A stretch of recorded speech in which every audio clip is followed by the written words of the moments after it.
Hello, everyone. It's Michael Jaco with Unleashing Intuition Secrets. So, Integrity 2, or not Integrity, but Artemis 2 is coming down, splashing down here any moment now. So, we're going to pull that up, share the screen. There's lots of people that are on both sides of the fence as far as like if this is real or not.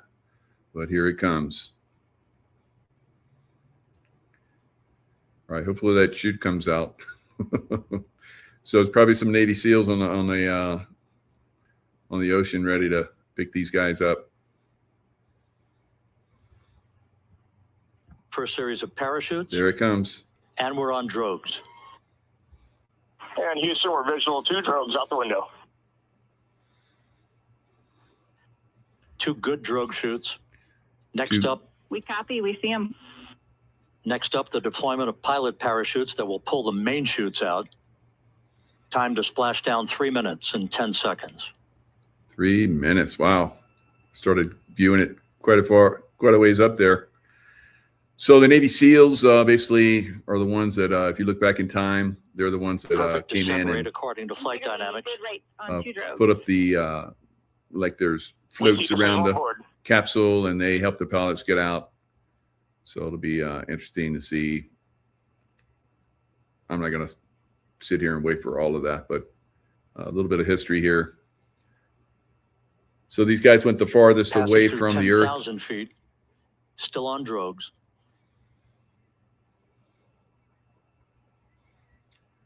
Passing through 10,000. Boy, I did so many parachute jumps at 10,000.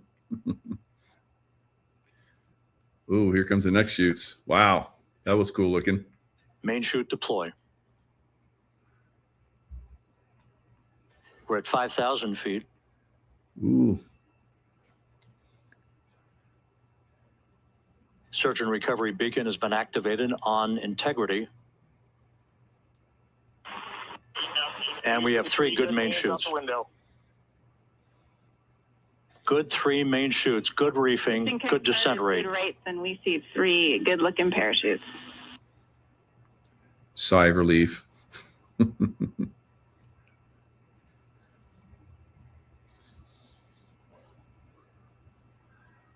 I wonder if they had a backup, have backups. Cabin pressure indicates no need for hydrazine checks.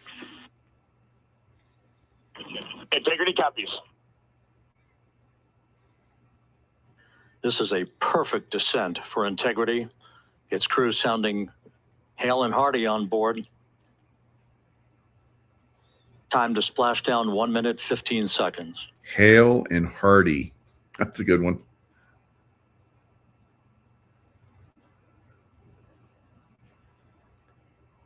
Beautiful. Integrity about to complete a journey spanning 694,481 miles from its launch from the Kennedy Space Center back on April 1st, and a trip around the moon. April 1st, of course, used to be New Year's Day. And then the French king several hundred years ago basically changed it to January 1st. And everybody that didn't agree with that was a fool. April Fools.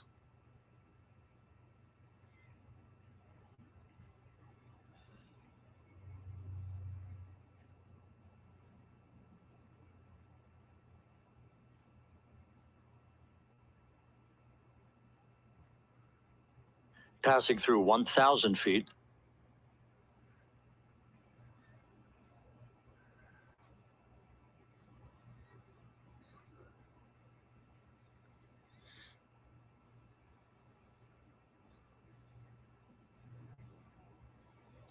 So very close to touchdown. Splash, splash down.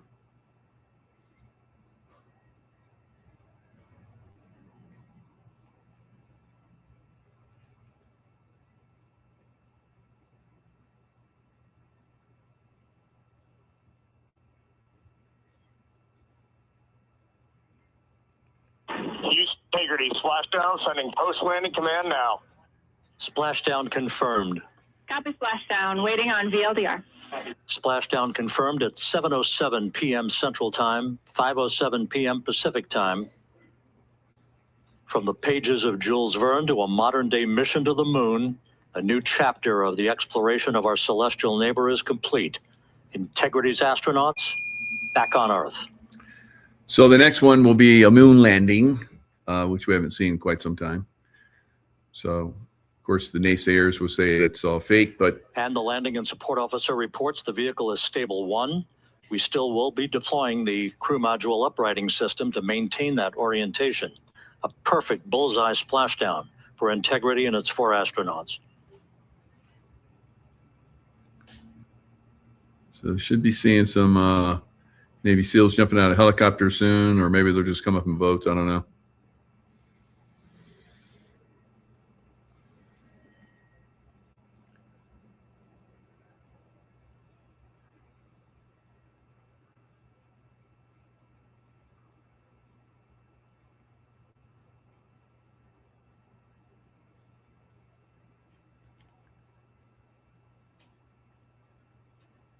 The unofficial splashdown time, 7:07 and 47 seconds p.m. Central Time. We'll get that refined for you.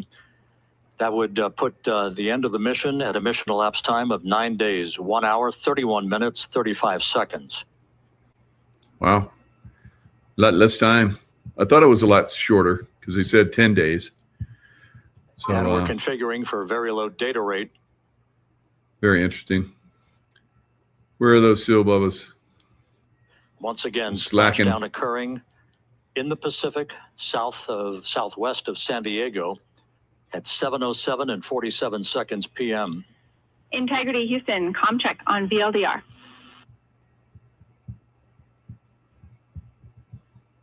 Houston, we have you loud and clear on VLDR. How else? We have you the same. We'll meet you over in post-landing. Perfect communications established. A journey. We are stable 1, 4 green crew members. Houston copies all.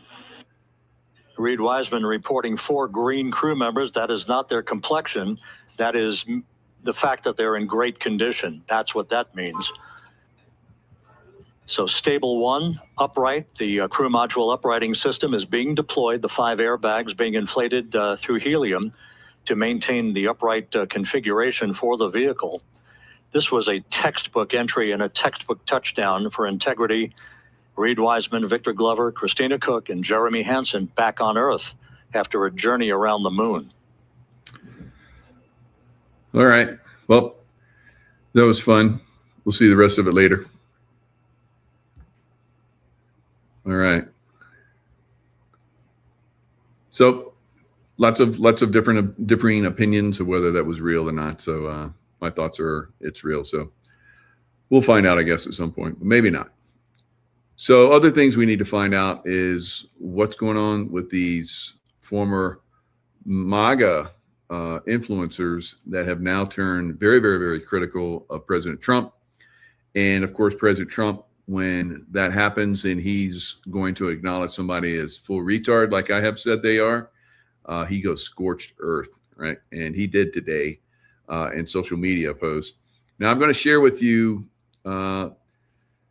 this one little piece that I saw, which is very, very interesting about at least one or two of them. And I believe that these people are being paid to go scorched earth on Trump. And Trump is basically going scorched earth on them. For me, Alex Jones. Here's what I found. Tucker Carlson, some of these other influencers, right? I will never watch them again. Whatever they say is shit to me, right? Merdu. So let's look at, this one little piece that I think is very insightful about these people. He need to say, look, I'm a bigot. Okay, I'm a bigot. I don't like Islamic extremists. Like, if you are really heavily into Islam, I'm sorry, I don't care for you that much. And I don't care what that sounds like. You can call me a racist. You can come where the fuck you want. I'd vote for you if you said that. Mockery of Islam. And no president should mock Islam. That's not your job. He did. for a long time, I was pretty silent on this entire thing, right? The Tucker Carlsons, the Megyn Kellys, the Candace Owens, right? For a while there, I was pretty quiet. I saw the comments, you know, asking for my opinion on it. What do you think is going on? I just sat back and I watched, I listened. And the longer that it's gone on, the more I am like sure that all of these folks are getting a fat check. I mean, a fat check. Really big check. Yeah, I agree with Doc Rich here. In fact, I've come to like Doc Rich a lot just by watching this one video. He's spot on. So let's watch a little bit more of this. I think he's nailing it. These people have been paid. And another thing, it reminded me of something that had happened before, but with Democrats. Do you guys remember when all Democrats were like repeating the same stuff all at the same time? It just would like randomly happen. I'm like, well, this is weird. And then it happened again. It's like, hold on, they just, this is coordinated. It was Democrats and mainstream media. And if you don't remember what I'm talking about, here's a clip of one time when they did it, when they all started calling J.D. Vance weird, all at the same time.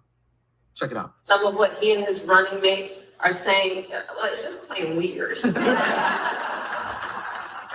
These guys are just weird. That's who they are. As weird and creepy as J.D. Vance. Super weird idea from J.D. Vance. Yeah, it's not. I mean, it's quite weird. Just plain weird. Just plain weird. Just plain weird. That stuff is weird. They come across weird, and then they start being weird. Yeah, they're weird. Being a really weird. He's such a weirdo. Donald Trump and his weirdo running mate, they're weird.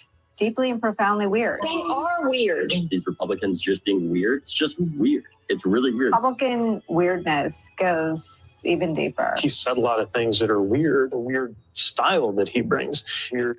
Now, for these people, I think they should all be thrown in prison. All of them that repeat this stuff like this, they're talking points from the deep state. For me, it's like they're diming each other out. They're diming themselves out, right?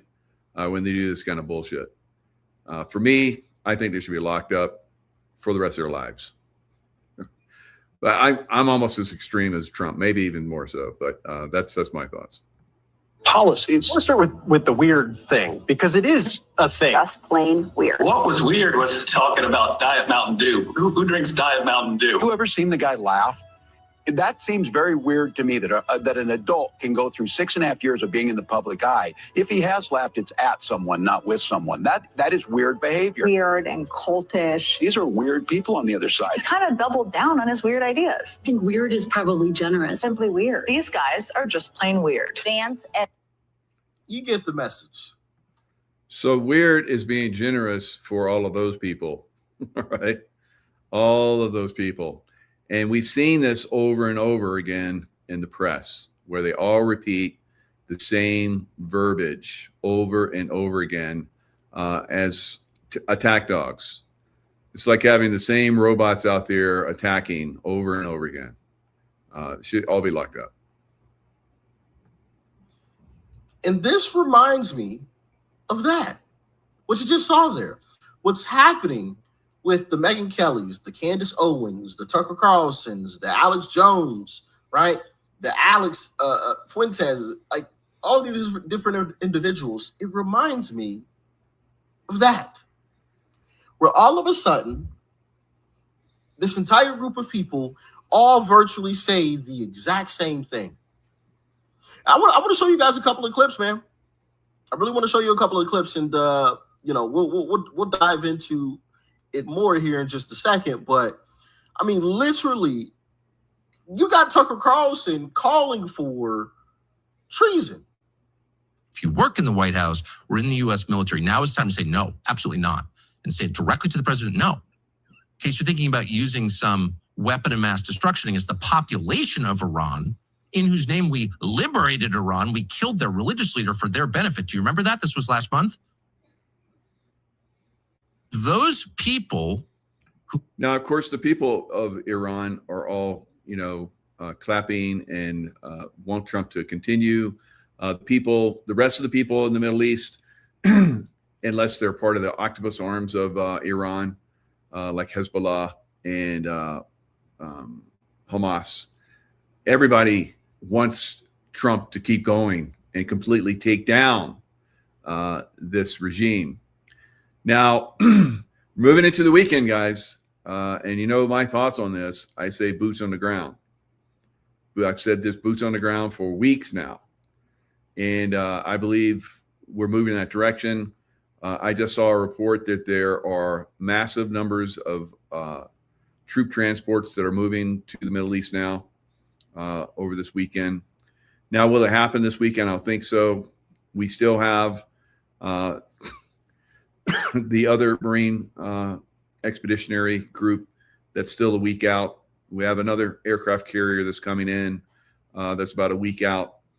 So this will be a buildup like all of the, Desert Storm and so forth. It takes a period of time for them to build this up. I think from probably some of these NATO countries that have basically turned their backs on us, we'll start to move personnel from those areas, equipment from those areas. I believe that it will probably come in through Iraq and also in the Kurdistan area. There's a Baluchistan that I've talked about in the past, where the Pakistanis may come in from because they say they have a pact with Saudi Arabia that they will support Saudi Arabia in an eventual crisis like this. The Pakistanis have been, trying to do peace talks. These people, the only peace they know is violence. So that's the only way to deal with these people, violently, right? Because they're going to be violent. This will completely take down the first leg of the deep state. There will be more legs to take down because it is an octopus, right? And some of these legs are in Europe. Some of these European octopus legs will be taken down as well. Now, some of them will be easy, like Venezuela and Cuba, which is coming, right? But some of them will be a little bit more difficult. I think Iran will be the most difficult, but it remains to be seen. We may have another difficult one with China. So as we move, and remember, China is basically run by the City of London. So the City of London has to go bye-bye. The Vatican city-state has to go bye-bye, right? And how does it go bye-bye? I don't know. It remains to be seen how that works out. If they just completely collapse due to I think these GOP rejects, GOP or MAGA rejects, Tucker Carlson and so forth. They're just going to be isolated, right? They're going to be ostracized and isolated. In direct contact with the president, need to say, no, I'll resign. I'll do whatever I can do legally to stop this because this is insane. And if given the order, I'm not carrying it out. Figure out the codes on the football yourself. Like, what? You're literally calling for military men and women to disobey the commander-in-chief. Okay, Tucker. Okay. That is quite strange. Quite strange. Now, I want to show you this other clip because, of course, he went on a rant for Easter as well, acting holier than thou. How dare Trump say these words? Oh, my goodness. Check it out.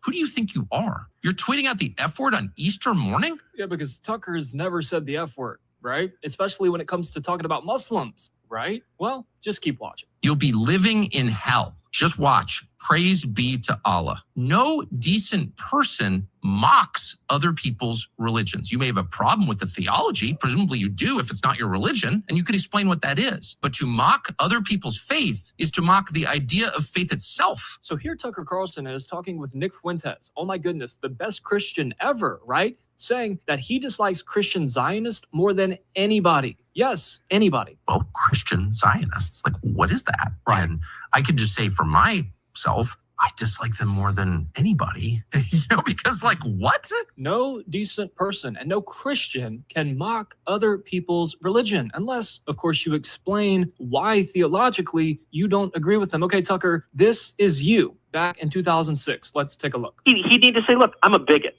Okay, I'm a bigot. I don't like Islamic extremists. Like, if you are really heavily into Islam, I'm sorry, I don't care for you that much. And I don't care what that sounds like. You can call me a racist. You can tell me whatever the fuck you want. Ooh, F word. So Tucker Carlson, when talking about other politicians, is saying, yeah, you should say this. Just admit it. You're a bigot and just accept any name that comes with it. Say that you don't like people who are heavily invested in Islam, who are heavily into it. Just say you don't like them. I would still vote for you. No theological excuse needed. I'd still vote for you. Just say you don't like them. Oh, but now, when the president, who I don't think anyone would argue is a Christian, puts out a tweet, and we know Trump is blunt. He says whatever he wants. People love it. People hate it. Okay. Oh, he's the worst human being ever. How dare you do that, Donald Trump? Even though I historically have mocked Islam, I've talked about the dangers of it, which now I downplay. But historically, yeah. Just say you don't like people who are heavily invested and heavily interested in Islam, and I will vote for you. I like that messaging. What does Tucker also do? Oh, he over-exaggerates what Christians go through in the land of Israel while downplaying everything that they experience in other neighboring Arab countries and even Qatar, who he props up. He says, oh, they're such a great nation for Christians where you can't proselytize as a Christian, you can't publicly confess Christianity, you can't wear a cross, you can't even legally leave Islam. It is an Islamic monarchy, and the people who are Christians there are predominantly people who are there as slave workers from the Philippines and other countries. They don't even grant them citizenship, and they have 6 to 8 state-owned churches for over 300,000 of them who are, again, all predominantly slave workers. Oh, but if you say anything against Tucker Carlson, you must be a Zionist shill, paid $7K a video. People wonder why a lot of people just don't take this guy seriously anymore. This is why. And I want to make this very clear to you all. I genuinely do not care, couldn't care less what you think about Israel. It is very, very easy to see through Tucker Carlson and understand he is not the man he used to be, and he is not approaching political discourse in 2026 as the man he used to be in good faith. He's just not the same guy. It's facts. It's facts. And then, they'll accuse somebody like me of being a shill for Israel. You're just shilling for Israel. And it's like, what are you talking about? Israel. How about that? How about that? So because I'm calling you out on your BS, all of a sudden I'm kissing the behind of some other country? How does that even make sense? How does it make sense? It's so silly. But of course, it's their only defensive mechanism when they're getting exposed. Right? Bro, what has happened to Tucker Carlson? It's got to be studied, man. It's got to be studied. What has happened to Megyn Kelly, Candace Owens, all of these individuals who I personally liked at one point in time? I very much liked a lot of these individuals, right? The Alex Joneses of the world. I mean, sometimes I thought he said some crazy stuff, but it's like, man, I kind of like this guy. He just has like a I don't give a F attitude, and I respect that. All right, Tucker. So Alex Jones has been going full retard, and he just had Marjorie Taylor Greene come on, and the two of them together went full retard. All right. So, Megyn Kelly, she basically is, there's like this one thing with the whore of Babylon who like just goes to anyone will give her any attention. All right. So remember, she was at Fox. She got fired at Fox. She went to CNN. She got fired at CNN. Then she started her own program. A lot of us supported her. It's like, she's like us, she's starting from scratch, and she's going to build it up. And that's what she did. And now that she has a decent MAGA following, she's excoriating Trump, right? And so this is part of the bigger picture, a long-term game, probably of her handler and all of their handlers. And they're being paid. And I like what, what we're seeing from Doc Rich. He's saying, 10, 15 years from now, we'll look at, find out how much they got paid, and we're all going to be stunned. I don't think we're going to have to wait that long. I don't think especially because Trump has some really good intel, right? Awesome. Wow. I really like this guy, Candace Owens. Like, man, I would vote for her as a woman president, 100%. Yeah, I damn sure regret ever saying that. And so when you sit back and you think about what's happening, it's just like all of these folks have all taken a 180 all at the same time. Somebody's getting some money from overseas, from somewhere, some way, shape, or fashion, right? Because even somebody like Alex Jones, now he's calling for the 25th Amendment. Like, Trump is losing his mind all of a sudden. It's just like, wait, what? How is Trump losing his mind? Because he said he was going to blow a civilization off the face of this earth? Hell, I would have said the same damn thing. Hey, I'm trying to negotiate with this country. They're not negotiating in good faith. I'm getting annoyed because this whole situation is getting dragged on longer than what it needs to be, right? I've obliterated basically all of your military. Like, what are we talking about here? We should be having a serious discussion. Y'all not being serious right now. You know what? F it. I'm gonna blow you off the face of this earth.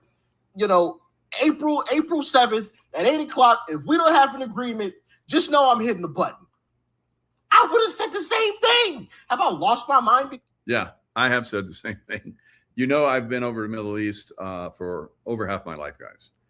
And they're savages. A lot of them are savages. These people that are in Iran are absolute savages. I've said that. And to an extreme, you need to wake up to this. Islam, like I talked with last night, I had Sheila Holm on, and she talked about how Islam, basically, and we talked about it very much in detail, about Islam will lie to you so that they can get in and establish themselves and then take you down. So for them, it's okay to lie, and they will lie, and they do lie. And I've seen it over and over again. They lie. And I've said all along that they're lying about, they're going to open the Strait of Hormuz, and we're going to do the right thing now. And they just are giving themselves a little space so they can build back up, get ready for, blowing more people. We're going to have to go in and, stomp them out. So the Marines, I say, probably landing along the shore. We'll have some people coming in with tanks and other heavy equipment from Iraq, because we have a lot of it there. We took Iraq down in 26 days from Baluchistan, from Kurdistan. We're going to come at it from every angle, guys, every angle under the sun. And we're going to have 82nd, 101st jumping in with all their gear. So it's just going to be a complete annihilation of this extremist Islam. We're just going to have to take them down. And once that's done, then it's like, okay, we got this handled. Strait of Hormuz is back open again. Next deep state actor, and it's going to be one after another. And at some point in the future, hopefully within a couple of years or so, we're going to have no more war, and that we'll have probably 1,000 years or more of no more war. And I hope forever, but it's been predicted for 1,000 years of peace. All right. But what does that mean? Do they come back? Well, if it takes them 1,000 years to come back, that's pretty good, because supposedly we won World War II. We know that's bullshit now, right? We celebrated the victory of World War II. That's bullshit. Will we celebrate the final victory over the deep state? I think we're going to see that. No, I'm just sick and tired of playing games. But you got these individuals saying, oh, Trump's absolutely lost his mind. 25th Amendment. You got Tucker Carlson calling for treason to happen. Like, what? Hey, listen, if Trump gives you those orders, don't listen to him. Don't follow the orders. What? I'm genuinely curious how much they got paid. I really want to know. Kind of jealous, right? All right. So the days of these MAGA influencers, Alex Jones, they're over, right? Tucker Carlson, they're over. Candace Owens, done, right? Marjorie Taylor Greene's already taken herself out of the picture. And now she wants to come back and, talk her bullshit from the other side. Of course, they all do that. But over time, she will be ostracized and she will have no one watching her, right? And all the millions that she made while she was in, for her few years in Congress, how the hell did she make? She went in with like, I guess less than $1 million, and she came out with like 10 million or something crazy, or maybe even more, right? Who paid her to start her bullshit while she was in, the Congress? Who pays all those congressional leaders and senators to talk their bullshit and do their bullshit, right? So we're going to find out, and they're going to be dealt with, and they have to do what they have to do to try and maintain. They get puppeted, they get paid to be puppets, they get threatened to be puppets because not all of them have been to Epstein Island. They probably have some seedy motel room, video that they have on them, some of them.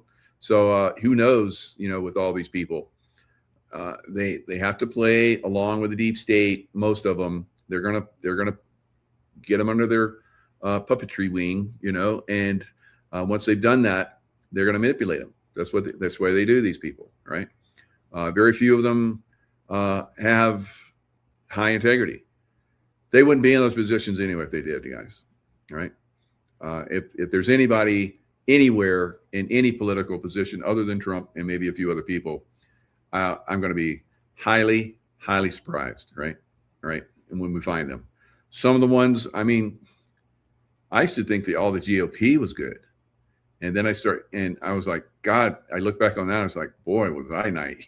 All right. So, and, I think at some point I'm going to be like, yep, they're all corrupt. Right? They're all corrupt. That's none of them good. And I would believe that. I actually do believe that right now. Right. So yeah, I don't believe Israel has control of us. Right. So some people do. Some people believe that Trump is being manipulated, and these jackasses that are have infiltrated MAGA are trying to, probably because they're being paid, trying to instill that false impression and that false narrative. So you have to be very open-minded, going forward. Otherwise, you're going to get sucked into some of this negativity. Now, there's a lot of strange things that are going on. I did a show with Lynn Scott Hagerman. It was a really good show. Highly recommend that. As one of, I think, the best shows that we've done. And in that show, both of us talk about how it seems like a lot of people are just disappearing. Right? A lot of people are disappearing. And they are. I really believe they are on many different levels. And some of it, like I talked about, was, I believe, that dimensionally we are raising our vibrational consciousness, and some of these very dark people can no longer vibrate at this level, and they're just completely vibrating out, right? And then there's more where we're seeing other people just checking out, and Elizabeth April talks about this, so I think this is a really good one. Okay, so just a heads up, and it's coming through either random disappearances or sudden accidents or an extreme health crisis. Just know that if your loved ones are taking these exit points, it is for a reason. And most likely, just putting it out there, I know it's a sensitive subject, but most likely that person is either A, not willing to change and therefore taking an exit point, no matter how accidental they may seem, are chosen exit points. The two things in life that are the most predestined are our birth and our exit. So please keep that in mind, that is a soul choice. And a lot of people right now are either. Now, it's also a soul choice of when you exit. So you may have decided before you came into this incarnation that you were going to exit at a certain point, and they're like, I think I'm gonna go further, right? That's always a choice that we have.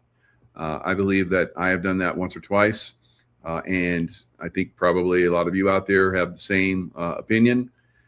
But I think that more people are definitely disappearing, and this is a very good commentary about why that's happening. Coming into massive health crises, or they're having random sort of accidents. And within that state, they have a choice to make. Are you going to stay on this planet and change for the better and become the best version of yourself? Or are you going to take an exit point and essentially reset? So if they do have an accident or a health crisis and they stick around, most likely you're going to see a completely changed and different person for the better.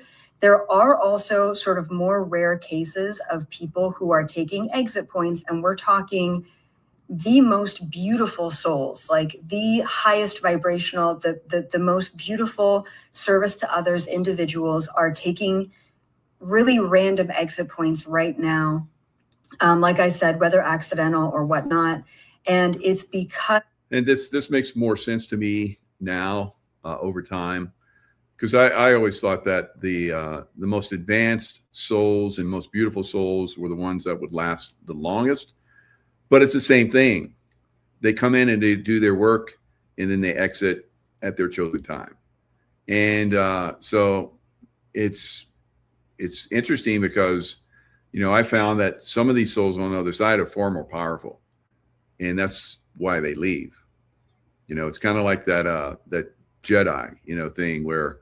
The Jedi, and on the other side, she is more powerful. They have done what they came here to do. And in order to avoid any further karmic creation, they are taking an early exit point in order to do the work that they need to do on the other side without limitation and restriction. Do any of you know of anyone right now, maybe you, who are either in a health crisis or have had an accident, or maybe your loved ones or coworkers or neighbors who are just suddenly passing away? So I think all of us are seeing that, right? So I think it's one of those things that's happening. It is the sign of the times. As any renaissance of consciousness happens throughout time, you're going to see basically a die-off of the souls that either have done their work here, high vibrational, very beautiful souls have done their work here, and then they move over to the other side. And then you have souls that are, they come here for a brief experience, especially during this time frame, because this time frame is a monumental time frame in Earth's history.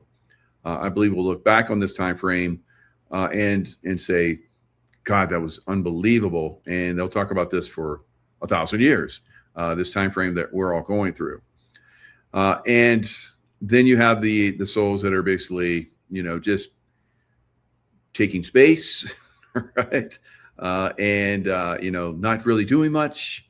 And that's part of what they're here for too. Some clones that are out there, some NPCers, quite a few NPCers. They're just going. We're going to see less and less in the population, guys. I'm seeing it everywhere. So that's one of those anomalies that I thought that would be very interesting for you guys. Think about, contemplate, and maybe you'll start to see the same picture. Now, on the war front, we're basically exposing NATO over and over and over again. All right. So it is. I've been saying this for, I think, well over a year now, that NATO is going to go away. It will probably go away within the next couple of years, because it's a Nazi organization to begin with. Right? Absolutely, it was a Nazi organization. They have Nazis that ran it in the beginning. Former Nazis that were as as the dust settled and they kind of like laid low, then they came back, and then they were chosen to be the leaders of NATO. Yeah, so now we're seeing another Nazi, Keir Starmer, UK Prime Minister, pulls deal to sacrifice islands housing key U.S. military base, and Diego Garcia. I've been there. Absolutely beautiful little atoll out there in the Indian Ocean. Perfect strategically, and the British have played around with that for quite some time. Starmer was going to give it back to the Kingdom of Mauritius. He was going to do like they did with, stupidly, the UK did with Hong Kong, and did a 99-year lease from China, and then gave it back, and then China moved in there and just destroyed everybody's rights. It was horrible, right? So again, the UK, they established themselves, the City of London, the manipulators of the world economies, and they are manipulating China. So they did what they needed to do. They probably still have, some connections, I'm sure, in Hong Kong, and they work with the Chinese, and they're probably going to work with the Chinese to cause some problems in the world going forward, right? So this has been talked about for some time, seizing Taiwan or whatever they're going to do. So it remains to be seen how that works out. So again, this oil, it's kind of like an oil embargo back in, when I was, in my late teens, when they did the oil embargoes and the price of oil skyrocketed. And, after that, we went into economic decay for about a decade. So could similarly see the same thing or something close to it. I don't think it's going to last that long. But, every time the oil spikes, we go into economic decline, and silver goes to the moon. Silver, I believe, will go to, every time this has happened, the oil prices, and silver goes to the moon. It's a 10x to the moonshot. The last two times this happened. Now, this is a completely different one where I think the 10x is going to be way under what it's actually going to do in the long term. So anyway, I've talked about that quite often. Hope you guys are getting your silver. It will make a difference going forward because the fiat currency will go bye-bye. And then it will be backed. Some type of cryptocurrency type, I think, will be backed by silver and gold. And then we'll have XRP moving that very quickly within seconds and cost pennies. Whereas now, if you move money, it costs a lot, right? And it's very slow. So this is the future. Trump has talked about it. But it's in stages. Everything is in stages. You have to take down one thing so you can bring in another.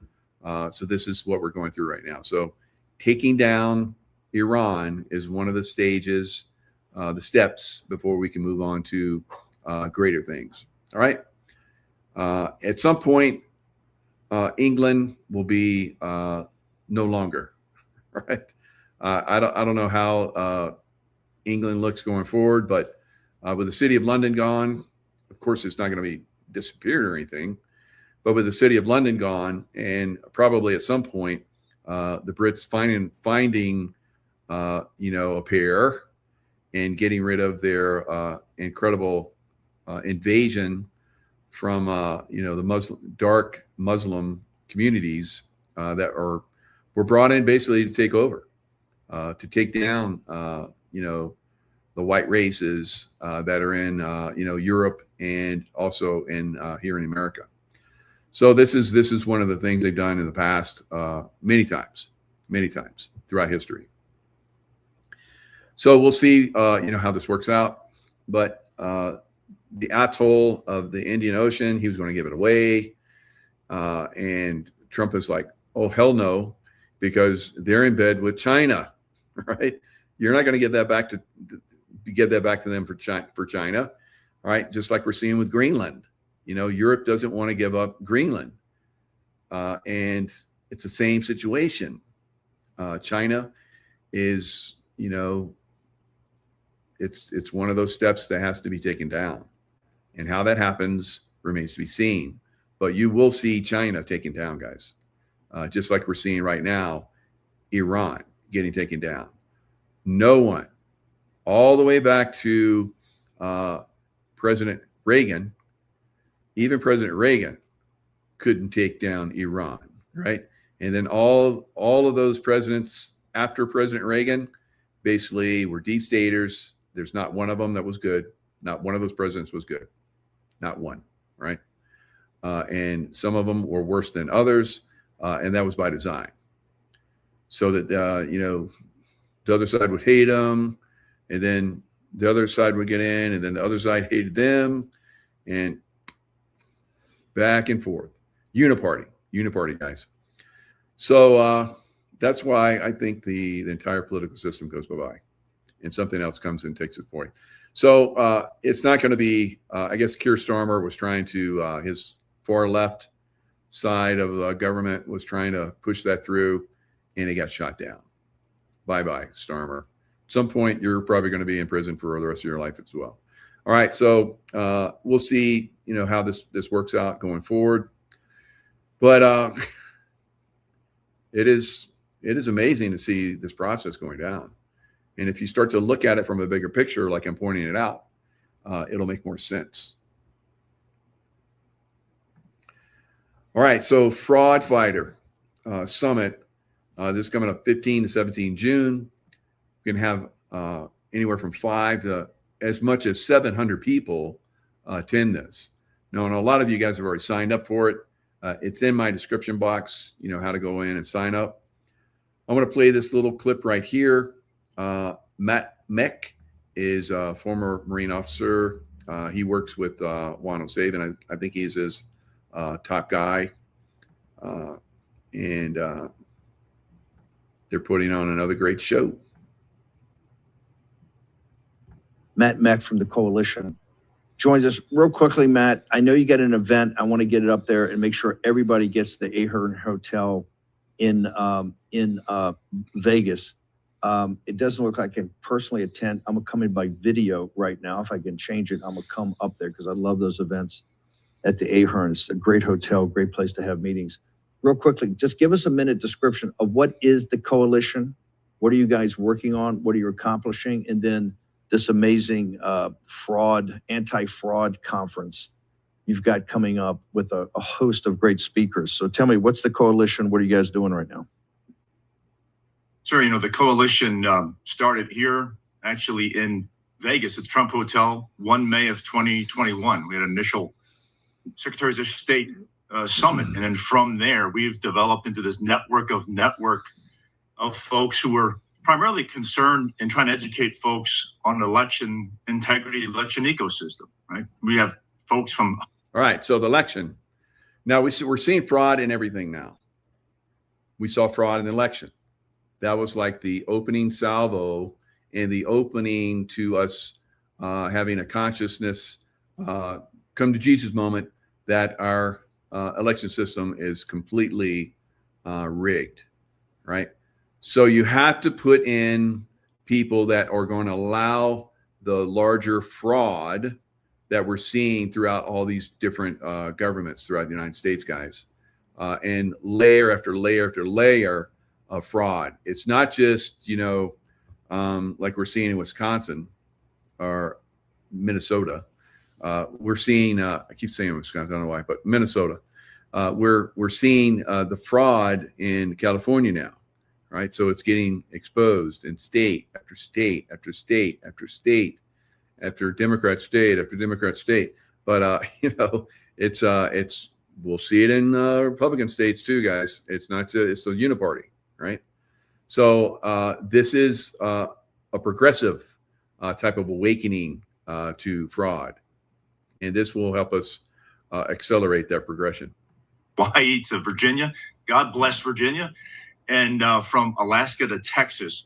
And that's been our main thrust. But what we've been now talking about is how this election fraud has enabled a lot of the fraud you are seeing in the stories now with James O'Keefe and Nick Shirley. So this event, 15 through 17 June here at the Ahern Hotel, is going to unite the front lines against fraud. We're talking about voter registration fraud, healthcare fraud, laundering Doge money clawbacks, bond fraud, mortgage fraud, property tax fraud, all facilitated by election fraud. And sir, like you said, certainly we're looking forward to you remoting in, and here in person would be great.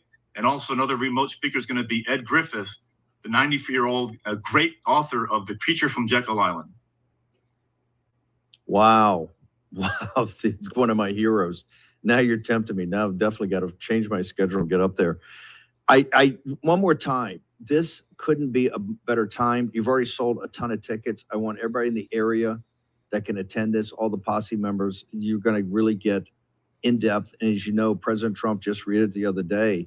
This is why Todd, the new acting AG, came out with the new head of the anti-fraud division there.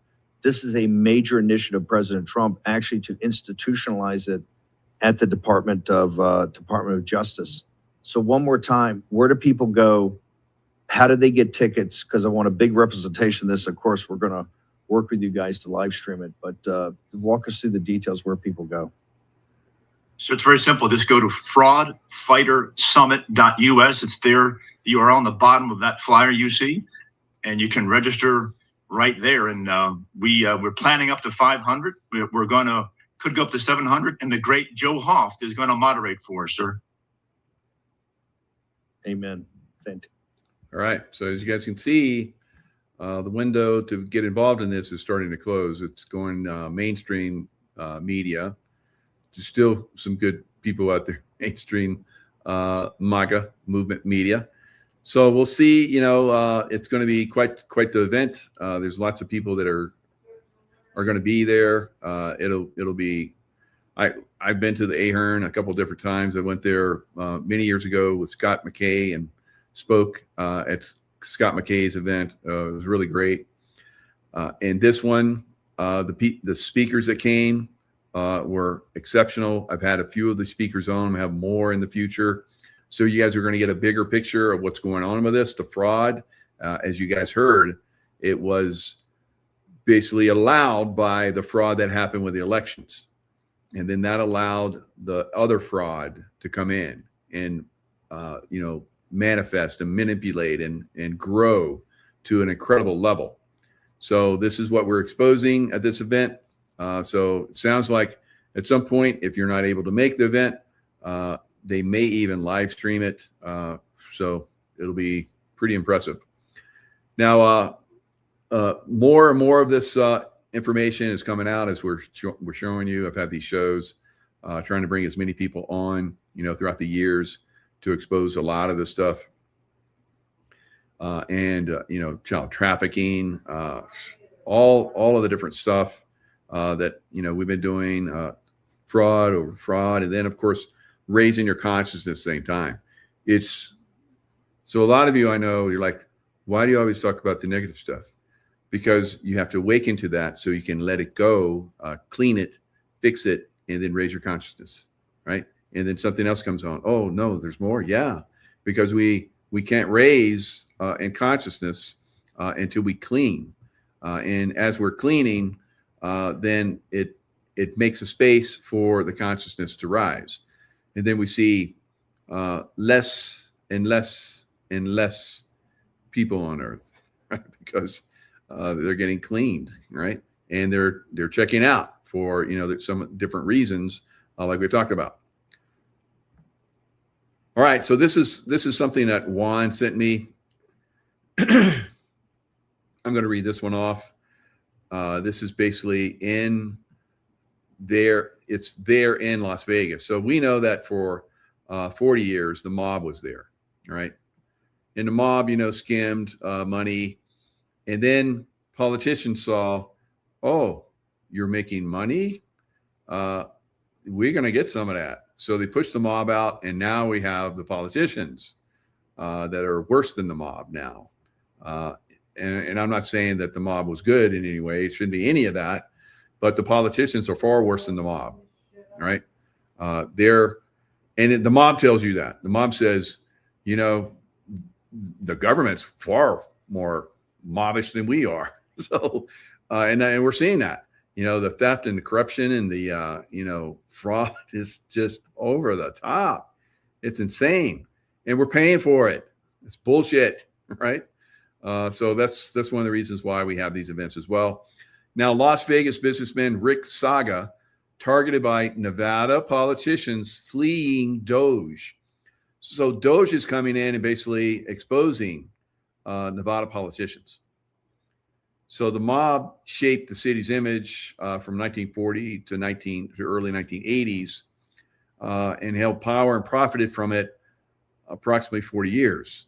Now, the hundreds of millions of dollars made by the mob in Las Vegas are insignificant in comparison because the politicians are making billions, as we're starting to see in comparison. And in case of California and probably New York, trillions. All right. So Las Vegas are insignificant in comparison to what occurs on a national and global scale in government and political fraud, the deep state. All right. The mob's business model of cash skimming from the casinos was intense physical work. The logistics to move all that skimmed cash around were challenging, in addition to paying off everyone on the payroll. And of course, some people that got little, wise to their scheme if they couldn't pay them off. So kind of like what the government does, right? And the couriers needed to transport cash to where it was going. That was until the real bad actors uncovered the potential of reaping millions and even billions, as now we're seeing in trillions, depending on where there are, and government fraud, right? How do we get government fraud? By having election fraud. So we put people in place that allow the government fraud and all the way down the line. The extent of government fraud was recently revealed by Doge in its examination of operations of USAID and many other entities. The child care money laundering industry in Minnesota, right? The Leering Center, right? Not the Learning Center, the Leering Center. They couldn't spell well. They're so stupid, but they got away with it. They money laundered billions, and they couldn't even speak and spell our language. Is also an eye-opener. Yet these items barely scratch the surface of what happens daily on a global basis. That's why we're taking down Iran, and that's why we're going to take down the city of London and China, and you name it, we're going to take them down, right? And it's going to be a much better world with the play. Because if we don't, then our children have no future. They're going to be, and at some point, in some places, they already are slaves to the system. And many of us are too, and have been. With the placement of an overwhelming number of politicians into stolen positions of power, the graft has increased. For example, how have Representatives Ilhan Omar and Maxine Waters become multimillionaires while accomplishing nothing worthwhile for the citizens they represent? Well, that's because of fraud. An example of how money laundering and corruption work in Las Vegas is the manufactured indictment against Rick Saga, who was listed as the second defendant in a federal indictment last year. Saga was charged with multiple counts of money laundering and grant fraud in a superseding indictment on May 13th, 2025. Saga believes that the origin of these charges in Las Vegas goes back to the time when Harry Reid, remember Harry Reid when he got all those black guys and all, yeah, they beat his ass because he wasn't doing what they wanted, was in the U.S. Senate. When Saga filed to obtain permits on the second largest gold, precious metals, and rare earth mine in Nevada about 10 years ago, Reid demanded that Saga pay him $20 million. So it's like far worse than the mob. You have the mob government, right? That's far worse. And he wanted 20% of the proceeds going forward. So imagine that. So gold, precious metals, and rare earth, and you're having a politician get his cut from it. What does he do? He does nothing. He's just, you're going to give it to me because I'm a, politician, and I'll make things difficult for you, which they have. When Saga wouldn't comply with Reed's request, Saga's family was targeted, as many of us have been targeted over the years that have pointed out this fraud from the government. More recently, after President Trump's 2024 reelection, Saga was again politically persecuted by the remnants of the Harry Reid uniparty deep state machine in Nevada. Many readers may recall that the defeated Biden administration frantically dispersed government funds to political friends to hide money from the incoming Trump administration and Department of Government Efficiency, DOGE. A $375 EPA slush fund handled by corrupt deep state insider John Podesta gave billions to charities founded only months earlier. Georgia Democrat Stacey Abrams, who could never win or was never selected in Georgia, she had an environmental charity, which was less than a year old. So she started it. It was less than a year old and operated on $100 per month. So her charity received $2 billion. You guys remember that? I remember that. I was like, what? Right? The fraud is out of control in Georgia. DOGE identified $70 million in its review after President Trump's inauguration. Meanwhile, Nevada politicians scrambled to hide some of the $70 million from DOGE. Las Vegas businessman Rick Saga leases space to civilian and government tenants in his many commercial buildings in Nevada. He currently leases multiple buildings to the state of Nevada, primarily for healthcare related services. So right after the 2024 election, Saga was approached by high-ranking Nevada state officials who asked Saga to accept a $1 million payment to help hide money from DOGE. Wow, just 1 million? So remember, this is 70 million. So they wanted him to hide 1 million. And so maybe they were like testing him. If you hide this 1 million, we'll have you hide 50 million. All right, I think they went around to a lot of people and asked a lot of people to hide money for him. So the $1 million payment was to be disguised as a 4-month rent advancement by the Department of Health and Human Services, corruption, for one of Rick Saga's medical office buildings. So that would have been money that should have been used for the people of Nevada in Las Vegas. Of course, it was just money laundering for the politicians. At first, Saga was told that this money, not his money, but this money was for him to put in his pocket for helping the state out. It's a little kickback, right? Like the mafia. Here, you help us, and we'll help you. Later, Saga was told that the money wasn't really his and that he had to pay their preferred vendor $999,986. So he's supposed to give that money into tenant improvements. So they give, and then they're going to take, and then more on top of that. So if they're going to corrupt you, and I guess at the time he didn't realize he was being corrupted, maybe he did, I don't know. The additional improvements at best were $150,000 to $200,000. So they want him to pay nearly just under $1 million for improvements. And I guess they were going to get a cutback or something. Saga was also told that the transaction was meant to ultimately be a campaign contribution for Aaron Ford, the Democratic Nevada Attorney General who is running for governor. Saga says that similar payments were being made to landlords up and down the Las Vegas medical corridor area. But Saga was elected to participate and said he wouldn't play ball as a member of this apparent club of insiders. After officials wired the money directly into Saga's business account, Saga began expressing reluctance to participate. So they put the money in his account anyway. So he didn't touch it. And he says he's reluctant to participate. He received multiple threats aimed at both him and his family.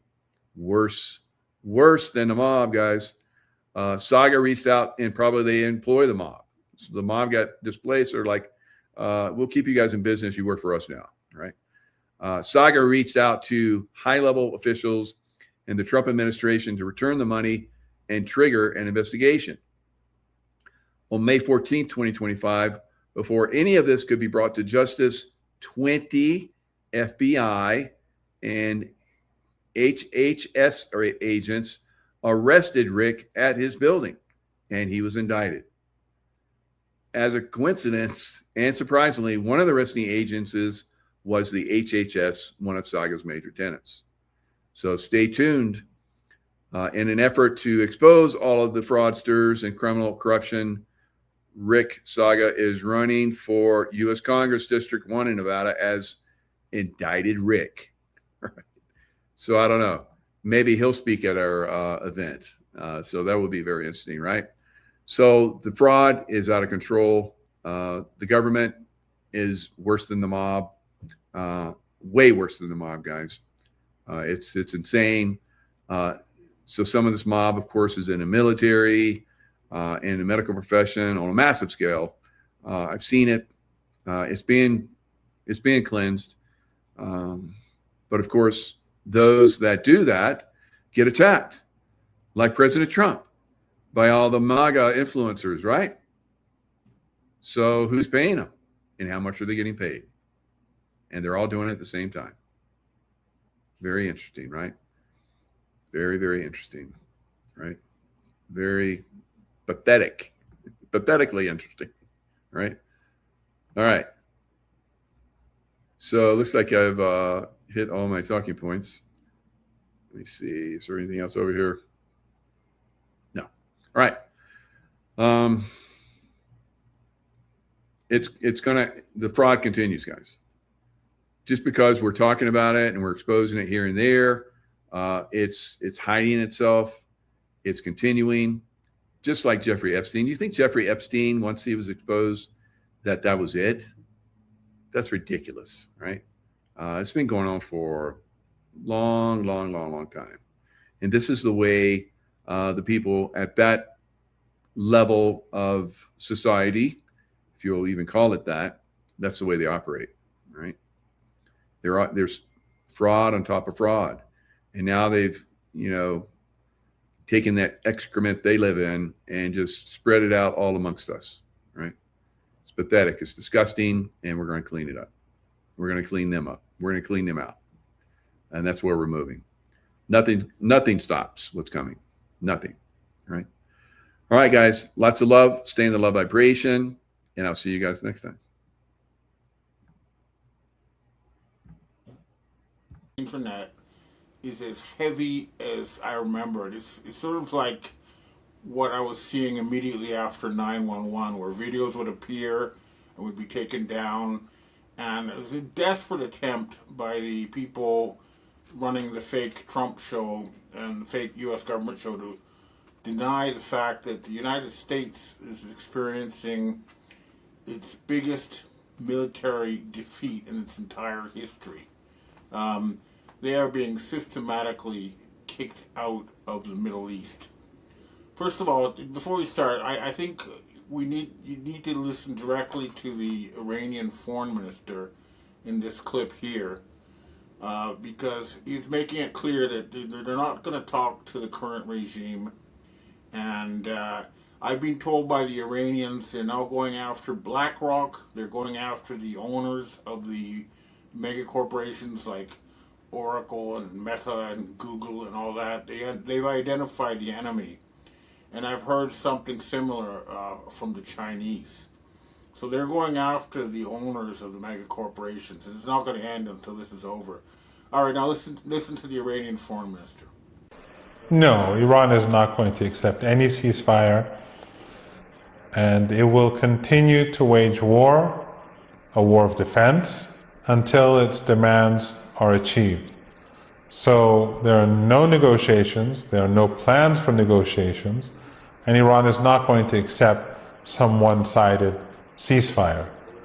The United States under Trump will have to pay the price for this aggression, and the region is going to have to change. We're no longer going to tolerate the U.S. hegemony that was tolerated for so many decades in the past. That era is over. Iran is going to make sure of that. The axis of resistance is going to make sure of that. The United States does not have the power to win this war. And as I said earlier, the military capabilities are there, and the steadfastness of the Iranian people, the Lebanese resistance, the people of Lebanon, Yemen, Iraq, and Palestine, and others who are under the thumb of dictators in this region, they too are waiting for the moment to rise. These people in the region who are under the rule of authoritarian regimes that are a part of the U.S. empire or loyal to the U.S. empire, these people are becoming increasingly hopeful that the opportunity is approaching for their freedom. So the United States has started a conflict that it cannot control. It will be painful. This is not going to be some,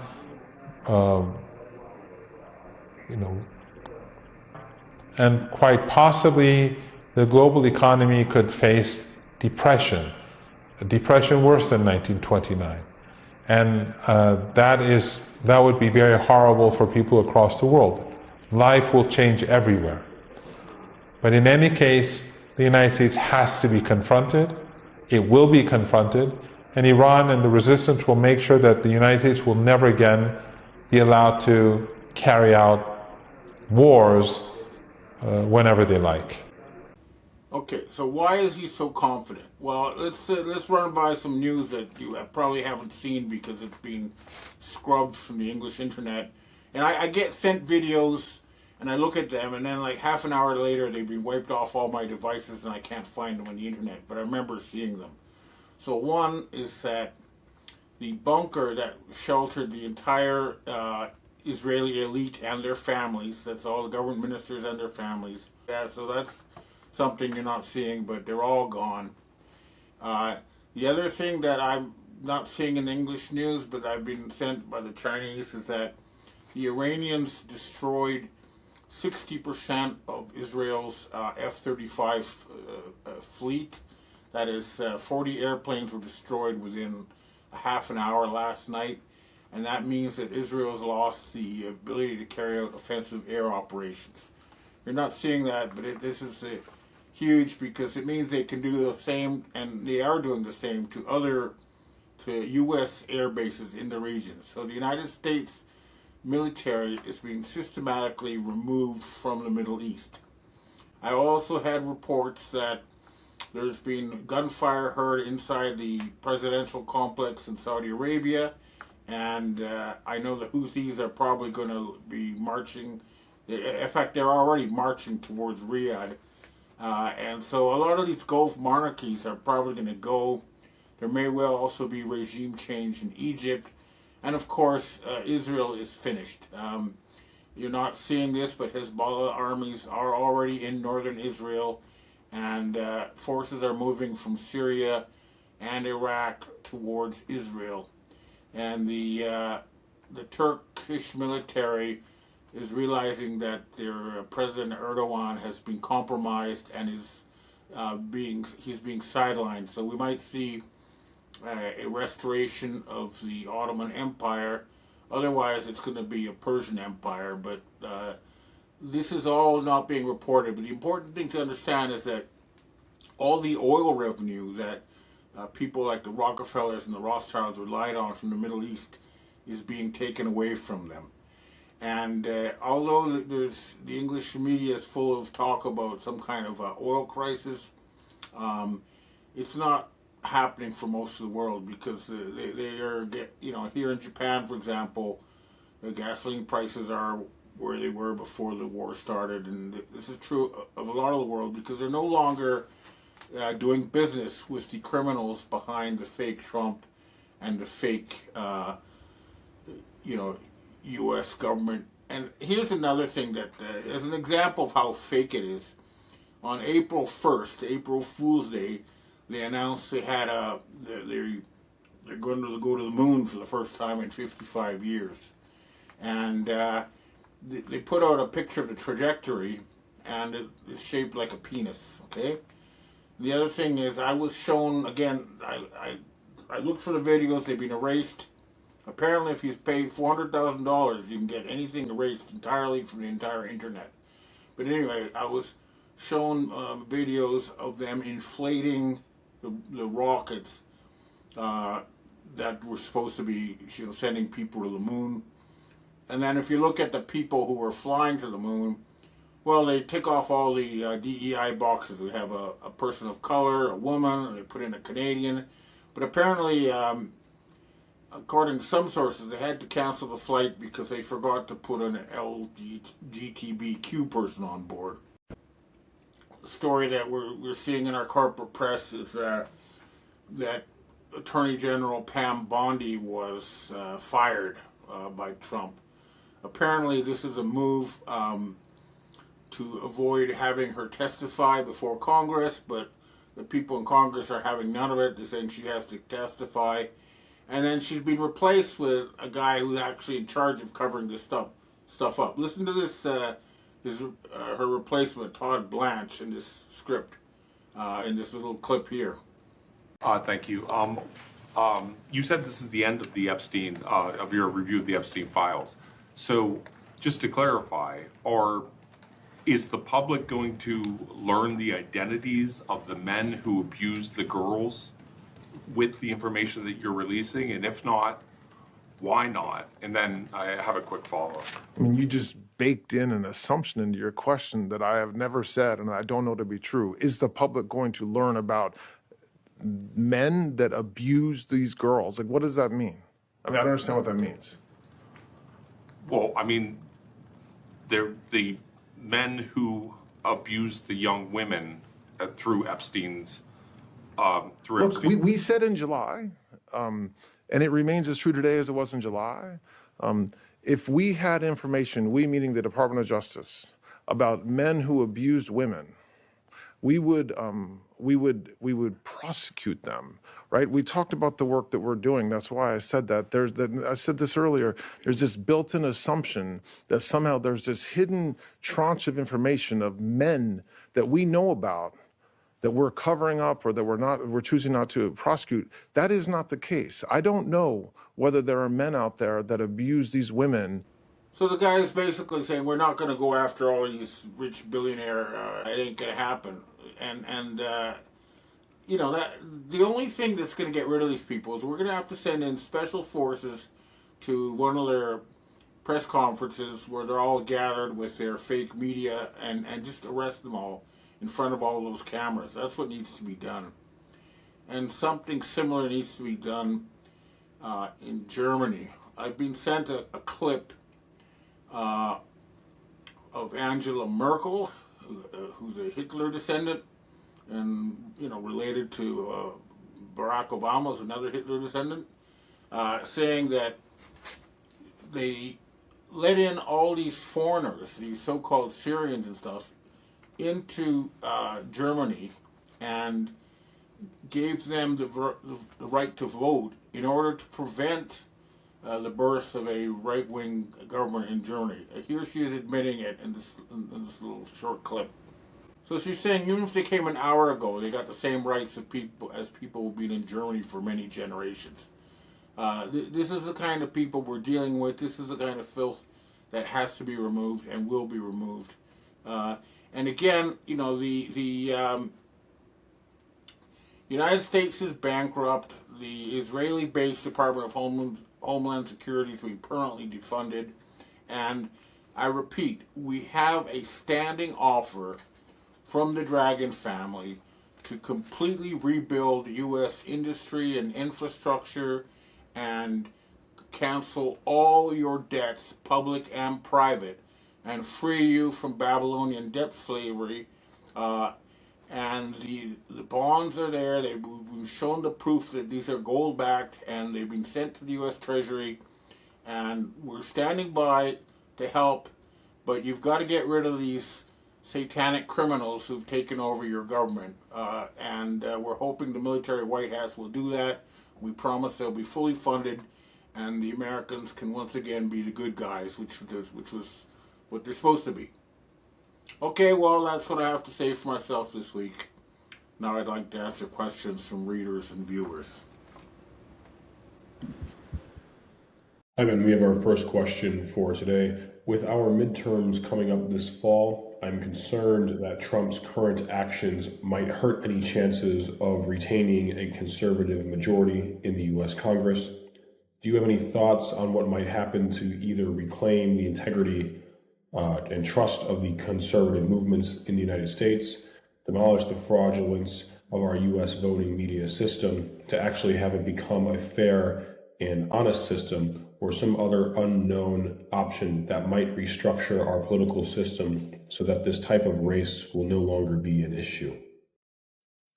Well, I think we need an interim military government to force a few things to happen before you can have a real election once again in the United States. First of all, people cannot make good decisions if they do not have accurate information. That means that the whole media has to be cleaned up so that they actually report the truth, because it's the truth that's going to set us free. The other thing, of course, is the elections are all fraudulent now. They're electronic and they're fake. So again, we'd have to reintroduce paper ballots and freedom of the press before you can have a real election. In the meantime, I suggest that the state governments hold a conference to talk about, getting rid of the federal government and setting up something new with a new capital somewhere else, because the state government is still relatively clean. That's my advice. But as things stand under the current setup, any midterm elections are going to be just fake. Next question. Hi, Ben. The real end game for the Khazarian mafia may be food shortages and famine due to energy shortages and fertilizer shortages, not fuel crisis, in my opinion. What are your thoughts on this, and is it preventable? They have been trying very hard to engineer a hunger crisis, and they've been trying to cut off fertilizer to farmers, especially in the United States. But there's enough food in the world. The Russians are having record crops, and they're going to try to engineer a food crisis, but they're not going to succeed. I guarantee you that. They tried before by paying farmers to stop growing crops and grow fuel instead. And when hunger started happening, people started rioting, and they were forced to back off. Because when people actually get hungry, then they reach for their pitchforks. So any attempt to cause a food crisis would be immediate suicide for the Khazarian mafia. Next question. Hi, Ben. Climate and energy lockdowns are starting to commence in a number of countries. There seems to be a scripted synchronicity to what's happening. It's starting to look like the same playbook, and it seems like they are all in on it. Every country, it's one big club. You and I, we are not in it. That's a quote from George Carlin.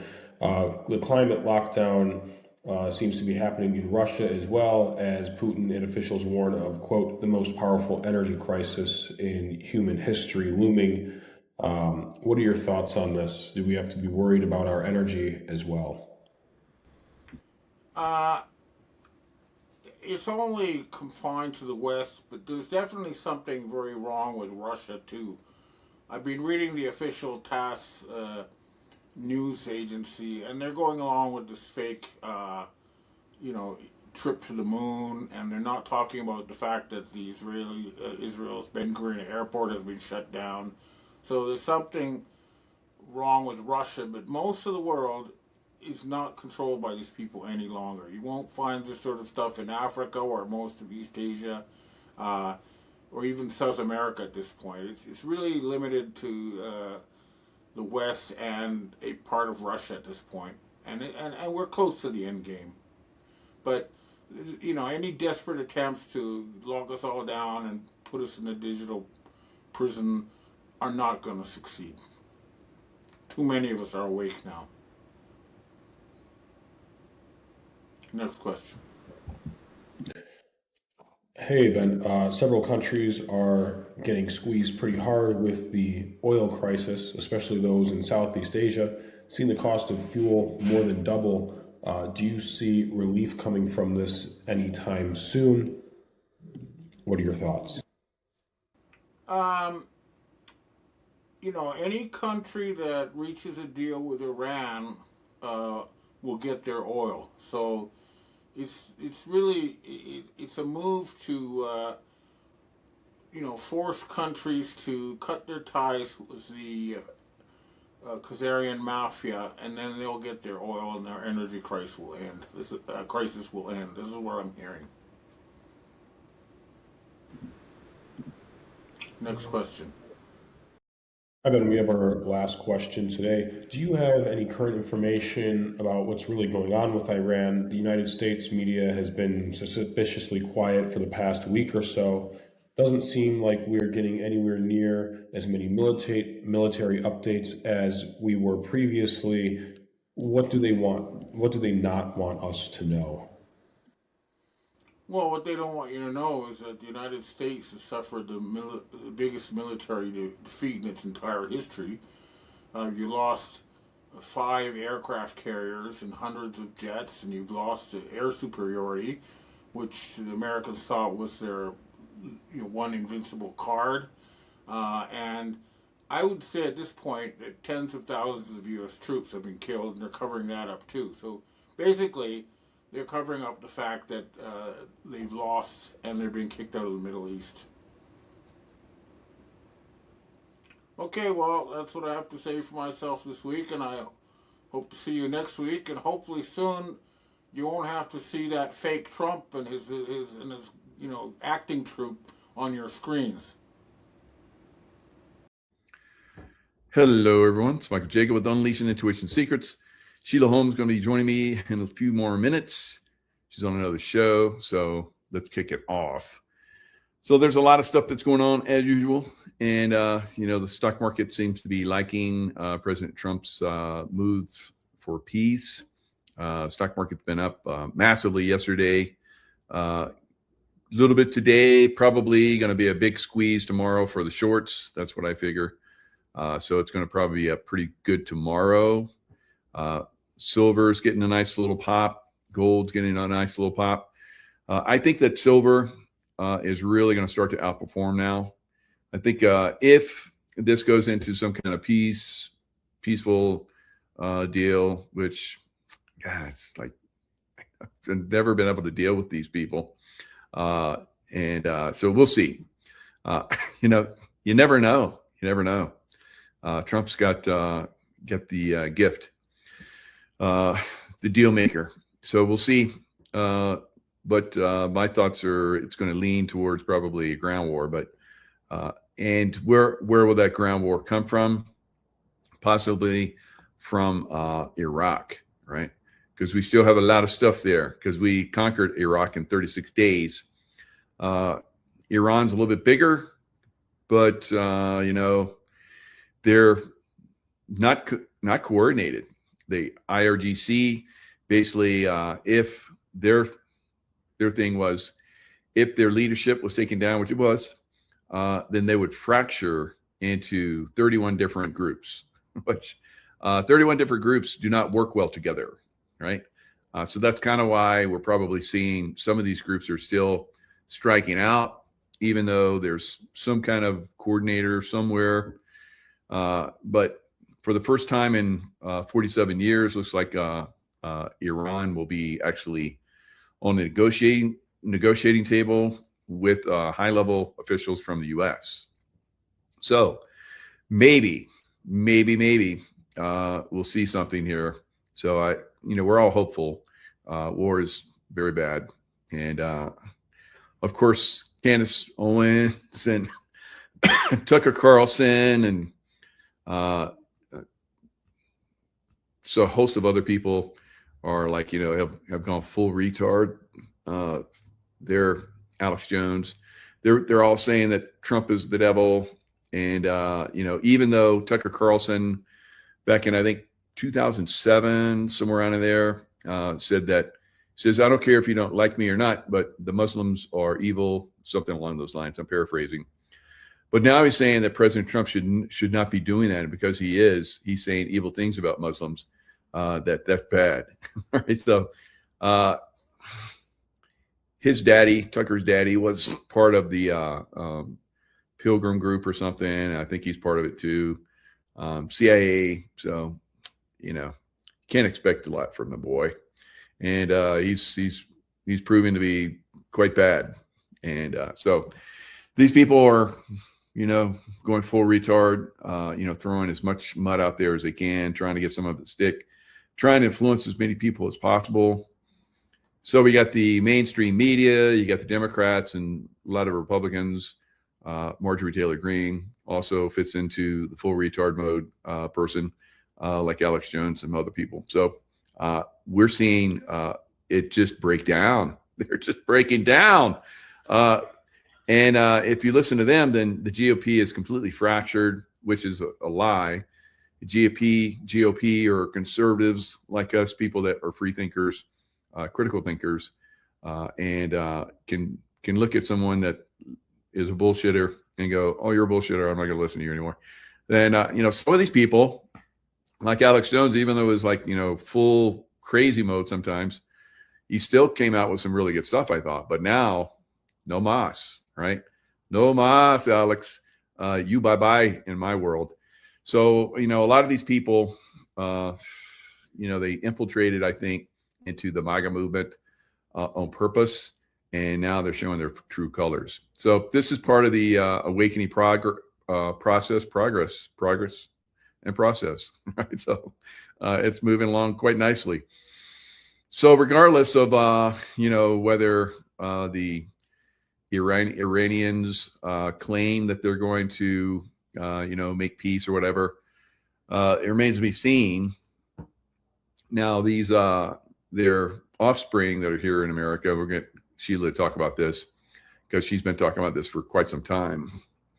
Their offspring that are here in America are getting shipped back out, and they're proving to be just as crazy and dangerous as their kinfolk, Soleimani and his two nieces, full retard mode. And they're like the guys that they were with are like, we don't want anything to do with with that person because she's a full psycho and and dangerous. Like I'm saying, these people are dangerous. So they're getting shipped back. It's crazy. They wanted to turn their country into some kind of dystopian slave race, where just like in all the other Marxist communist countries, the top people are treated and have, laws for thee, not for me type stuff. Same thing we see here in America, but in Europe. But and there it was an extreme case.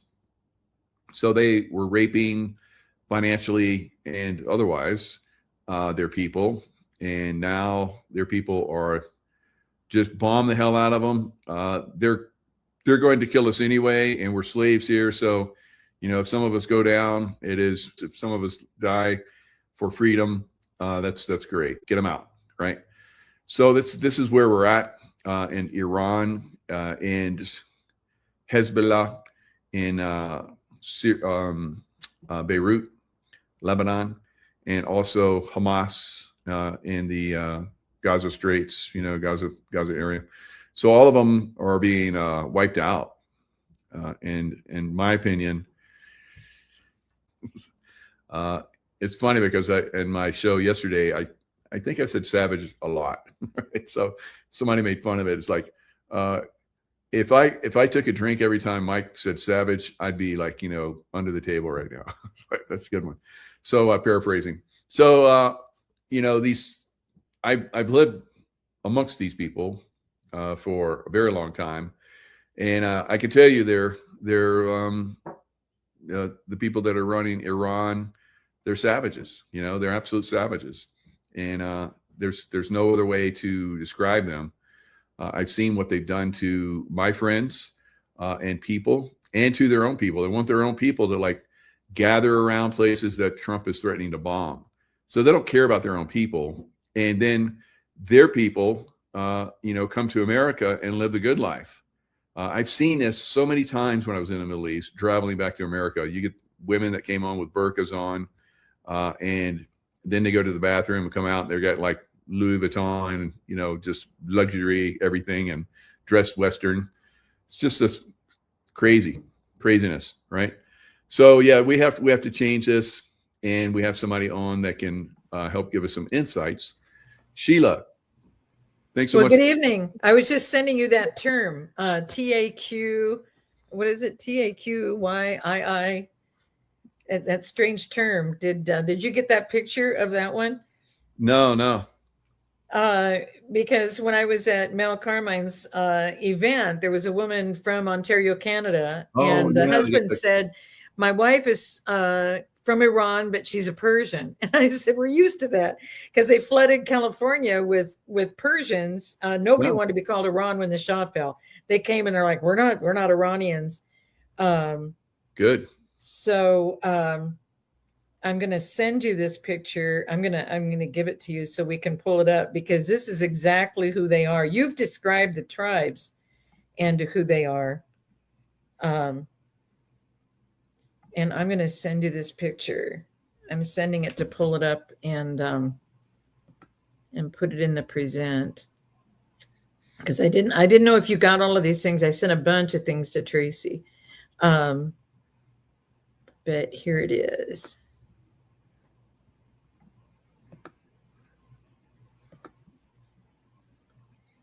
Yeah, I have a couple videos to share too. It's so exciting what's happening, because he's like, "Don't be panicking." And I don't know if you saw my response to that, because we're there. Oh yeah.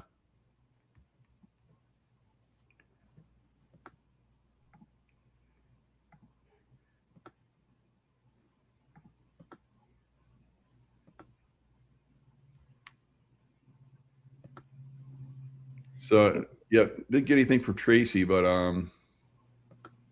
if you have it, you can share it there, and we'll. It didn't go to the desktop. It went somewhere else. So I'm gonna resend it to the desktop. And there we go.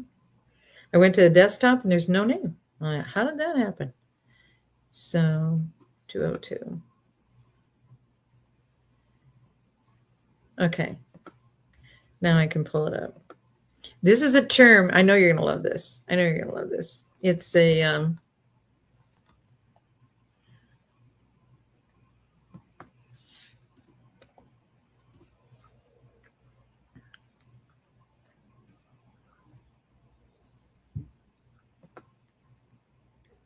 and you're probably going to be able to pronounce it because you were over there. That's the term. The president did all the final negotiations, and then he said, unless you're going to start doing, is it Takia? Takia? Okay. Yeah. So this is a powerful thing. And he said, unless you're going to do this to us. And so a friend pulled up the whole definition of it, and it explains exactly what we're already dealing with in America. It's already growing in America. That's fascinating. Muslims are taught to deceive the Kafar, non-Muslims, about their true beliefs in order to defend the cause of Islam and jihad. This deception is called taqiyya, and we'll just call it that until we find out it's pronounced something else. Muslims will attempt to disassociate Islam from terrorist acts in order to win sympathy in public opinion, especially in countries where they are outnumbered by non-Muslims. They will say that such an act does not represent the true Islam, when in fact it does. Over 60%, is that 60%? Yeah, percent of the Quran, or forcing them to live under servitude as dhimmi, and pay a heavy tax known as jizya. Dhimmis must defer to Muslims in all manner whatsoever. Islamic Sharia law requires all Muslims to pay a charity tithe called zakat. A portion of the zakat is required to be used to fund jihadists such as Al-Qaeda, Hamas, Hezbollah, and Taliban. If they truly oppose terrorism, they would not pay the zakat. Since 9/11, Muslims have committed over 23,000 acts of terror. 90% of all terror acts are committed by Muslims. Wow, that's amazing. I had no idea the stats were like that. Unbelievable. And that's how they've had to live. So she was talking, Juan and I gathered with her at the end of the evening, and she was asking him a lot of questions about that area. And that came in the Q&A that we did toward the end of the last night of the event. And she said, my family. And he said, we're protecting the families. Just like what he said we're going to do here. We're going to protect the Americans over everybody else. Is that what people understand is the Persians, they're believers. And so they've had to commit to saying they're Muslim and dress like in the burqa as Muslims, even though they're not Muslim, because if you don't do that. Now, this negotiation has only been a few days. It seems like it's only been a few days, and doesn't include what happened way back in June, just what's happening right now. And he said by the end of March, there were already over 40,000 killed. So then we head into April 1 that they called April Fools, because that's the new year, in essence. The first feast and festival is the Passover, and the Passover is the same date as Christ was on the cross. And so they call it that because all you fools are out celebrating this Christ on the cross thing, this Passover, this, all of that. And then 3 days later is resurrection. So that's Nisan 14 is the cross. Nisan 17, 3 days later, is when he resurrected, and that was April 4. So April 1 this year happened to be Passover, happened to be the day on the cross. I don't know how long how often that's happened. Somebody said it's the first ever that it exactly matched up, so that the 4th was on Sabbath, and that was Resurrection Day. And there was a picture I sent of a rainbow. I don't know, did you get that picture? There's a picture of the White House covered with a rainbow exactly the morning of April Fool's, which was Passover and the day he was on the cross. I'm going to resend all of these to you, probably one by one. She must think that I'm trained to do this, but you're the technical one. I'm not technical. So I'm gonna try and get this to you. So let me see here. So there, someone took a picture, and it's a complete over the White House itself. The picture shows the White House covered in a huge rainbow, and this was right about sunrise on. I think I might have found it. April 1st. The what? Is this nope. That's the one. That's the one that Obama put up. Okay. That was when they did the pride flag on there. No, it was just, I think it was a personal picture that was done.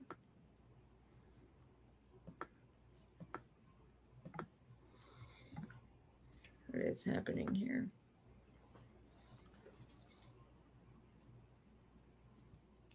Oh, wants me to put a subject in. I am so sorry.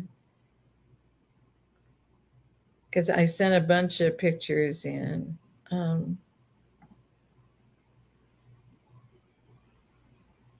Okay, now it went through. And it's just such a beautiful depiction, and that it all happened at the same time. Now, April Fools, see, April 1st is considered like the beginning of the year, because that's the first feast and festival is Passover of the year. because we go all the way back to the Roman calendar, which started in March, because they added Janus and February gods and goddesses after that. So yeah, when they changed it to January 1st, anyone that still connected, and this was I think the French did this, French king did this. So they did you're a fool if you do not believe that it should be January 1st instead of April 1st.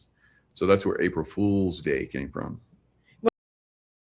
We lost over 700,000 people in the Civil War because of that battle. It's how that's how we have lived, just like they were living. And that's why that description was so unique. It's just like when the president put out Covfefe, everyone was like, where does he get these words? You know?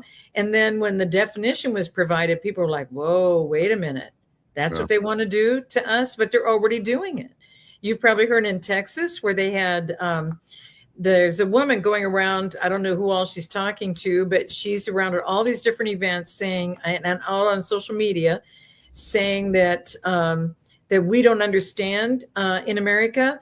They've already set up 3 Sharia law courts in Texas. The 3 courts have all had a case and won the case. And so they said now Sharia law is established in America. That doesn't establish anything. That doesn't give them rights to do anything. But this is how they're living. So yeah, they think they can, get away with that in some court and it sets precedents. So there's some precedents in our court system, in our Constitution. Yeah. Yes. And so, because that's not for them.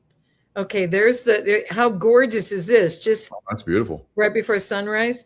And that was on April Fool's. And so then on Saturday, Sabbath, was Resurrection Day. And so then the first time that we never had the white rabbit, did you notice that on Easter? The whole egg roll was all games and stuff. It wasn't about honoring the eggs and everything else. It wasn't about honoring the white rabbit. Remember when he did the white rabbit and he put the Y around the neck for the Y families? Well, this time they were in a brown suit. And did you see the meme that he showed who was under the brown suit? Mm-mm. Oh, you're going to love this. This is somebody you're going to recognize easily. This guy is in memes all over the place, all because of the president. And so they had the brown, they had a brown, a little bit of white on the tummy, but a brown bunny. And then when he took the ears off, it's somebody that you're going to recognize from, I just don't want to spoil all the fun. Okay. So now I'm sending this one. And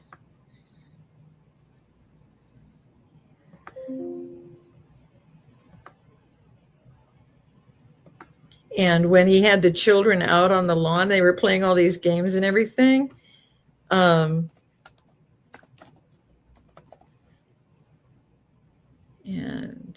desktop. Okay. And now here's the bunny that was out there that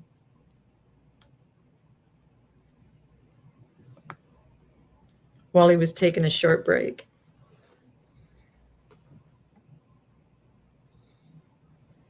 Did you see this one? I haven't seen that one, no. So the bunny that they walked around all day, I don't know who does these things, but is that perfect or what? And it's so funny because see, the head is so much bigger than the bunny up above. and I don't even think he smokes, but I mean, I don't know who's doing these, but he's been the Shah of Iran. He's been the president of Cuba. He's been all of these things. But the humor is that is the bunny he had, and how they did the jacket and everything. I don't know who's doing this stuff, but it's just pretty profound. So, but I feel bad. I don't want to just load you up with a bunch of pictures, but there's some pretty profound stuff that, and there's a couple of things on on Twitter that we could pull up that I sent to, because where we're at is that the president has made it very, very, very clear what he's doing. And when he did that lengthy, did you guys cover the press when he covered about the second guy that they were able to get back, and he gave all the details of it, and then he said about the guy that had done this, the guy that leaked it, is going to be dealt with. But he said everybody involved. And now come to find out, the guy, I don't know if you did this yet, but FBI was able to zero in. It's a guy with the Army background, and he was at Fort Bragg and then became an employee of SOCOM, and they got him. But they're also getting everybody involved in the whole process of getting it out to the media and getting it out publicly to put our guys in danger. Good. The whole betrayal, the whole trail of betrayal. They should be held accountable. Because they know better than to put something like that out. Checking, and that's supposed to be the standard. So if the press, gets something like that and they run with it, that's a problem, because they put all those people in danger. And then, of course, they put people in Iraq in danger as well. But they don't care about their own people. They only care about control and power. But that happens here in America too. So there's obviously some connection that's going on, because there's a lot of generals that have just recently been released. All right, like generals, the very top one, and the deep state is being rooted out. Well, and that's what's happening. That's what's happening. When I mentioned at Mel's event, I said, the same thing is happening in China, because people kept bringing up China. And did you know that a lot of the key people at the very, very top in China have been removed? Oh, no, I didn't know. We don't talk about it that much here, but it's happening there too. And so I said, sir, to Juan, I said, it sounds like out of the 6 or 7, there's maybe 6 that are already gone. He goes, no, I think it's still 5. I mean, he just very casually just looked at the crowd and said, no, I think it's only about 5. But yeah, they're making some changes, and that's all he said. So, but I had never heard that they were relieving too. But all of this has been connected behind the scenes, and we were the ones that didn't know. All of these guys that are operating secretly against all of us are all connected globally. And I didn't picture that it was that widespread or that well controlled, but if you think about it, why was the Muslim Brotherhood here? And why were they in all the meetings? And why were they making the decisions? And why all the cash going over? And why all the on Obama's time? And so when you think about how the buildup was, at the same time, that's nothing. But here's the funny part. Remember when everybody called the president King Cyrus, current day King Cyrus, and nobody really talked about it, and it was widespread. They were telling everybody he's a King Cyrus, he's a King Cyrus. You remember all of that? Oh, yeah. Well, here's what they don't understand. King Cyrus is over Persia, and Persia is what they're now calling Iran. And so Persians are believers. And that's why when they all came to California back in the 80s, they were saying, we're not Iranians, we're Persians. But you had to say you're Iranian. When President Trump did that press conference, he said that there were sports stars. You may know who they are. I was so shocked at some of the stuff he revealed. And he said, because they declared publicly that they're not Muslims and those are not their beliefs. And what they said this week, they were shot down. Wow. It's just, and this is what happens. You have to say you're Muslim. You have to live as a Muslim. Exactly what that to what is. And I didn't know this when I was hearing and talking with these people over the weekend, that this is how it is for them. And this is how they want it here in America. And they're already saying it. And they're building up. They're building 2 mosques every month in Texas, and nothing's happening to them. And how is this allowed? And so I hear these things, and how do we put the pieces together? Because what a miraculous time to be alive and realize that now the military is clearing up the military things. And remember when they said, we will fight until the 2-tiered justice system is brought down. Good. And they're not going to allow this to continue to be this way in America.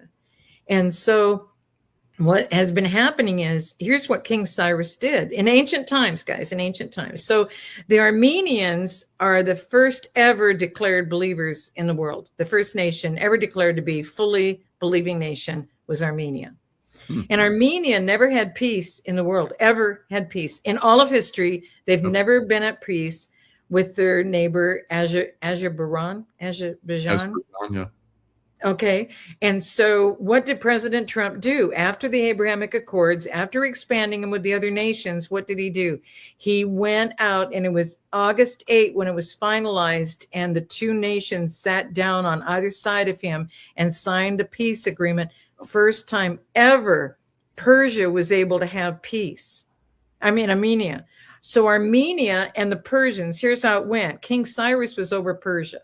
So King Cyrus is over Persia. He coordinates his military, his warriors, to go with the Persians, and the Armenians joined in. Why? They went into Babylon to get Judah and Benjamin out, the two tribes of the south of Israel that were marched off over to Babylon. So they get them out of Babylon. And now here's the hilarity. Everything about Babylon, everything about Assyria that took the 10 tribes of the north, we don't understand history. Everything about that is now Iraq. Nineveh in Assyria is now Mosul in Iraq. And I don't know, they had one of Babylon, but the main reason they kept our guys in Iraq was to protect all of their historic stuff of what? Of Babylon that fell in ancient times. Yep. Do you see what I mean? But it was King Cyrus that went in and did all this. So King Cyrus went in and did all this. President Trump goes in and does all this. And what do they do about President Trump? Was where the museum is that had the remains of Gilgamesh. Oh, wow. So they were going in to, protect that as well. So they sent in like Delta and guys, very high level guys to basically protect that and get that freed. It's just, it's so amazing what is going on. Just so amazing what is going on. There's some other things I was going to send you here. But okay, so the history, Persia and Armenia going into Babylon, bringing out those tribes. And that's why here we're heading into this time of repentance and prayer for America. And what is it when we did the faith monument and the man of liberty was sitting on the head of the Lion of England. And he had already skinned it, and the limp paw was over his right shoulder, and he was holding one of the little, it's a singular, like a binocular, but a singular eyeglass that he's searching out over the horizon to make sure that tyranny doesn't come on these shores like it destroyed England and the other nations, and as they lived in England. And so they got away from it, wanted to be away from it, and there he is sitting on it. And here's what's really amazing. He's got his right foot on the history book of tyranny. They understood all of these secret societies, like every 20 year and every century. They understood what they were getting away from, and they were getting away from England. So here's what we're heading into on May 16 and 17 is that we're not just going to pray that our nation makes it through this. We're not going to just pray and rededicate the nation to the Lord. And people look at, well, you can't pick a religion. And that's why I sent that picture. You have the picture of the 4,200 religions, right? If you don't have that one, I'll send that one too. I'm sorry. I sent all of these in. I'm so sorry. So there are 4,200 religions of the world. And in the 4,200 religions, people wanted to know, well, why are you guys thinking one religion is going to control all this? It's not a religion. You either have faith in a living Lord or all the dead gods. There's one choice or the other. And the living Lord, Aleph, that put his signature across America, is the one living that loves us, has his hand upon us, wants us to live, gave us this land, protected the pilgrims, protected the Native Americans. They always had a place to go. They always had, and the wisdom in them and the truth in them has never left them. For 4,000 years, you can talk to any chief, and I've been honored to talk to several across America. They still know the same truth from 4,000 years ago. They still know exactly how this all lays out. The wisdom in the Native Americans is what they gave up for us. They sent them to the other side of the Mississippi to not have the truth for us. So they always get rid of the truth people across the world because they don't want us to know the truth. So truth is the living Lord, and the other kingdom is death. And you can call it Muslim, you can call it the Hezbollah, the Hamas, and supposedly Israel funded them. Remember, they said Israel funded them, and then they said, no, Sheila, it's Iran that's funding them. No, it's Iraq that's kept them going. Guys, you just saw in what Michael read, it's the Muslims that are funding all of this. And everybody's been playing tennis with which country is the one doing all of this. And in that document, that's why the president used that word. He said, I think everything's going to go well unless you are operating in this, which means you want to deceive us, because I'm not going to put up with it. Because if you'd want to operate this way, we're going to come back, hit you harder. And that's what he said to the people in social media this week. He made it very, very clear. I'm not going to put up with this. You're going to have to do the right thing. And I've already extended all of this. I've been as gracious as I can. There's no more being gracious. I'm done. He's letting him know I'm done. This is what we're going to do. And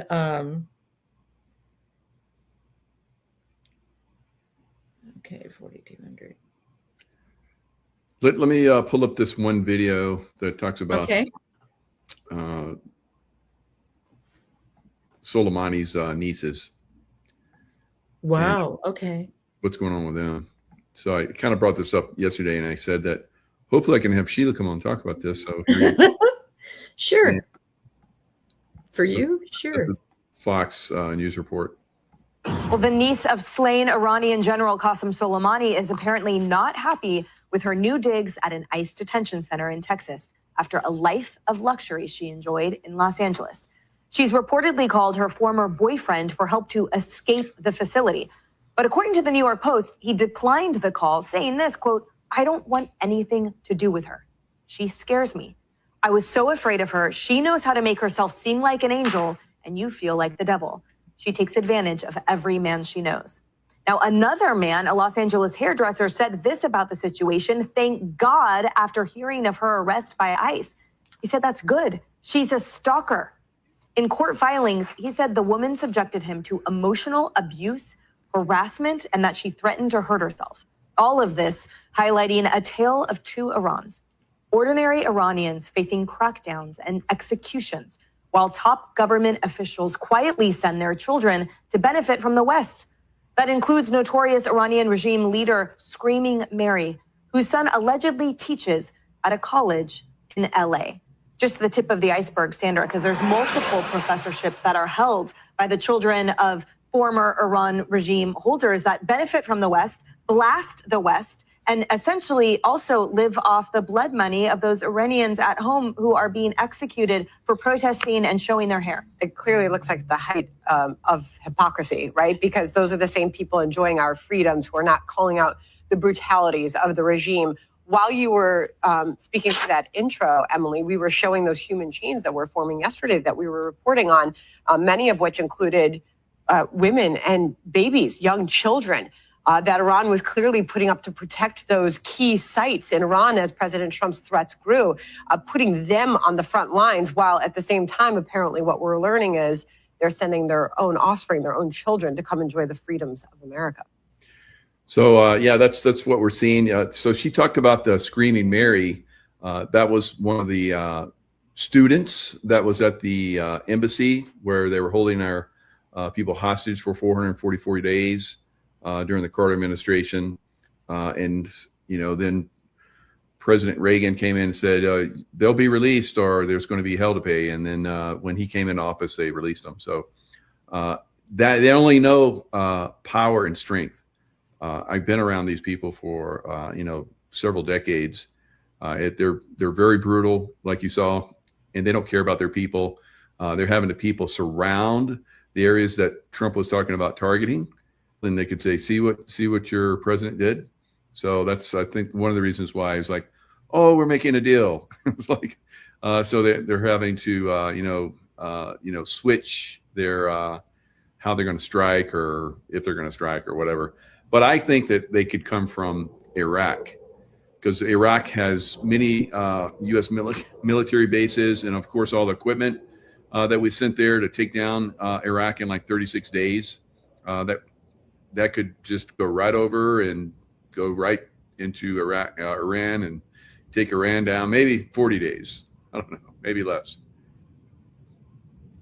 The truth is, that's what they want. What you just shared in that video is how they have always operated here. Yeah. They tell us that they want to be here, but that's why Trump has said, you don't want to be here? Go. You don't want to operate, you don't want to assimilate in America? Go. You don't want to operate like an American? Go. And they don't think they're realized, but it's just like all of these people that were given track phones.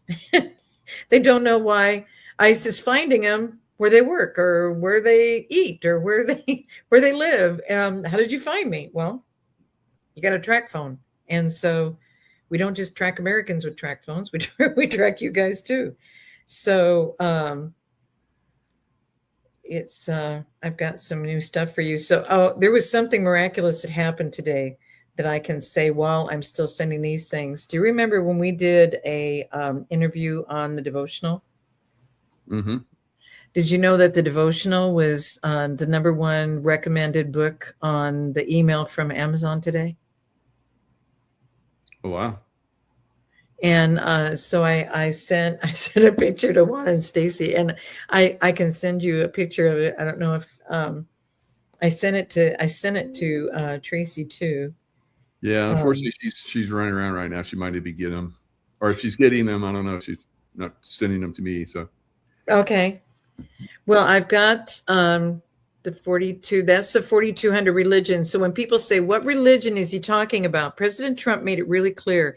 He came back and said, "My religion is faith in Christ, and faith in Christ is my religion." And he made it really clear. How many rallies was he pointing to heaven and saying, that's the boss. God is the boss. And so I have another one for you where he confirmed it.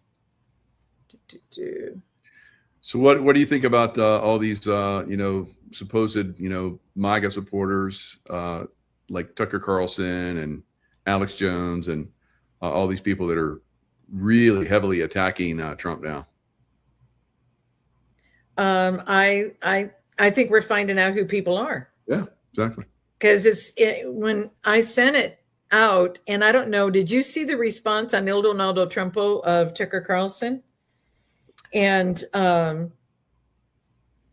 Tucker Carlson, you know what I'm gonna do? I'm gonna send this. Can you pull up the email from me, Office at His Best? Because this is the one, and I want you to see it before on the Tucker Carlson, because I sent it to him, because this is what Tucker said. When President Trump said what he was going to do in Iran, what did Tucker do? Tucker turned around and said that the president desecrated Easter with this announcement, because he used some terminology. But he'd already been negotiating, and then finding out they're not even interested in negotiating. They just really don't even care. No. And so so I'm going to send you one because I don't want to put it up on the to go unless you think we're okay. Because it was just kind of fun, because I gave the whole summary. He had a guy on, I think it was Sunday night, and I sent the interview to you and to Tracy. And I said, it was the most disturbing interview. I couldn't even keep listening to it at one time. I had to keep turning it off. Then I was scrolling forward. Then I thought, did I miss something? And where's the meat? Where's the beef? Remember that gal? And so I'm going through it, and he's talking about Paula White. And then he talks about Paula White back under T.D. Jakes. And he doesn't say anything. He said there were scandals. He doesn't say anything about Benny Hinn in Italy with her. He does after they both got their first divorces. And then he went back and married his wife. He doesn't say anything about her being under Kenneth Copeland and always having hands laid on her from Kenneth Copeland and giving her new blessings with her new husband, who changed his name, the singer from Journey, changed his last name from his family name to the name Cain. And he didn't go over any of it. He didn't go over any facts, just kept making vague statements, pieces. The way I describe it is it's pieces. Then they tried to connect the dots with the pieces, and they didn't connect. And then did this whole thing against what President Trump is doing. And so what came out from Il Donaldo Trumpo is a response. And to me, it's so profound. And it's funny because when you do this, sometimes we have to come back to humor to describe what it is that you're doing. And the humor is just pretty profound because when you see the picture of him, so I'm just sending it to you now. And it's going to come in from the His Best.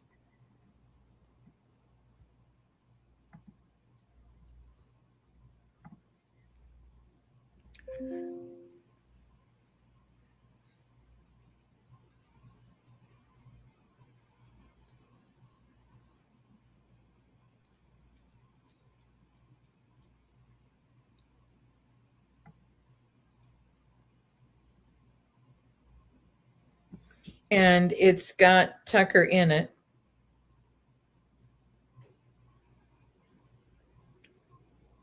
Do you see it? No, it's not coming through on my stuff.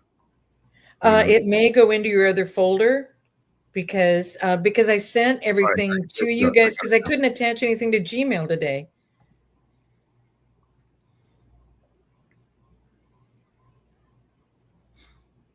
Oh, that's good. Do you see what I mean? And I don't know. I think it'd be fun to share because it's humor, but it's like you want to say that he desecrated Easter. Do you even understand the truth about Easter? But I did not know. People are talking now, and I forgot. I think. Did you know his dad was CIA? Yeah. And I didn't know any of that. And they said he's committed to his dad. He can't back the president on some of these things. I'm like, back him on Easter? You know anything about a pilgrim group? I heard there's a horrible one like Pilgrim Society or something. Yeah, something like that. Well, that's not a real group. And they're blaming them for a lot of stuff that we've gone through, but I don't understand it. What is the Pilgrim Society thing? Yeah, I don't know. So I just heard it and somebody said it was like really bad. So I guess I have to do research on it. Well, they're trying to say that I don't understand pilgrims because the Pilgrim Society is such a horrible group. I said, if it's a secret society, it probably is. And the pilgrims didn't rule over anything. The pilgrims were like the free thinkers, like the Quakers. Mm-hmm. So anyway, so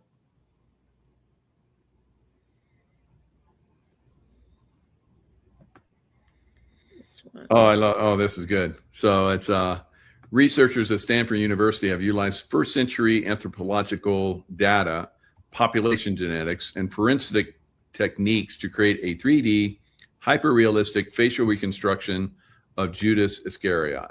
So we got Tucker Carlson there. Very good. And that's true. He is. He was a huge Trump supporter. Trump took him in, after he got, dumped by Fox. Help make him great again. So, and then now he's turning on Trump. So it happens so many people, doesn't it? It's crazy. Well, and you know what's really adorable? Did we share the little video that was done like a Mission Impossible and it was with Joe Kent? I'm not sure if we did or not. Did we share that? Because picture Joe Kent sitting at a computer and he's typing away and nobody noticed it. I had to have everybody go back and look at it a second time because off to the right it said top secret, transfer of data happening now or processing now. And so that was a little sign over to the right and nobody realized that sign was there. And it's Joe Kent and he's sitting there and he's one of the people. Marjorie Taylor Greene is one of the people. Alex Jones is one of the people. They've got like a lineup, like FBI's Most Wanted with all of these pictures on it. And it's all of these people. And so what I was sharing is that this is craziness, because Joe Kent is sitting there typing all this stuff. Then he grabs a thumb drive, and then you know how Mission Impossible music is. It gets more dramatic, and he's in a vehicle and he's on a highway and it's late at night, and there's two lights, some headlights coming toward him, and that's all you see is that he's speeding to get there. He gets to this diner, and then he's sitting at a table, and all you see is Tucker Carlson sitting across. He's handing him the thumb drive, and then you see the back of FBI jackets. See, they're taking Joe Kent out. Okay. Then they point the camera back on Tucker Carlson, and then all of a sudden the mask is starting to come off. The guy is pulling the mask off, and as he pulls the mask up, here goes the blue tie, the blue jacket, the blue shirt. He wears those blue casual shirts with a bow tie. Here comes all of that. It all comes off. And you know how Trump is, even his red tie has to get out of his way. And so the red tie is over to the side. When all of this comes off, the red tie falls into place. The shirt's crisp white. The blue jacket is pristine, right? And then it's President Trump smiling at you. And he's got the thumb drive. And the very next day, Joe Kent steps out, gets fired, retires, resigns, whatever he did. And Yeah. Joe Kent's in a picture now with Tucker and everybody on the FBI's Most Wanted. Wow. And so, and again, President Trump took in Joe Kent. He was, just, taken down, taken apart, whatever. Let him come back, and it's probably CIA spook, as somebody's saying in the chat. I agree. mm-hmm. Well, to give up where we're at, to top secret data transfer processing now, and he's handing it to Tucker. Is this? And you think that's right? But see, that's the way the mainstream media always got their information, but it was never information you and I were ever supposed to know. So it was helping them, but then they were giving us the lies, which is what we've been living by, which is how the Muslims live, is that they lie for their own protection. Oh, yeah. And that's not their plan at all. And they have to do what Muhammad wants them to do. And Muhammad didn't even exist until the 600s. So, Yeah, there's I've known a lot of Muslims, but you're right. They're scared to get out of line.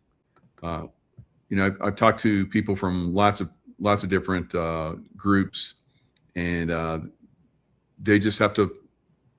They're in the Muslim world, so they have to say they're Muslim and act like they're Muslim, but they don't really follow Muslim traditions at all. But they have, like you're saying. Otherwise, I talked to this gentleman that was he's from Turkey, and he was telling me how they had to take on a Muslim religion to stay alive. Otherwise, he talked about how groups of them were like forced into buildings and churches and so forth, Christian churches, and they were burned alive. So they're like, okay, yeah, we're Muslims now. So, no, boy. Yeah. I'm giving you some more. I'm finally catching up. Nice. The truth is like a lion. You don't have to defend it. Let it loose. It will defend itself. St. Augustine. That's a great one. And that's where we are. That's why the president, and he has never made a promise. It hasn't come to pass. He's never said anything he's going to do that he doesn't do. He's never offered something that he didn't do. I mean, it was so emotional. You know a whole lot more about this than I do about what they're doing. But when I heard that whole press conference and how Radcliffe came from the CIA and said there was one piece of this, only one piece that we were able to help with, that they didn't have whatever it was to do to find the guy under that new communication system. So he did that aspect of it. Then they turned it over to Hegseth, and Hegseth said what they did. But the president describing this whole thing, and then And he even said some things that Raising Cane didn't say. And to have hundreds of guys up in the air, have hundreds of guys in each of these pieces of equipment, to have backup lighter equipment that didn't have all the medical stuff and everything in it because they just knew the guy was bleeding. And so they carried all the stuff they needed. So Raising Cane had a backup plan that if the sand was going to be too wet and they couldn't get a lift off, from picking him up, that they had these other planes to then transfer it all into, and that all of this was done. I mean, it wasn't even 48 hours, was it, from this whole thing happening? And they had all these teams all over Iran, and their radar's already gone. I mean, all their communications messed up. I mean, everything's messed up for them, but they're listening to people. I think there's 6 planes over there, and I think there's 4 planes over there. I think the guy was over there, you know what I mean? Because look what that put them into by somebody leaking that they got one out, but there's still one that's in danger. It's like, why? You know what I mean? And so put all of these guys in harm's way, and then here they are. So, but what I shared after the one about the president saying that, you know, there's politics and there's government and everything else, but it's all about God. He's trying to get us back to what the Pilgrims gave in this nation. That's why we're such an unusual nation. We were committed to following the truth and being at peace with our people. And life is precious to us. And the other kingdom, the life is not precious. And so there's a clear distinction. And that's why I said, if you don't know who you are or whose you are you with truth and life, or do you believe in death? I mean, and I'm not trying to decide for you. I'm not trying to convince you. I'm not trying to have you shift. It's just you're making a choice, whether you think you're making a choice or not. But that's why it's in our Constitution, natural born for president. You can't come here and have an anchor baby and then have that baby who's in the family who's not even committed to America be a president of this nation, because that's how it goes off. And we did that miraculous interview that nobody knew about of the sheriffs. That isn't even their name, Bush. And they weren't legally for candidate, and they weren't American born. And their parent, Bush 41, was born in Germany in the German Navy before he came to America. His parents were German. And so then 43 didn't either, because his dad is 41, who didn't qualify because he was even born in Germany and his parents were German. And so it's the whole family that was never supposed to be there again. As of September 1963, when President Kennedy and AG Robert F. Kennedy met with him, Prescott Bush, and they knew that was his SS name, and with Hitler, and they knew that he had all of these things that he did with Tesla, selling all of Tesla's patents over his inventions over to Germany. They knew all of this, and so they released everything to him by saying, just sign that nobody in your family will ever be in our government again. And guys, look what they have done. They're the ones that brought in the Noahide laws. I mean, they live a different life, and so they're one thing. Signing an agreement with those two, JFK and RFK.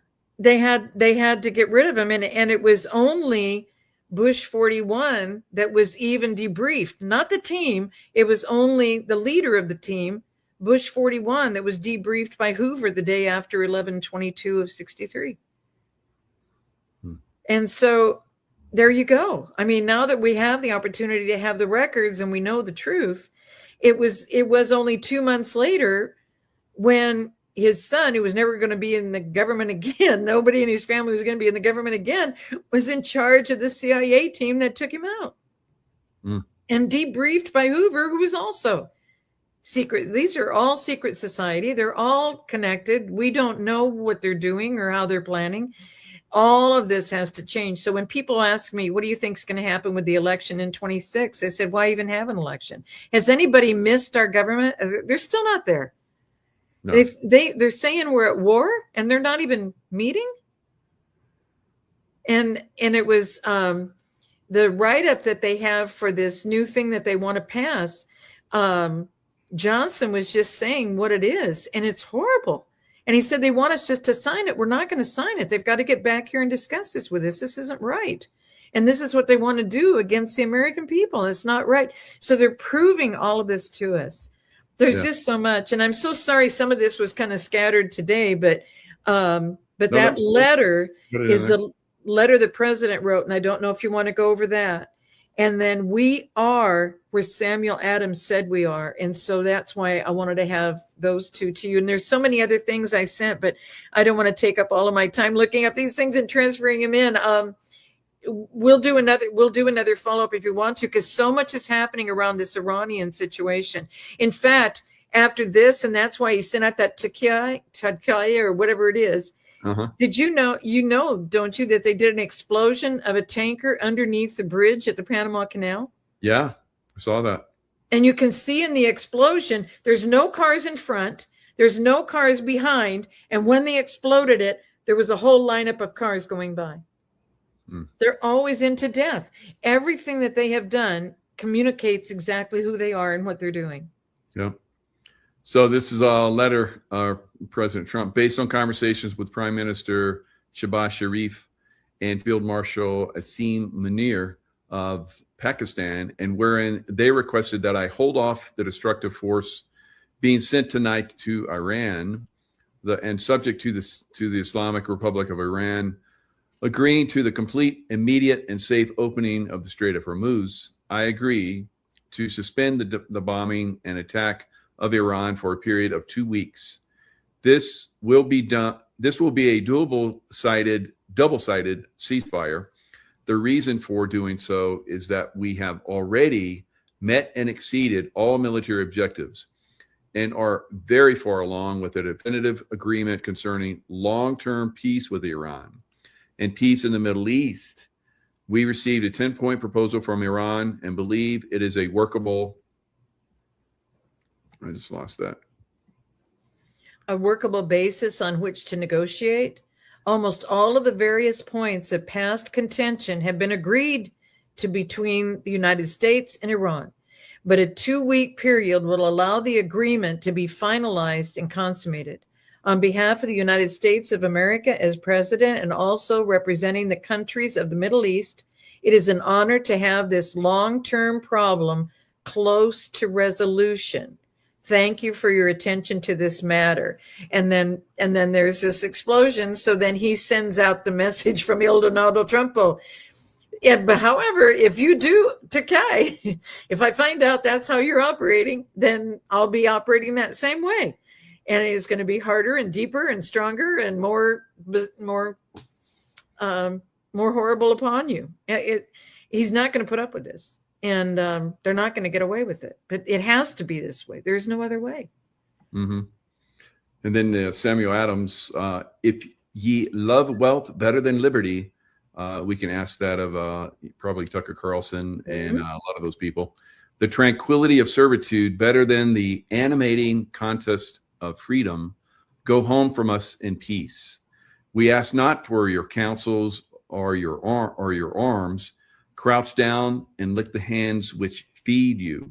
May your chains set lightly upon you, and may posterity forget that you were our countrymen. So yeah, that's coming for a lot of people. So it's not just ICE getting people out. It's not just, we're still in the place where there's a lot of people here that are here for a different purpose, and we can even comprehend. We don't even think like these people think, and that's how they get away with this, and that's how they took over Persia. But I'm still praying that Persia will be able to be Persia. Armenia is now going to be able to be Armenia, and I really hope and I trust that's where he's headed with this, because they're not going to have any options. No. And I think it's going to be really hard for them to get them to agree, because they don't agree. They just string you along and lying to you the whole time. So he's going to let them, I guess. I don't know what the 2 weeks means as far as like more buildup, because he said also in a post earlier today, I think, where he said, we're not going to move any troops. Everything that's there is going to stay there until we know for sure that we have an agreement. So. Well, and they really haven't opened up the Strait of Hormuz. But have you seen the pictures? And I don't think this is a NATO building, but have you seen the picture? It has capital NATO, and then they have the the explosions. And then all of a sudden he's walking forward with the sunglasses on. I love what he does, as he's done it so many times. And then all of a sudden this fireball follows him and the whole NATO building is completely gone. But you know, people thought we were doing good things about NATO, but look what he has proved, that none of them care about us. None of them are ever going to help us. None of them are ever going to stand with us. So why are we doing all this? Their bases we couldn't even fly over their countries or operate with their bases over there to get help to handle this. And it's affecting them too. And they don't even want to help. That's for that to be proven to the American people. This has been quite a week. And that's why I will get more to you, Michael, because this is so exciting. Every day has just been like, oh my God, this is happening. Oh, this is great. Oh, look what he's doing now. Oh, he handled that. I mean, it's just, we went from whack-a-mole to handled. It's been miraculous. And we're in a whole different place. A lot of people are like, they started this war because they wanted to get away from Epstein. Well, today we had Melania come out and open that can of worms even to a greater extent. So let's listen to what Melania said. Here's the First Lady, Melania Trump.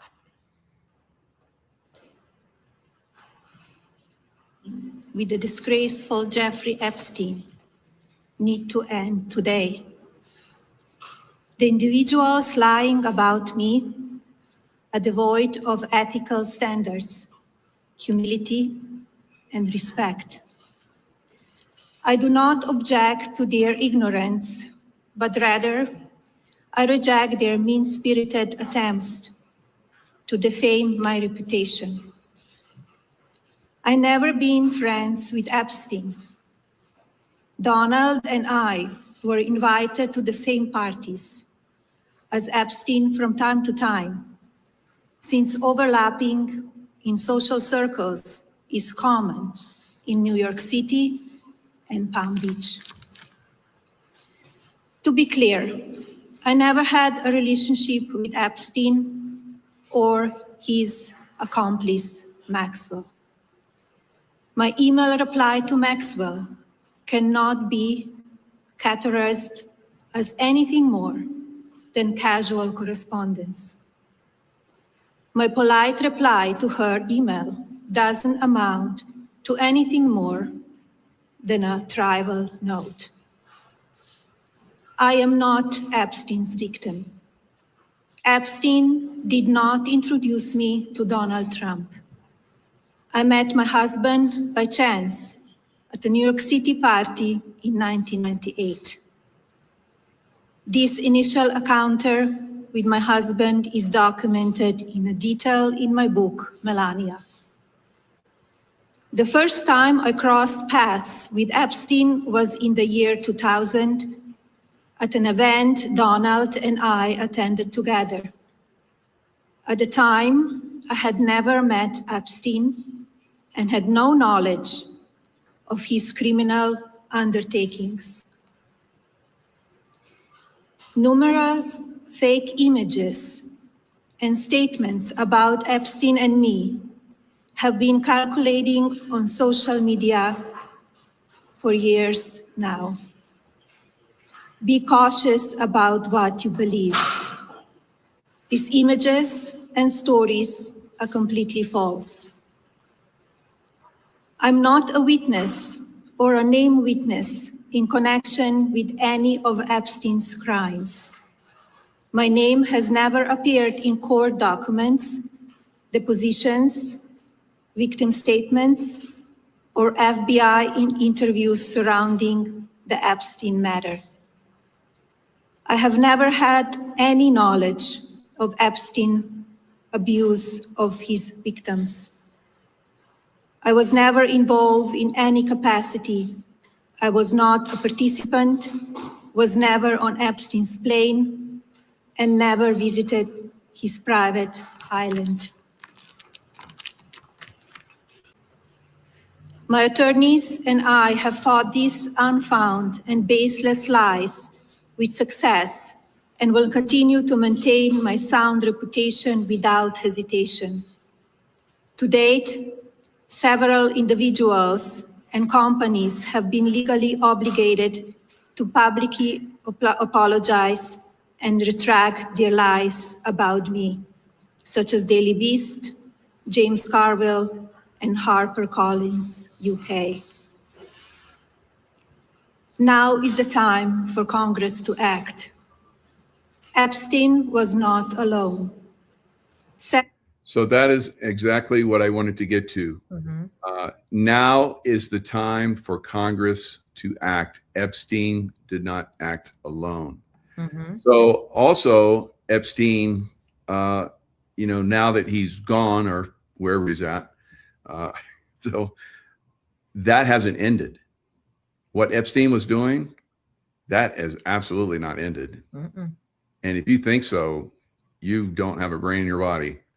So that's why Congress, and I don't believe we can depend on Congress, but some entity with some authority like Congress, because I think probably Congress will be completely replaced at some point in the near future, hopefully, and the Senate. But some entity needs to investigate this and start to expose who is involved with Epstein, probably a lot of those congressmen and women, and then we have to, and senators, and then we have to look at where did that go? Because it didn't end. P. Diddy parties, they're out there somewhere. Epstein Island vacations for the elite, it's out there somewhere. So we need the investigations. What do you think, Sheila? It's absolutely true. Eisner made the big guy at Disney. He made a really big deal out of the fact that he had to take the guy that was going to replace him when he moved up to chair. He had to take the guy that was going to be president, had to go to Epstein Island first before he could get that promotion confirmed. Wow. So that's how it was being operated. That's why the Disney cruise ship stopped there for family snorkeling. And then they've got the submarine underwater, and a youth director off of the Disney cruise ship disappeared. And nobody's dealt with any of this. But our Congress is so compromised. They're saying that 93 out of the 100 senators are in deep trouble. Wow. But where's the second half? Because here's the other thing. I haven't seen you since you did the interview with Juan on Bondi, and that I keep starting it and getting into it, but I haven't heard the whole thing. But how are they putting Todd Blanche in there? Todd Blanche is the guy that stopped Tina Peters. Everything was set up 4 times to get Tina Peters handled and out of there. Really? And Wow. Todd Blanche was the block. So Wow. how is he now moving into, unless he has to be taken on next? Do you see what I mean? Yeah. Exposed. Yep. Yeah, because our government isn't doing anything for us. And you know what? I don't think we're missing any of them. Are you notice anything in your life that you're missing because they're nowhere around? No, not at all. And in fact, that SAVE Act that they were supposedly going to vote on, but they, skedaddled out of Washington for a little break. That's not needed because they don't do anything. Florida has already made it law, the SAVE Act. Mississippi, South Dakota, and Utah, all 4 have already made that the law. But yet our Congress and what was it, 85% of Americans want the SAVE Act to go through, yet they can't pass it. It's unbelievable. Even Democrats want the SAVE Act for the most part. For most Democrats want it. I think it's 100% of GOP, but it's insane. It's insane that they can't get anything done. Well, there's something where they've changed the wording. And Johnson, shoot, I thought they're not in, so I thought it was old. But he's talking about what they haven't voted on yet. And he said that they added these terms, and he wanted Americans to know, and they need to get back here and clean it up. I'm going to find that for you because it was Speaker Johnson that brought this up. And he said, you're not going to believe the words. So I'm going to and he read them. I'm like, oh my God. And he said, we cannot resolve this and continue to just pretend like it doesn't exist. And why are they not rushing back here to get this handled? So are they on a spring break because their kids are on a spring break, or what is going on? Yeah, they're on spring break. So yeah, already law, like I said, in Florida, South Dakota, Utah. and I think I must have skipped through Mississippi. Yeah, Mississippi. There's Mississippi. So it's already done. I mean, states can go ahead and pass it. We have to like just start to work around Congress because they're not doing anything for us. So we the people have to get this thing moving. Well, and are you hearing? It sounds like there aren't going to be any in Congress. It sounds like we're going to be going to. Remember when we did that Q&A and Juan joined us and he was talking about the election and is like, so what's going to happen in 2026? I don't see across the country. I don't see how we can have an election with where we're at and what's going on and how Congress is upset because they're saying we're at war. If we were at war, why aren't they in their seats? Exactly. Why aren't they just something? And I can't put my finger on it, but this Johnson thing is bothering me. I'm going to find this Johnson thing for you because you would understand exactly what he's saying. Because I was just like, what are they not voting on? And what words did they change? Because I thought it was all done. But yeah, they inserted something in there. I know what about. I don't know exactly what it was because it was kind of like a last minute type thing. It's like we're not going to pass this. We're going to have a clean bill and we're going to pass a clean bill. When? Mm-hmm. Okay. So we'll see. We'll see these shysters what they come up with. But Speaker Mike Johnson. Maybe it's here.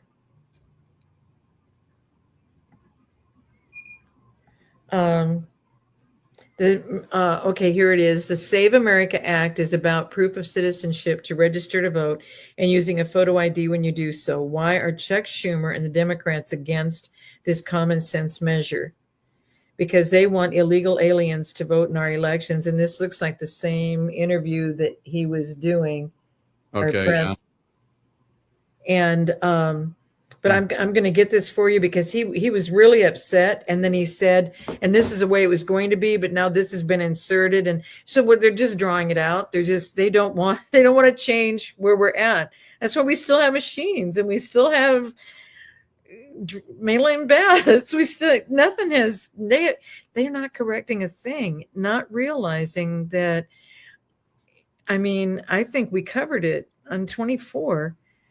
Our guys were in those warehouses when those white box trucks showed up with those extra ballots all filled out.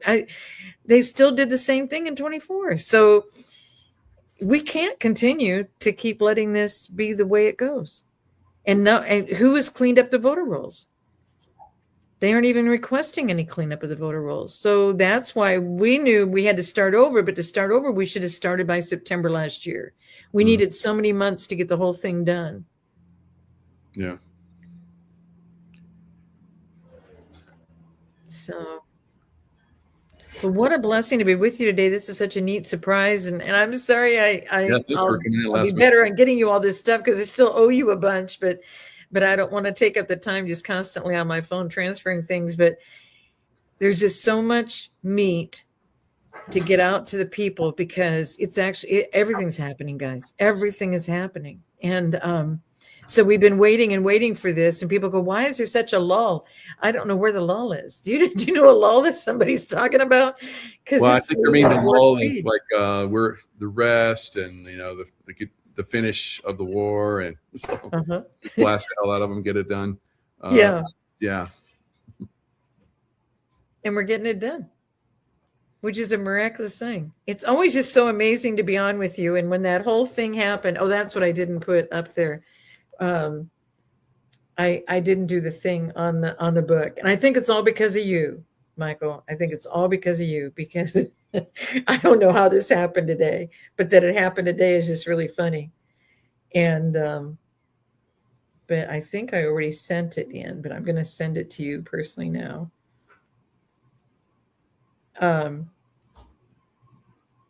It's the email. In fact, I think I sent the email from me receiving it. I think I sent that to both of you. Let me see here.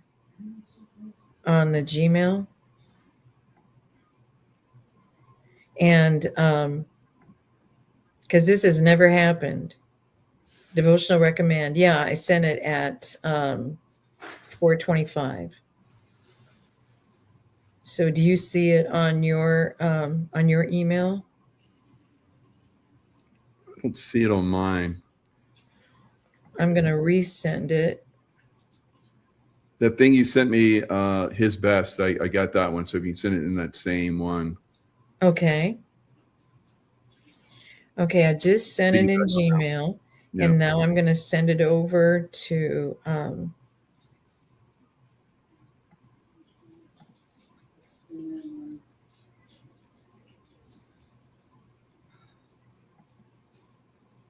I'm sending it over to his best, and now I'm going to send it to you from his best too. But I sent it again from Gmail. I just forwarded it.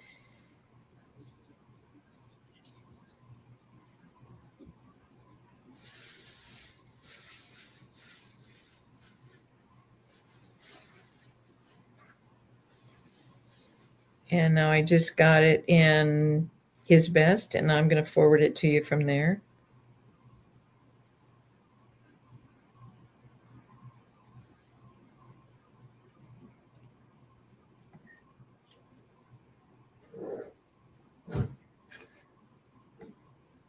So you're talking about where it was featured as a the next read? Yep, number one on the recommendation. Yep. More like your recent read. And there it is. You see the one right below? The Space War Total Recall book? Yep. But Antarctica's on there, and there's one that a couple that I'm interested in that are below that. The Greatest Templar Tale Never Told. That interests me.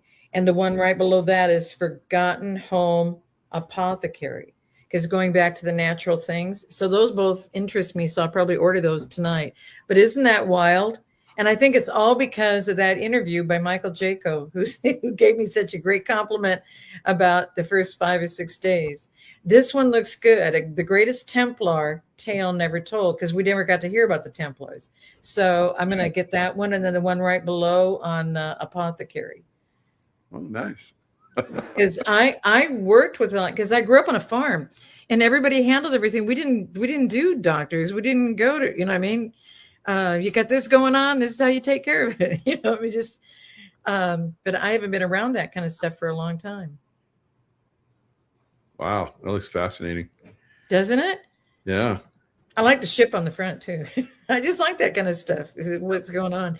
But I think this is all due to Michael Jaco. So I sent it to you guys as soon as I got it. So, because this has never happened to me. This has never, ever happened to me where I'm a recommended book for Amazon. They do this once a month where they recommend. Yeah. So thank you very much, Michael Jaco. I owe you guys another dinner. I'm adding it onto the list. So good. Are you going to that Las Vegas event that Wine's throwing again? Yes. I already registered, already got the room. I'm all set. Very good. Yeah. You guys going to be there? Oh, yeah. Awesome. Awesome. I think that's going to be a fabulous event. Are you guys going to be in DC 16, 17? I'd like to try and do that. We'll have to see what's going on. We got a lot of stuff going on around the time frame. We might be able to do it. Okay. If you can do it, let me know, because there's an event on the night of the 16th.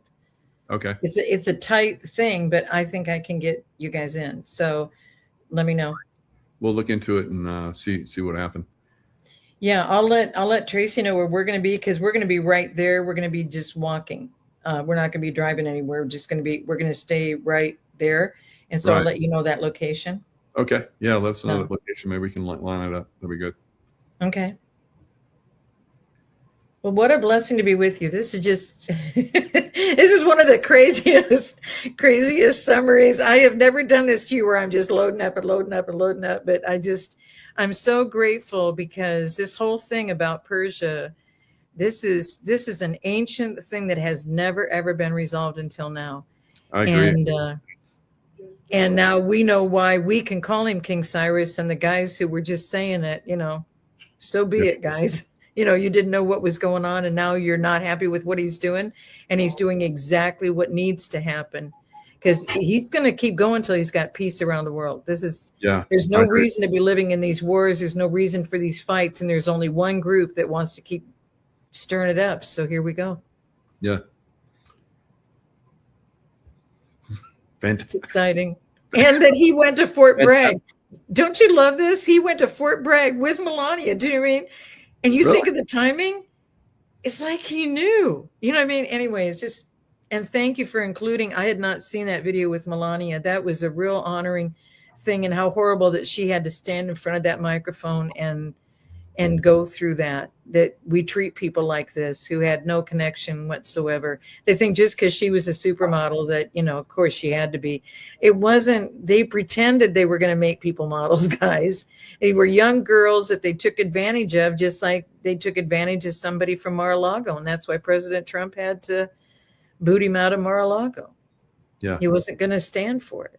So, because I've got a lot of friends who were supermodels in New York, and they knew exactly what was going on. But when you're a supermodel, you're not 13, 14, 15, 16, 17 being picked up out of, I don't think people understand Victoria's Secret yet. Do you know what I mean? And Wexler, he's still out and free and walking around. And I think, I don't know, maybe he's not. I mean, but they show him, so who knows? But they showed Tucker with Kent. Joe Kent. And guys, it's just so funny. And have you seen that video? If not, I'll get that video for you. It's so and the Mission Impossible music. It would just be really fun. So I'll get that for you. Perfect. All right, Sheila. Thanks so much. And last minute, great show. Everybody loves it. So thanks so much. It's always great with you. I so enjoy these. So whenever you have another hour, let me know. Sometimes it's fun just come on and just wing it. That's what's going on in the world, and just run with it, because you have such a deep historical view of events. It really appeals to a lot of people. So it's good, very good. Well, it's all dovetailing together. Everybody wonders how can you piece this all together? I've been hoping this could happen for the people who are Persian and are stuck under Iran rule. I was hoping that Armenia could finally have peace. They've never had peace in all of history because they're believers, and we didn't understand that's why they're here to do this to us. But they knew at the time of the Civil War. We've done the whole thing on the soldier monument, I think, on the Civil War, where they knew they had to keep their own musket and their own cannonballs after 700,000 lives were lost. Guys, it's unbelievable how this just keeps happening in the world, and it's finally being addressed. So I'm so honored to have done this with you tonight. I just so appreciate this time. Yeah, absolutely. Thanks so much. All right, everybody. Thanks so much for coming in, and we'll see you guys next time.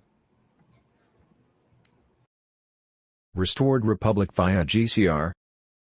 Judy note. A possible timing on Monday, April 6, 2026. The new global quantum financial system was operational in 209 nations, with gold-backed currencies ending the fiat debt slavery. Trump had ripped financial control of the world from the cabal, restoring the sovereign U.S. Treasury.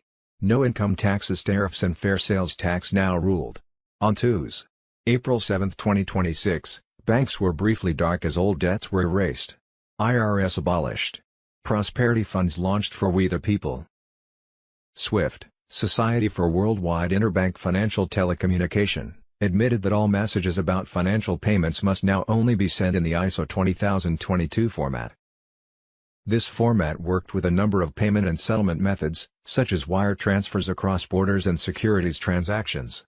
This had an impact on over 11,000 banks, 200 countries, and $5 to $7 trillion worth of transactions every day. See martial law Thursday, April 9, 2026. Military tanks are now patrolling the streets of Washington, D.C. all night long. Tier 4B martial law on Telegram. Thursday, April 9, 2026. Breaking: Iran strikes reveal direct undersea supertunnel to U.S. soil. Project Odin martial law on Telegram. President Trump, safe in the secure White Hat command bunker, just watched the impossible happen live. The precision strikes on Iran triggered the master tunnel map to explode with a new glowing red line, a 5,000-mile undersea supertunnel running straight from Iranian deep state bunkers into hidden U.S. coastal domes along California and Florida. U.S. Army forces under Trump's direct command are already inside both ends, raiding live as we speak. Temporary martial law is now expanded to full coastal lockdown to protect the rescue OPS. Similar evidence points to Hillary's biolab network and the Vatican's Ninth Circle satanic cult running international child sacrifice and trafficking rings, with mass graves in Canada, Ireland and Spain holding hundreds of thousands of victims.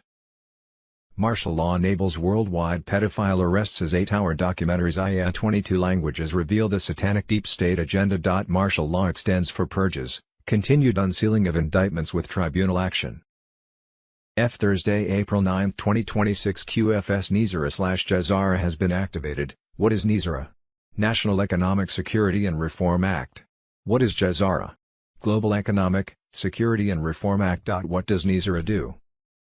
Each country maintains their sovereignty. You, as a person, maintain your sovereignty. Yes. You own your stuff, land, home, cars. Each country has their own sovereign physical and digital currency that is backed by precious metals, utility-backed currency dollar with values, not as with the corrupt fiat system. Each country worships as they pleases. Each country governs itself independently. Currencies worldwide digital/physical are placed on a level play field that brings fairness to the world trade markets, all backed by precious metals. Society will not be entirely cashless. Rather, all currencies, physical or digital, will be backed with tangible precious metals. This is the reason why we are currently witnessing a steady collapse of the central banking system worldwide, as the decentralized financial market system revolution continues. Over $106 billion, 106 billions, are in circulation payments to all citizens. These funds are obtainable through your Q phones. The hour has arrived. We all prayed for this day. Obtain and configure your quantum phones. QFS NESARA/Jazara has been activated. The greatest wealth transfer in the history of humanity is here. Apply for your NESARA/Jazara sovereign wealth funds today. The green light is already given. Most will hear about this later. A few will see IT first. Enter the official Tier 4B, ISO 20022 now. Thursday, April 9, 2026 Bruce, the big call. A person working with a redemption center was told to stay not go out of state and stay up to 17 days after exchanges started. A source said Tier 4B, us, the internet group, notification were pending for Tuesday, 14th of April, but Wednesday 15th of April was a shoo-in. Another source said Tuesday, 14th of April or Wednesday 15th of April with exchanges Wednesday 15th of April or Thursday 16th of April. Another source said notification would happen Tuesday, Wednesday or Thursday. 14, 15, 16th of April. Last Tuesday, 7th of April at midnight the petrodollar was dead. This was code word for the end of the SWIFT system. 4 countries were still trying to use SWIFT but it was no longer available. ZIM holders are the only ones who have to sign an NDA.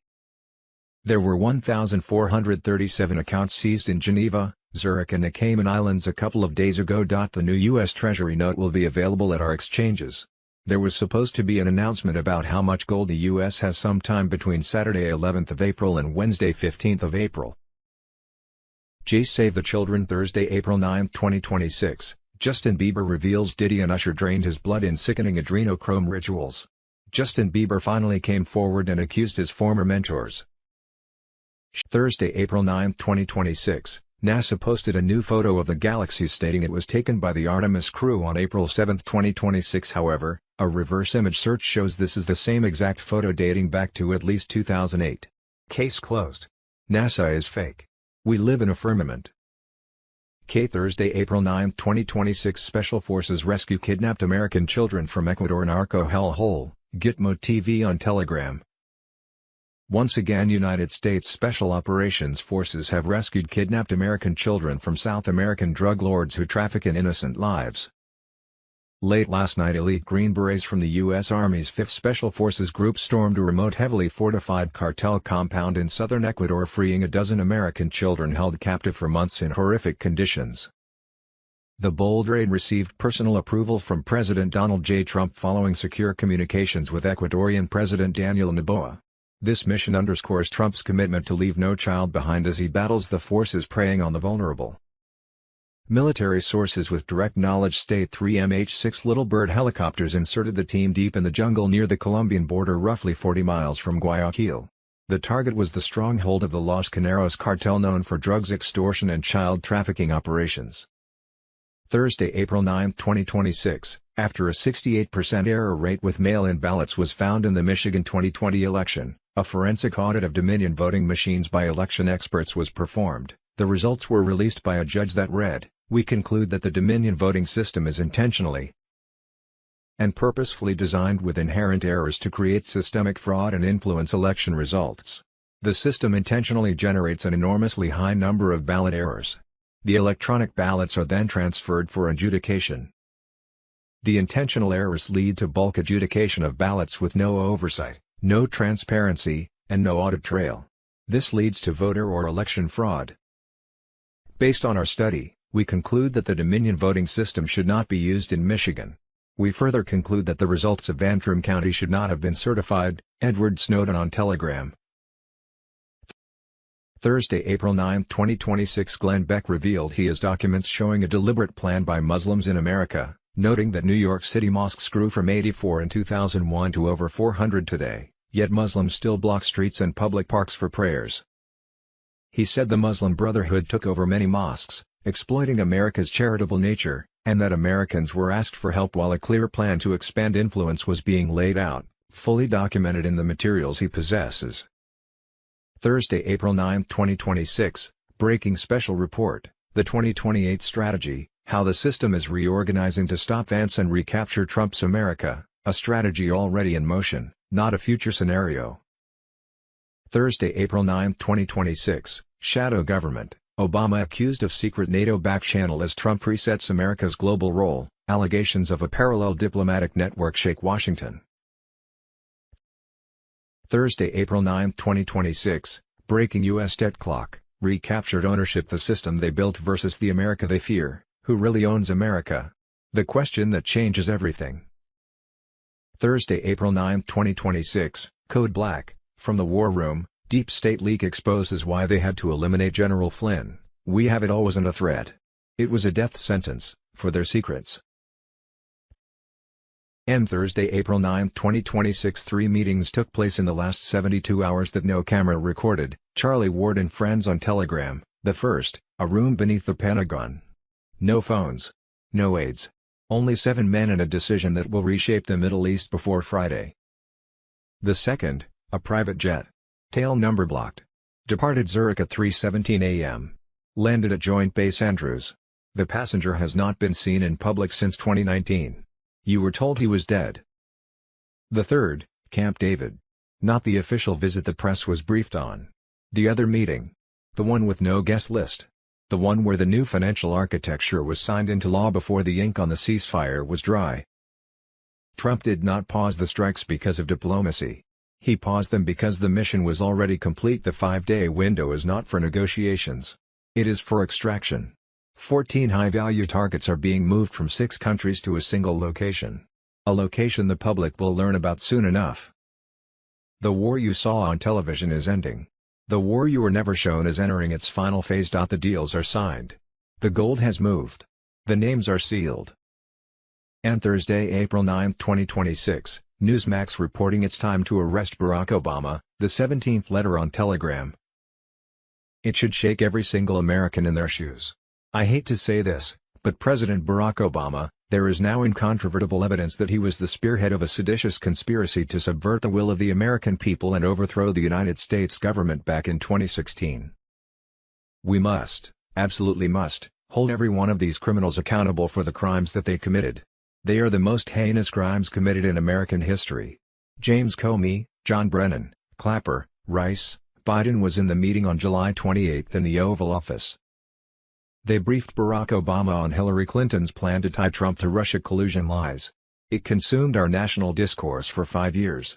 It undermined a sitting, duly elected president. It sabotaged administration. It framed a 3-star general.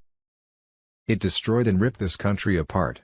We had a constitutional crisis, the likes of which I don't think any American can fully comprehend. It is atrocious, and every single one of them must be held accountable. What we think we know, but don't want to understand, let alone admit. Wednesday, April 8, 2026, breaking, the biggest news of 2026, U.S. corporation dissolved, Trump takes command, restores America's sovereignty as maritime law collapses. The Zionist movement originated not from the Jewish faith, but was concocted by the Satan-worshipping Rothschild bankers. They manipulate the Jewish people to believe in a Zionist movement where Palestinians have no rights and thus create ongoing wars. The Rothschild called themselves Jews, but were loyal to Satan and do not believe in the faith. They were separate from the biblical Hebrews with a bloodline that traced back to the black nobility elites. Speaking of stupid government decisions, it makes no sense to me that Artemis is circling the moon when there's no proof we've been there, or could even go there in the first place. They say the radiation belt above the Earth prevents humans from going into outer space. So, what was Trump and Musk trying to prove now? Guru Nino agreed that Artemis was a psyop. He said on a recent podcast, with their nuclear card fumbled, the elites are fast-tracking the Artemis program psyop. Complete with staged unidentified aerial phenomenon and alien encounters designed to manipulate the masses. Patriots everywhere are laughing it off, recognizing it as pure fabrication and refusing to buy into the latest fear narrative. You could also consult on the moon situation with famous whistleblower Julian Assange. His WikiLeaks has released thousands of pages of proof that our first moon landing was actually filmed in the Nevada desert, paving the way for NASA to steal $25 billion a year so the deep state cabal could build their dumb tunnel system.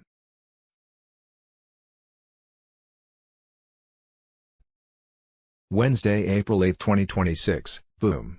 Jim Caviezel drops a nuclear truth bomb, global trafficking networks, adrenochrome abuse, cartel corruption, and elite cover-ups. A worldwide EBS, blackout, lockdown, martial law, mass arrests, GCR. Washington, D.C. was no longer a government entity, but has been designated as a military district since U.S. Incorporated has been dissolved and martial law was in effect, with President Donald J. Trump as Commander-in-Chief. President Trump was also head of the Global Military Alliance, and has given his go for a historic worldwide blackout, EBS and lockdown in order to arrest the corrupt deep state cabal. Very soon the emergency broadcast system will sound out worldwide. This EBS will take over all mainstream media. Every screen will be full of the truth about election fraud, crimes by Big Pharma, and elite pedophile rings. During a 48-hour worldwide blackout, Jazara payouts will begin while all media outlets worldwide will give way to EBS messages over cell phones and 8-hour documentary showings on TV, radio and internet in 22 languages of the corrupt deep state agenda to take over peoples of the world. The new Starlink satellite system will make sure that the broadcasts reach every part of the world. The historic 10 to 12-day global military operation will include designated lockdown periods. We will receive 7 trumpets aka EBS text messages on our phones alerting us to tune into our TV or radios. Our phones will only work for 911. A military encrypted signal app will be available. The internet and ATMs will not work during that time. After the 10 days of communication darkness, we will connect to a new quantum internet. People are urged to stock up on at least 3 weeks of food, cash and essentials. For years Trump's loyal soldiers have been getting ready by mapping out deep state underground tunnels and drug trafficking routes. White hat operators have already saved a lot of kids from these bad places. The deep state is in a panic because their empire is falling apart. Special forces will hit their targets, taking out corrupt billionaires and officials who are hiding in bunkers. Because of the changeover from fiat currency to the new gold/asset-backed global financial system, banks will be closed and ATMs won't work for a few days. Be ready with extra food, cash and essentials. Stockpiles of food and necessities were ready so that patriots won't have to go through any pain during this change. This operation will bring back real sovereignty. Under Nizara/Jazara, debts will be erased, borders will be protected, and the corrupt government will be destroyed. It's over for the Rothschild, Clintons, Gates, and their friends. It's the golden age. Stay on the line, patriots. We are winning the light in the battle. A new republic is born. Be possible timing. On Monday, April 6, 2026, the new global quantum financial system was operational in 209 nations with gold-backed currencies, ending the fiat debt slavery. Trump had ripped financial control of the world from the cabal, restoring the sovereign U.S. Treasury. No income taxes, tariffs and fair sales tax now ruled. On Tuesday, April 7, 2026, banks were briefly dark as old debts were erased. IRS abolished. Prosperity funds launched for We the People. SWIFT, Society for Worldwide Interbank Financial Telecommunication, admitted that all messages about financial payments must now only be sent in the ISO 20022 format.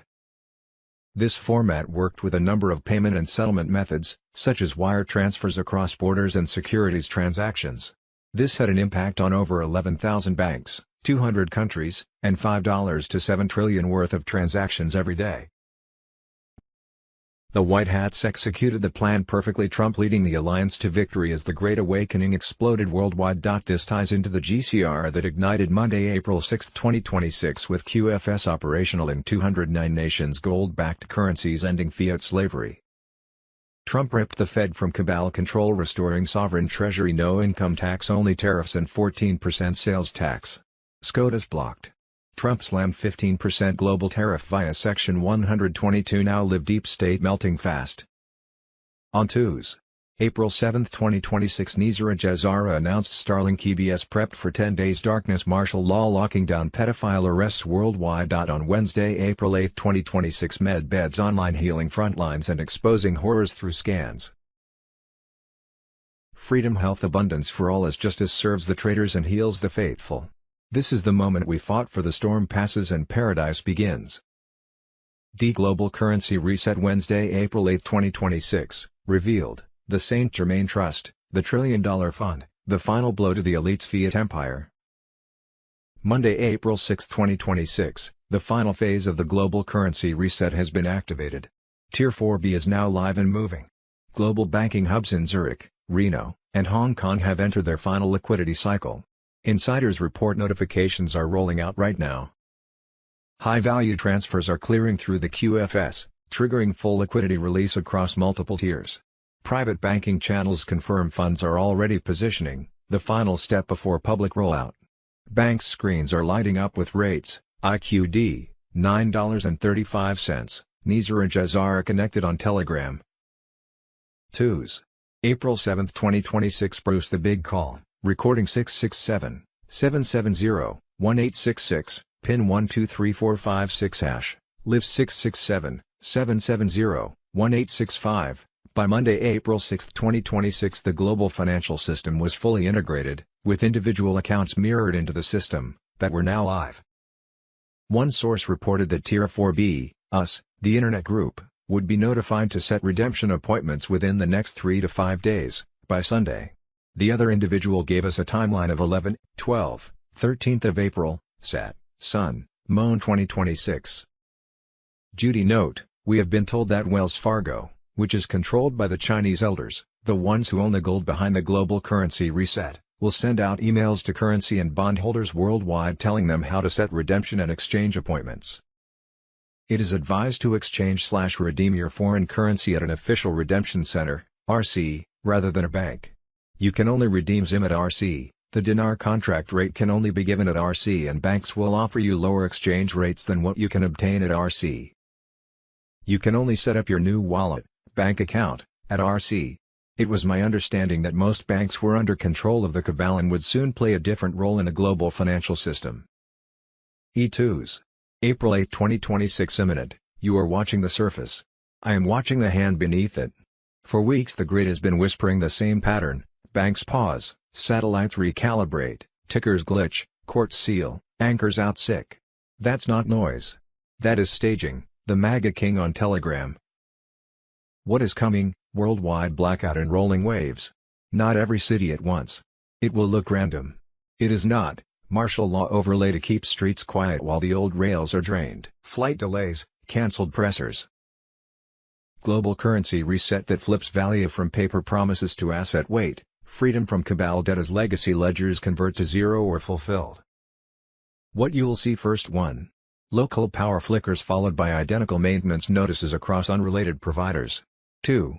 News channels looping the same frame. No live panels. No calends.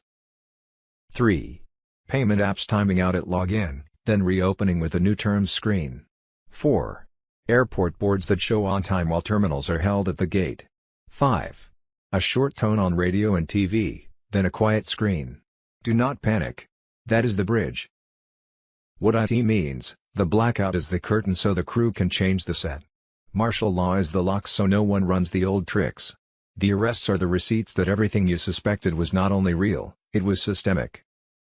The currency reset is the power cord finally plugged into the right outlet. Debt freedom is the first breath after years underwater. How to move through IT, charge devices now. Screenshot critical info. Keep one device in airplane mode. Turn off auto updates after the first tone.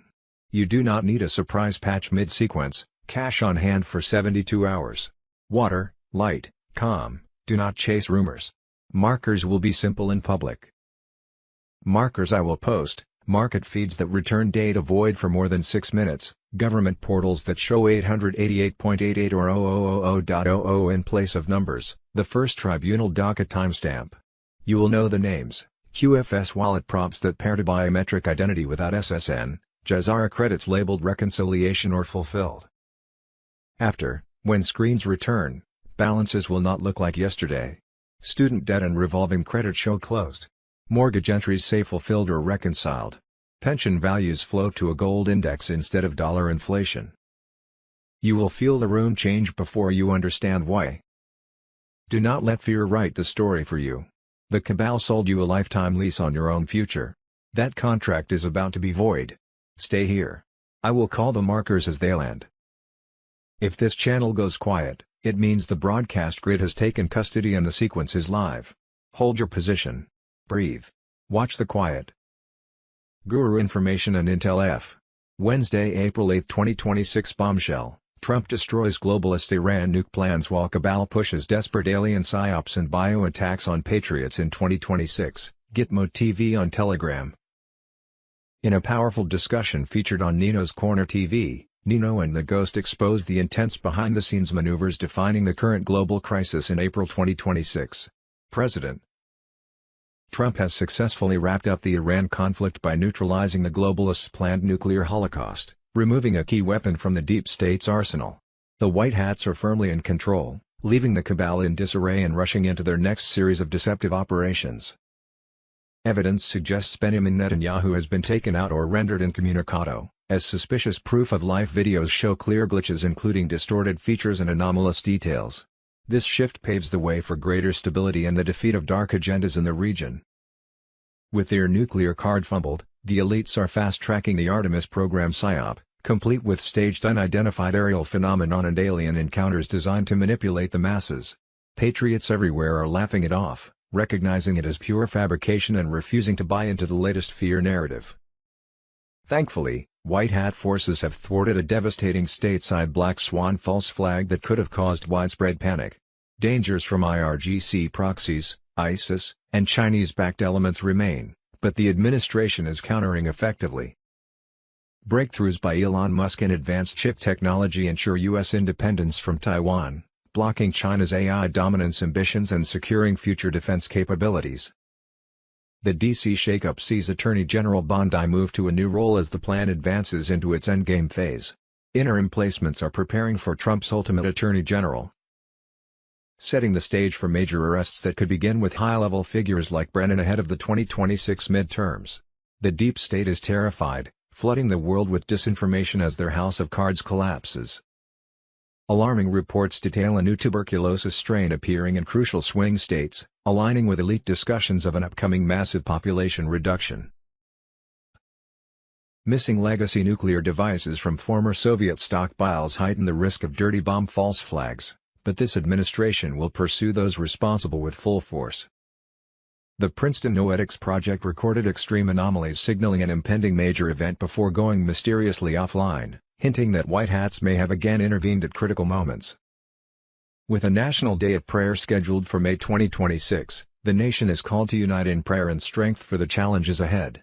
The neocon era is over, and a new realignment of nations is unfolding, surprising many as truth prevails. Patriots, the storm is here and intensifying.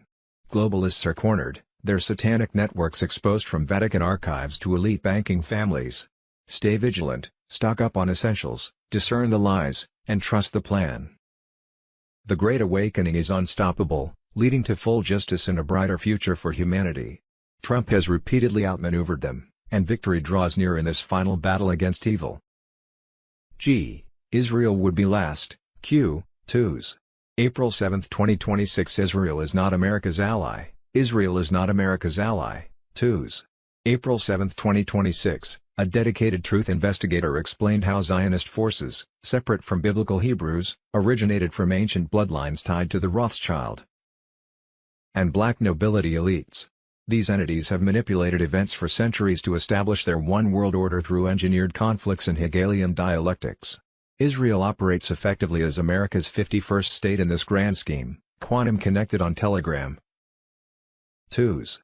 April 7, 2026, evidence suggests that Benjamin Netanyahu has been taken out or rendered incommunicado, as suspicious proof-of-life videos show clear glitches including distorted features and anomalous details. This shift paves the way for greater stability and the defeat of dark agendas in the region. On Monday, April 14, 2014, the Aiklach court began its prosecution phase. 10 witnesses testified throughout the week. The witnesses were from Canada, the U.S., Argentina, Holland and the UK. Thanks to Catholic pressure, the Ninth Circle affiliated strongly with Nazi cultic groups that had close ties with the Waffen-SS during the 1930s and 40s. Pope Ratzinger became the first pope to resign his position. He did so the same week of his Aiklach court guilty verdict for crimes against humanity. Pope Ratzinger's and 29 other global leaders' guilty verdicts were handed down by 6 judges from different countries. Monday, April 14, 2014 U.S., Canadian politicians joined global leaders. Wednesday, April 8, 2026 Special Forces rescue kidnapped American children from Ecuador narco hellhole, Edward Snowden on Telegram. J. What we think we know as of Thursday, April 9, 2026 Wednesday, April 8, 2026, Glenn Beck quotes President Trump on NATO and nations getting their own oil. Wednesday, April 8, 2026 Iran may nuke site and underground missile cities. We may have just knocked out whatever Iran was secretly stockpiling.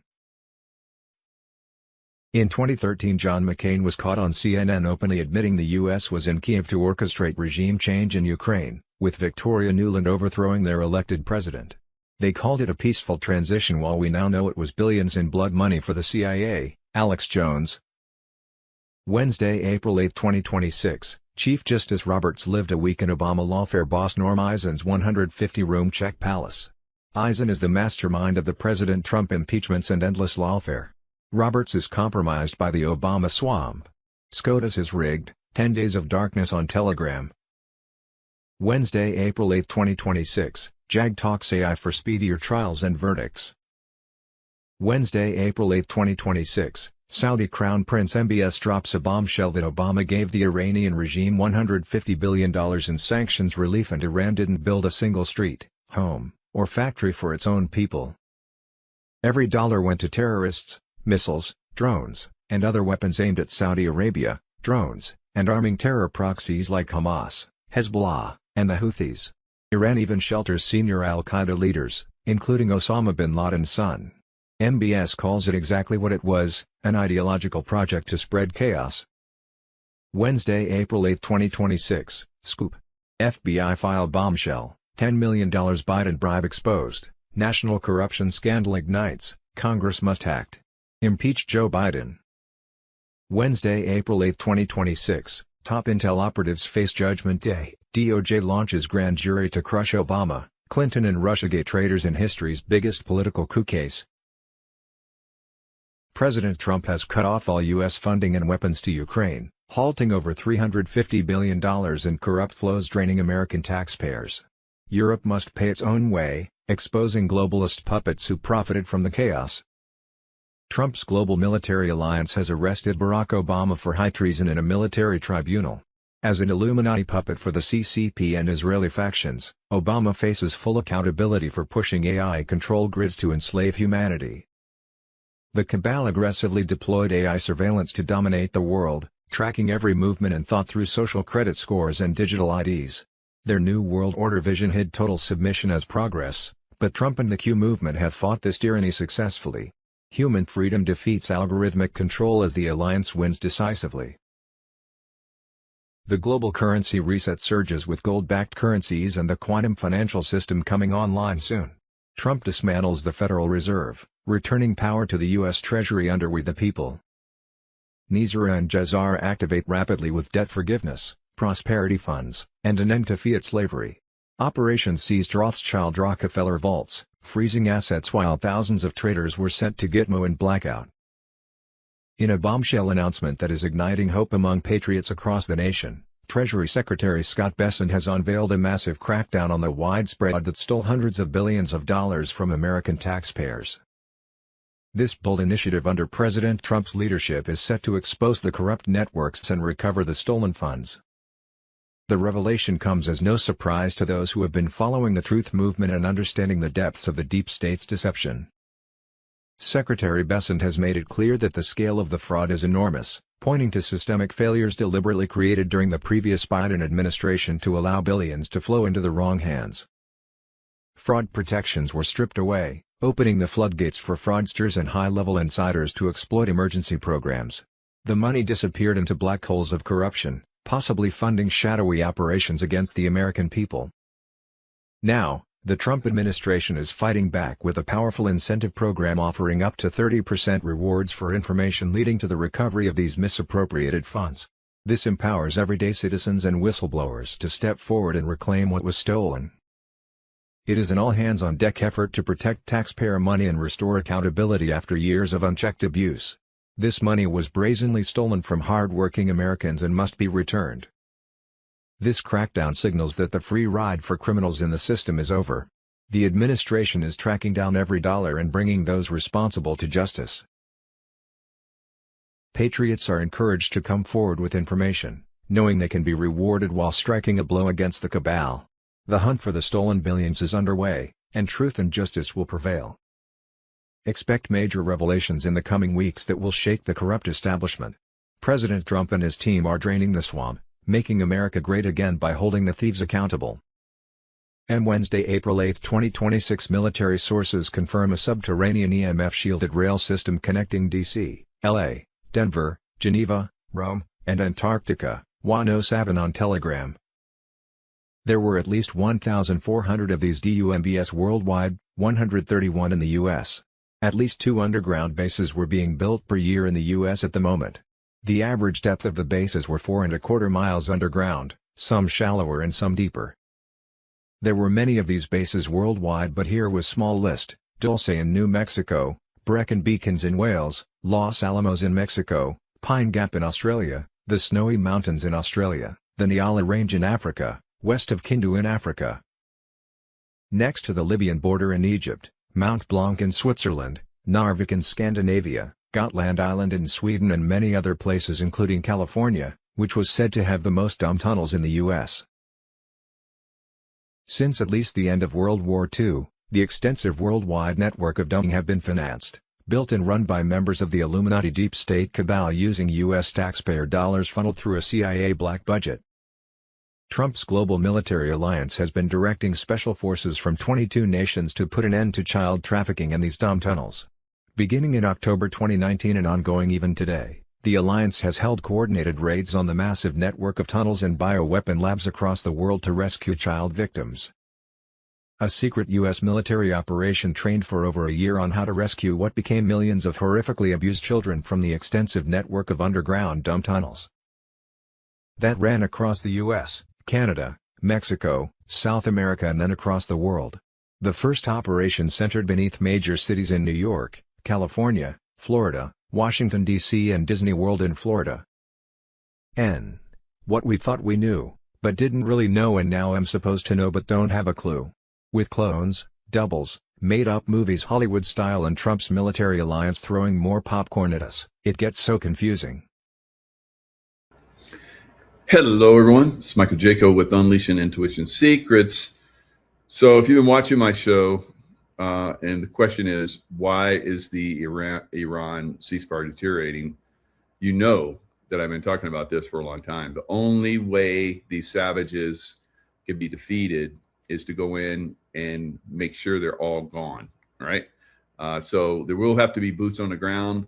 They will have to be removed. All right. As long as they're there, they're going to be, because savages do what savages do. All right.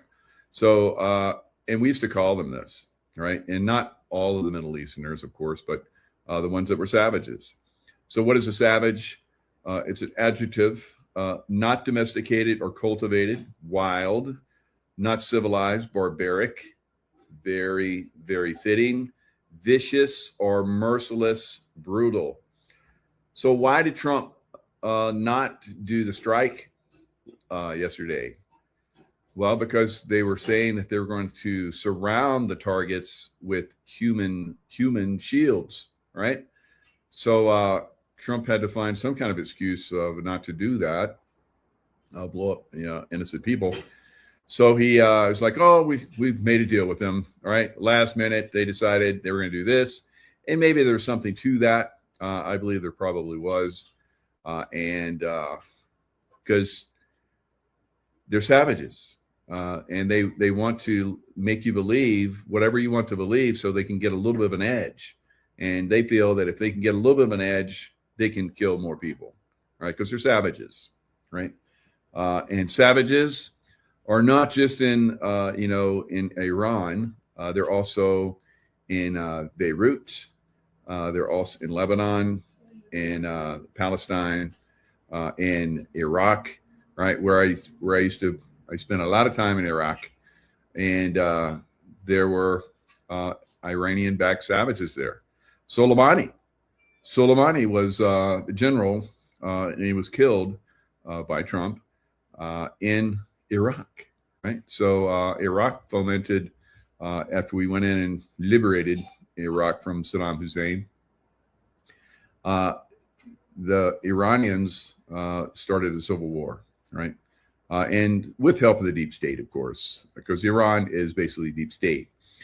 Now, one of the things that President Trump said was that, 47 years of, vicious control and so forth is going to come to an end. He was talking about last night, 8:00 Eastern time, but which is 8:00 Eastern time now. Did they start bombing Iran now? So the next day, no, we're not going to bomb them because they're we made a deal and they're opening up the Strait of Hormuz. Well, they shut it down. So if that's the case, that we're not going to bomb them because they opened the Strait of Hormuz or then the bombing should start, right? And perhaps the bombing will start later, right? Because it was better to wait another day to catch them off guard, or 2 days, or 3 days. The weekend always seems to be a good time to do this so that the markets can, not get hammered, right? Because people have a lot of money in the market, right? So the market goes down, people get a little antsy. So that's not what we want. So we'll probably see the strikes happen at some point, guys. Like I told you, you're dealing with savages, right? They're not going to deal, right? And the only way they deal is because they feel that there's an edge, and they're going to keep their strikes up. The only way to take out savages is to physically take them out, right? And that's the same around the world, whether it's in the U.S. Hello, right? So let's look at some savages now. I have talked about how, a lot of places in the Middle East, they have disregarded the feminine aspect, which is definitely going on in Iran. But these savages have savage women, and savage women make things even more savage, right? So let's look at some savage women that have come to America, right? And we have from the Middle East and from other areas, savage women that are doing savage things that need to be deported, right? Along with the savage men that are with them, right? It's very simple. It's very simple. And of course, again, I'm not talking about everyone that's Middle Eastern, right? So let's look at some savage women, all right, that have been picked up, I guess, by ICE and are getting ready to be deported.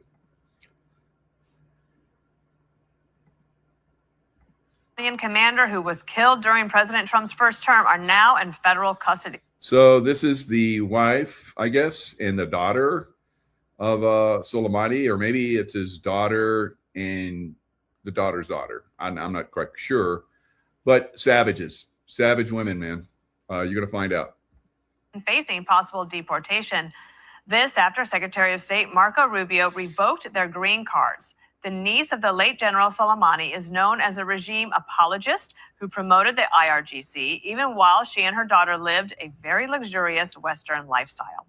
Joining us now. All right, so here you see they're scantily clothed, and they have like a TikTok, they're TikTok performers or whatever. So they have a TikTok,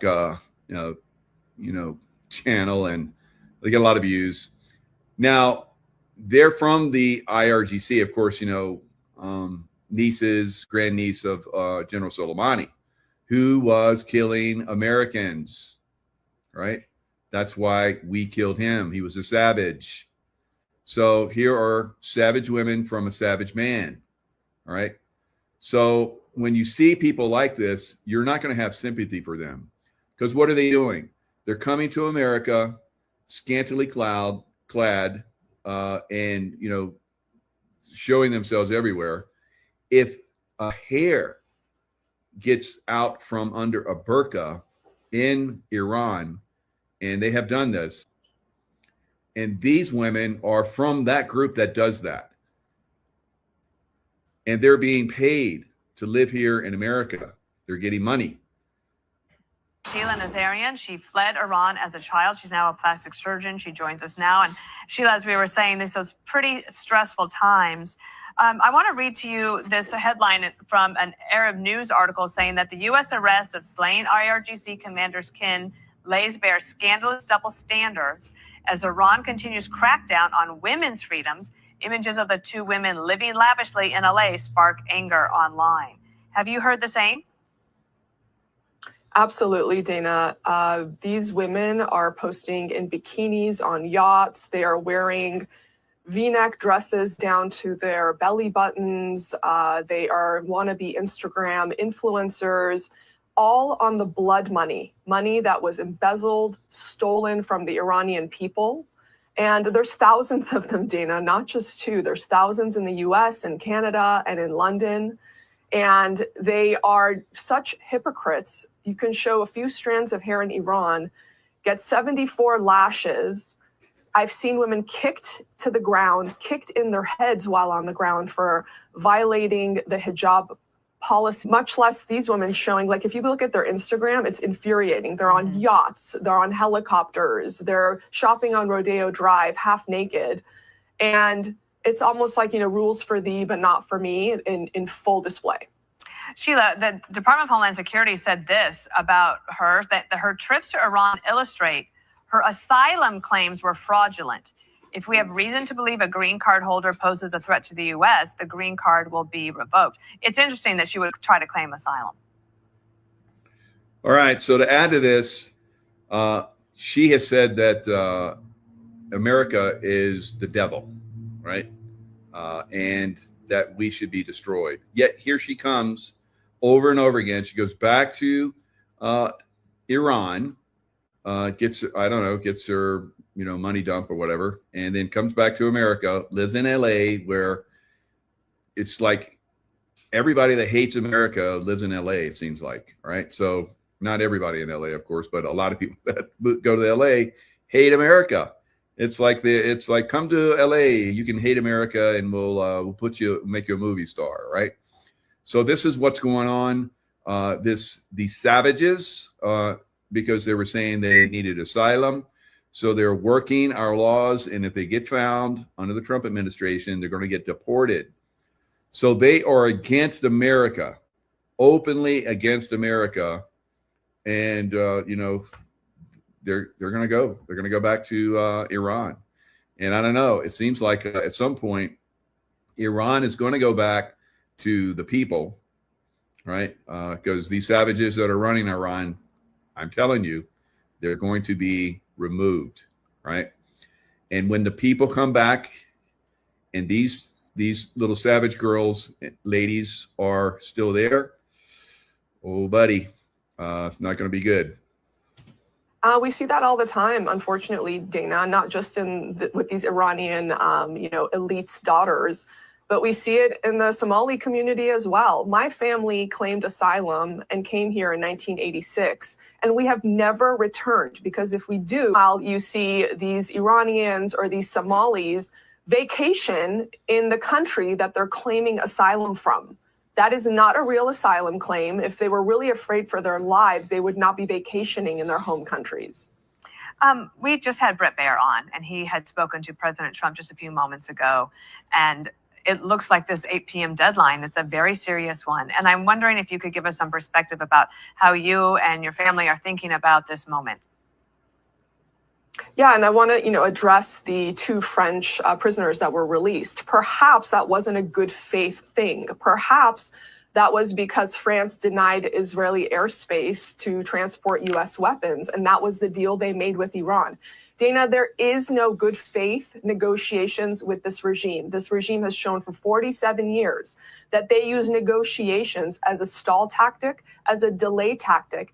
All right, so we've been dealing with this, and we can say it's the very negative Iranian regime. But is it really? Yes, on one level it is, but on another level, it's also the city of London. All right. So the city of London has puppeted these people into those positions of power, guys. Right. You can look back in history. It was MI6 that deposed the prime minister of Iran, and then the Shah came in. They supported him, and then they supported the Khomeini, and they had a little revolution. Now we're talking about these people, these savage people that come here from Iran. Now the 444 days we had hostages in Iran, and there was like this one woman, they called her Screaming Mary. So Screaming Mary, later, she was one of the revolutionary students that was, part of, taking over our embassy, and on a daily basis in the press, she would be screaming, saying that if she was allowed, she would, her son is, because remember, she was corrupted in the universities in Iran. Her son is living, I think, in LA. I don't know, maybe he's living in America somewhere. And he's a professor. He needs to go. So he's teaching our children, all right, our students in university, to hate. And that's probably why, they're all living in LA, guys. It's Democrat hellhole. Democrat hellhole. All right. So we're starting to see this now. I've had guests on. Sheila Holm has talked about this. She talked about how there was a lot of Iranians that came, after the Shah fell during the time frame, and they came to San Diego, but they took over like housing that was supposed to be for underprivileged people. They took it over. So this is not something new. This has been ongoing for a long time. Now it's getting exposed. All of the fraud that has been accumulating in America over time is being exposed. Maybe we'll have Sheila come back on and talk a little bit more in depth about this, but this is something that she's mentioned before in the past, right? So it is,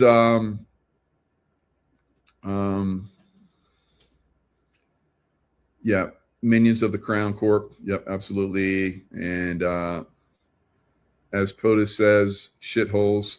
Right? So that's right, Sully. So these are shitholes in America, right? And they're very similar to the shitholes that are in the Middle East, because they have the same mindset, guys. It's very, very, very frustrating for someone that's seen this overseas. And now I see the enemy within, right? See the enemy within. So Canada, same thing. Come to Canada. No, don't go to Canada. No. Somebody's joking there, I hope. It's because Canada is worse than America, and almost as bad, if not worse, in some places than the Middle East. All right, so Now, I've said that I believe that there is a moon. All right. Have memories, secret space program, and all kind of crazy stuff. So I have memories of being inside that object. That's the moon. It has a outer core that has lots of moon craters on it. It's not a real thing. It was manufactured, and inside it's hollow, and there's other civilizations in there. We have reached evidently a level where they're allowing us to see the dark side of the moon now, right? So the Artemis 2 that went around the moon, fantastic pictures are coming through. I told everybody, I said, I know a lot of you guys are doubters about the moon landings and so forth. I think that was disinformation recently that came out that said that it was all staged. I think they did have some staged events in case, there were some problems where maybe the astronauts got into some problems, whatever, right? So a lot of people, made comments about this over the years. Maybe some of them weren't real, some of them were. I don't know, but I have complete faith there is a moon, and we just flew around it, and we just had some really good pictures that came back from it. So I know a lot of people make comments. They have a strong belief in one area, so that it's not. I'm open-minded, guys. I just look at everything, but I believe, that it is real, right? So we'll find out. All right, so let's look at some of these pictures.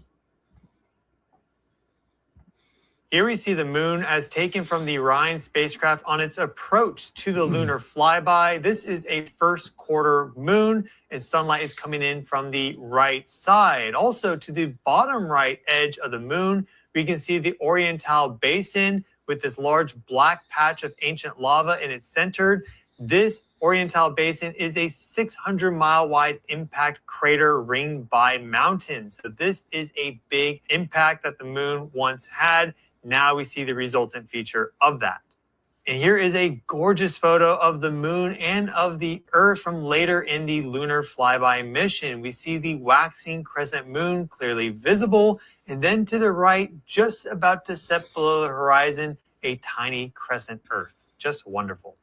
And here is another incredible image of the moon taken by the Artemis 2 crew. And we really see that 600-mile wide impact crater Oriental Basin right there, roughly in the center of the moon to the south.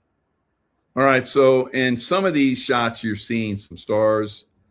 In some of them, you're not. Now, the reason why in some of them you're not is because if you go outside, if I went outside right now and looked up and didn't see any stars, that's because there's a lot of light out there, right? Now, when that sun goes down, I'll be able to see the stars. So on the dark side of the moon, they're able to see some of the stars, but still there's a lot of light coming from the sun. And here we can even see the different rings of the Oriental Basin, one of the moon's youngest and best preserved large impact craters. It is a quite dominant feature. You also see the other numerous impact craters littered across the surface. Again, because the moon effectively has no atmosphere, there's no wind or any sort of atmospheric phenomenon to disturb the features and to erode them over time. The only thing that would do that would be moonquakes. And the moon doesn't have moonquakes all that often. So we really see that the moon had a very dynamic past, and it's still dynamic to this day. There are some reports that the astronauts actually saw some impact flashes during their lunar flyby. And here we see an incredibly detailed image of the surface of the moon showing all the different impact events, the different sizes, ages, and more. And of course, you see the Earth there setting below the horizon of the moon. So the surface of the moon is basically, it is made from like rock, and it's manufactured. It can be, created and, made round like it is that you see right there, round, not flat.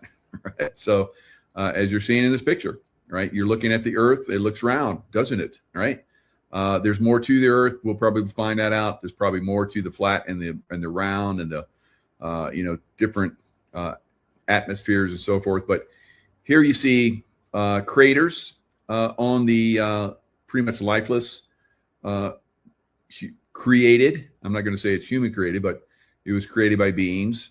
And it's basically a satellite that was put into Earth's orbit to keep the Earth from losing its oceans and so forth.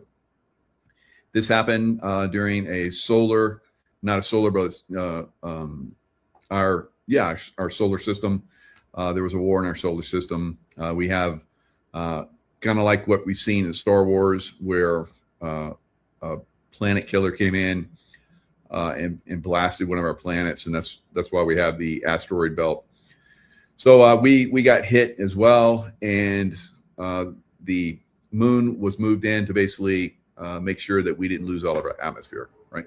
So those are my thoughts on it, and agree with it or not, just be observant. Some of these things will play out, I think, in the future. So this isn't Earth set, something that you would probably see should you spend any length of time on the moon traversing across the surface. So maybe in 50 years when there's space tourism, this is a site that you could see yourselves. And one thing to note here is that you see the Earth, you see the moon, you don't see any stars. Well, why is that? Let's explain. Let's discuss why we're not seeing any stars in some of these photos. There should be stars in space, and of course there are. Why aren't we seeing them? This is a question that people have asked going, all right, so a lot of people have jumped on this already and said, see, blah, blah, blah. All right, so now it's going to get explained.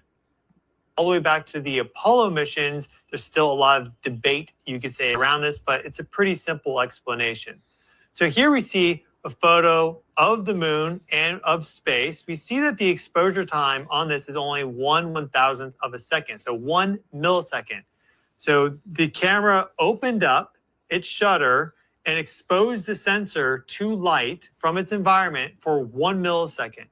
Well, in space, there is a lot of light if you're near a star. For example, Earth's orbit, where we are, we receive 1,362 watts per square meter of total solar irradiance. This is all the wavelengths, all the frequencies of light being emitted by the sun. And well, the moon is right in Earth's orbit, so it's receiving effectively the same amount all the time, just like we are. The majority of light from the sun, the light output, photonic output, photons, quanta of light, is ultraviolet, optical, and infrared. Optical is what we see. So there's a lot of visible light in our space environment. On Earth, we of course have daylight, which is when that visible light is hitting the planet. You also have the dark side of the Earth, where it's nighttime. There's always half the Earth in darkness. So that is where there's no light from the sun coming in, unless it's being reflected by the moon or Venus or Jupiter or whatever. And so during a full moon, you will get quite a lot of light because it is reflecting that solar light back to the dark side of the Earth. But if it's a new moon where the sun and the moon are basically close together in the sky, you're just having darkness. So now that the light level from the sun is greatly reduced, because light photons move in exact straight lines, they don't bend or anything, right? Then you get darkness and you can see the stars. Of course, you're not seeing the stars during the day. Have you ever gone out and looked up and seen stars in the day sky? No. Now, of course, we have an atmosphere, but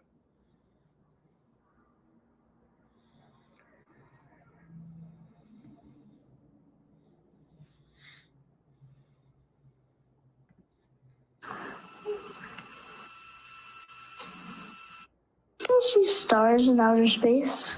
again, this is daylight conditions that they are operating under. I wonder, do you still see stars in outer space?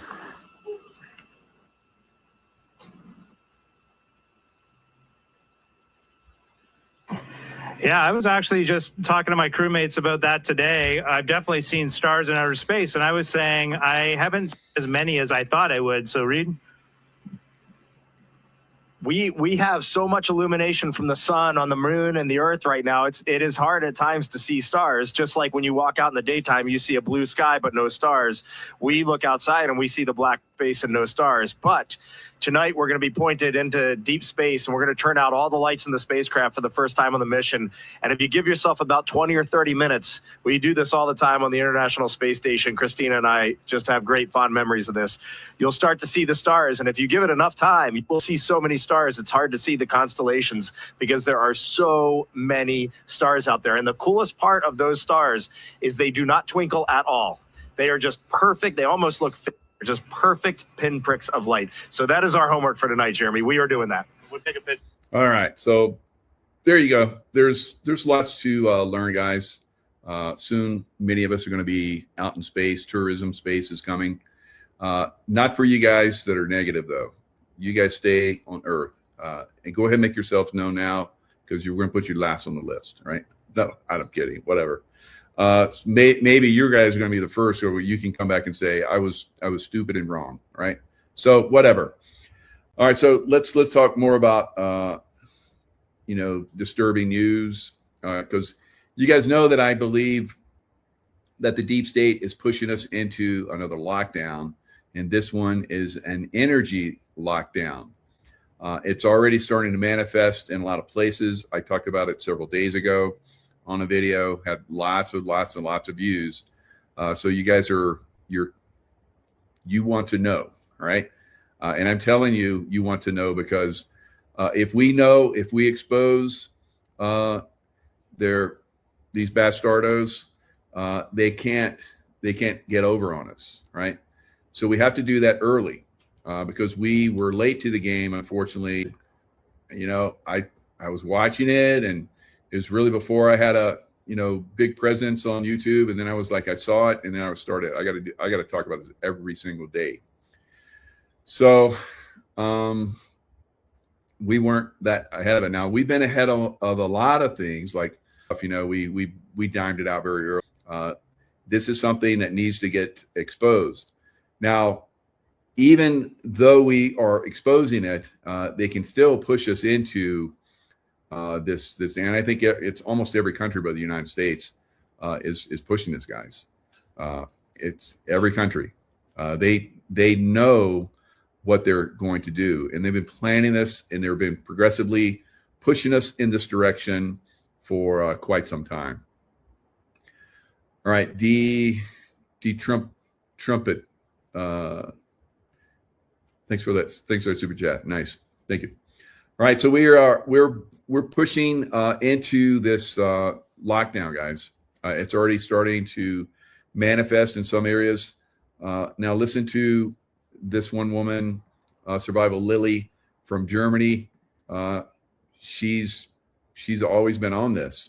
She's front line on when these guys start to play their games, and she picks up on it really quick. Now watch what she says about Germany.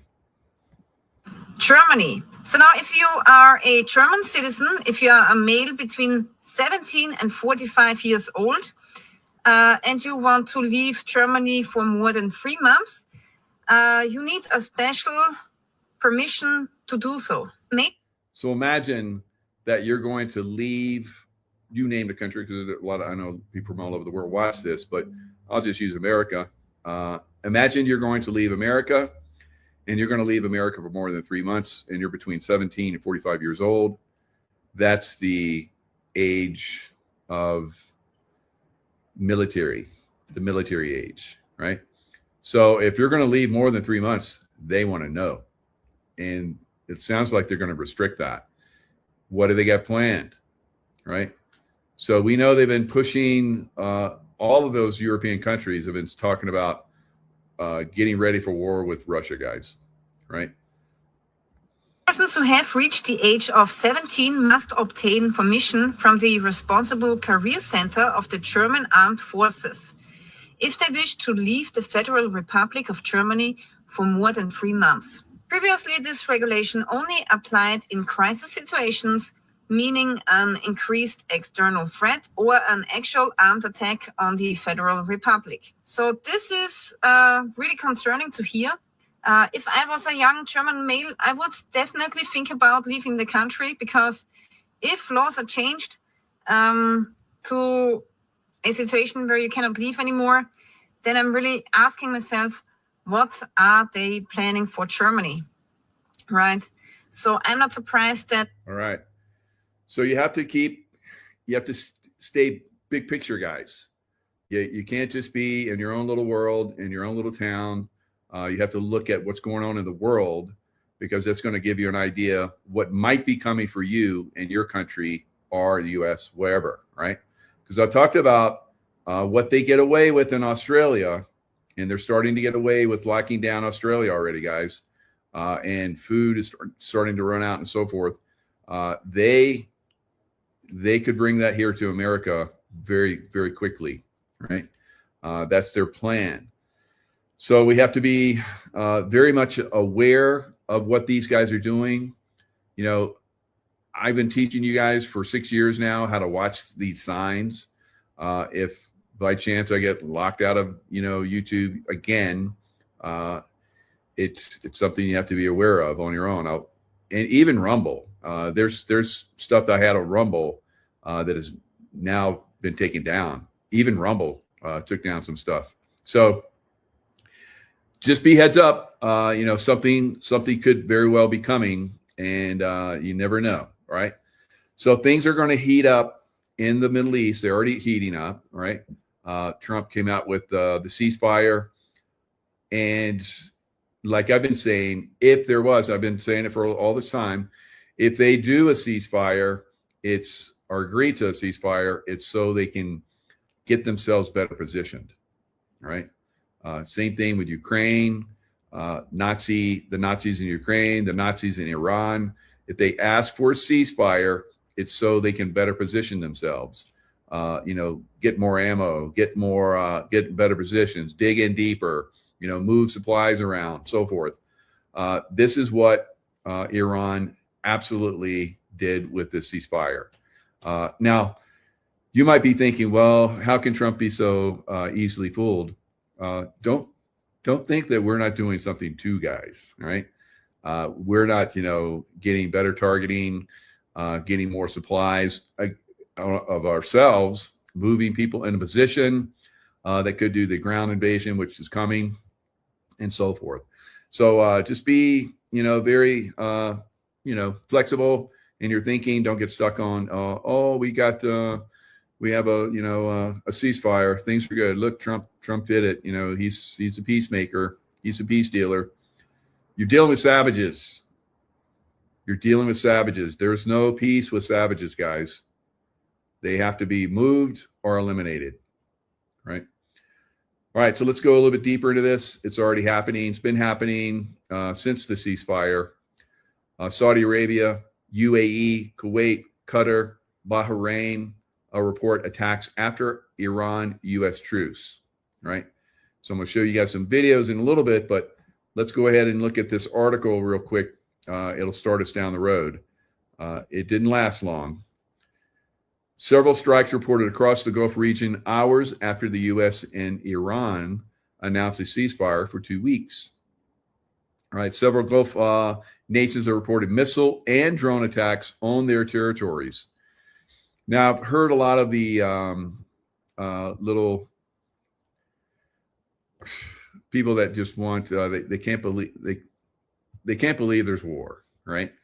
And I'm not saying that I think we're coming to the end of war. Remember, and some of you are like, oh, you don't know what you're talking about. Well, what happened during the lockdowns, right? Basically, we don't need to do war because we got these people, these dumbasses, completely on what we want them. The only way we usually get them to do anything is to take them to war. Take us to war. Got a lot. Try it again. And that everybody needs. And you do this, and girl, oil in it. And even in Germany, if you go deeper into Survival Lily's video that I was showing you guys, she talks about how they went in and they have like a coal mine, a large coal mine that could produce enough coal for all of Germany for 2 or 3 years, just one coal mine. Guess what they did? They're flooding it. So we know what they're doing, right? Remember the gas pipeline that came across from Russia that the Europeans and the U.S. blew up. That was back during Biden's time, of course. They blew it up and blamed it on like a Polish commercial diver, yeah, whatever. So that was part of this longer term plan, guys, to put everybody in this position where it's easy once the Strait of Hormuz is shut down to cause this lockdown that's coming. It's coming. It's a tsunami that's on the way. It's coming, right?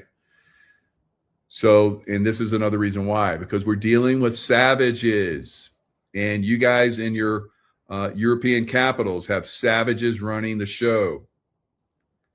UAE's defense ministry said in a statement that the sounds of explosions heard in different areas across the country were caused by air defense systems intercepting ballistic missiles, cruise missiles, and unmanned aerial vehicles. The air defenses are currently dealing with missiles and drones coming from Iran, the ministry said. So operations in Abu Dhabi gas complex were also temporarily suspended after a fire broke out due to falling debris. And Kuwait also said its air defenses were intercepting a wave of Iranian drones. Kuwait's defense ministry, same thing, air defense responded intense hostile Iranian attacks. Does this sound like someone that's in a ceasefire? Kuwaiti armed forces, it sounds like somebody's taking advantage of it. Kuwaiti armed forces intercepted a large number of drones, because that's what savages do, remember, right? Some of which targeted vital oil installations and power stations in the south of the country. Several material damage, severe material damage in Kuwait's Interior Ministry. Bahrain's ministry also reported alleged Iranian attacks, which injured 2 people. 2 citizens sustained minor injuries, houses blown up. Explosions were heard in Bahrain's capital, Manama. And in the morning, AFP News said its journalists saw smoke rising from Sitra Island, which hosts Bahrain's principal energy facilities. So they're hitting energy, and they're hitting water desalination plants. So now a lot of the Democrat idiots are screaming that Trump is going to go in and bomb their. It's like it's not right. It's against the Geneva Convention. Blah blah blah. Right. So yes, we're not targeting stuff for the people if we can help it. But now we're getting to the point where we have to destroy their energy infrastructure, because that's what they use to run these, drones and so forth, and keep these facilities going so they can attack the Middle East, our partners in the Middle East. All right, Gulf countries have faced repeated drone and missile barrages from Iran over recent weeks. So it's not anything new. Nothing's changed. These savages are going to continue to do what savages do, and that's kill others, right? And do very savage things and promote others to do savagery, just like those 2 knuckleheads, nieces of the Soleimani monster, roadside bombings and so forth. So now let's look at Beirut, because Israel said, no, we're not going to bomb Iran, but we're going to go after Iran's little puppets, especially the ones in Beirut, which are, shooting missiles at us. So that's what they're doing. They've gone in and they started hammering Beirut. And here's some of the pictures that are coming from it right now. So in Beirut, I think there's 187 people that have been killed. So the Israelis are really hammering Hezbollah. And Hezbollah has really dug in throughout all of Lebanon. So even the capital Lebanon now. Central Lebanon is being hit, targeted. Here's Lebanese army soldiers. So Lebanon is really a funky place. They have Christians and Muslims, especially the radical ones like we're seeing, don't get along, right?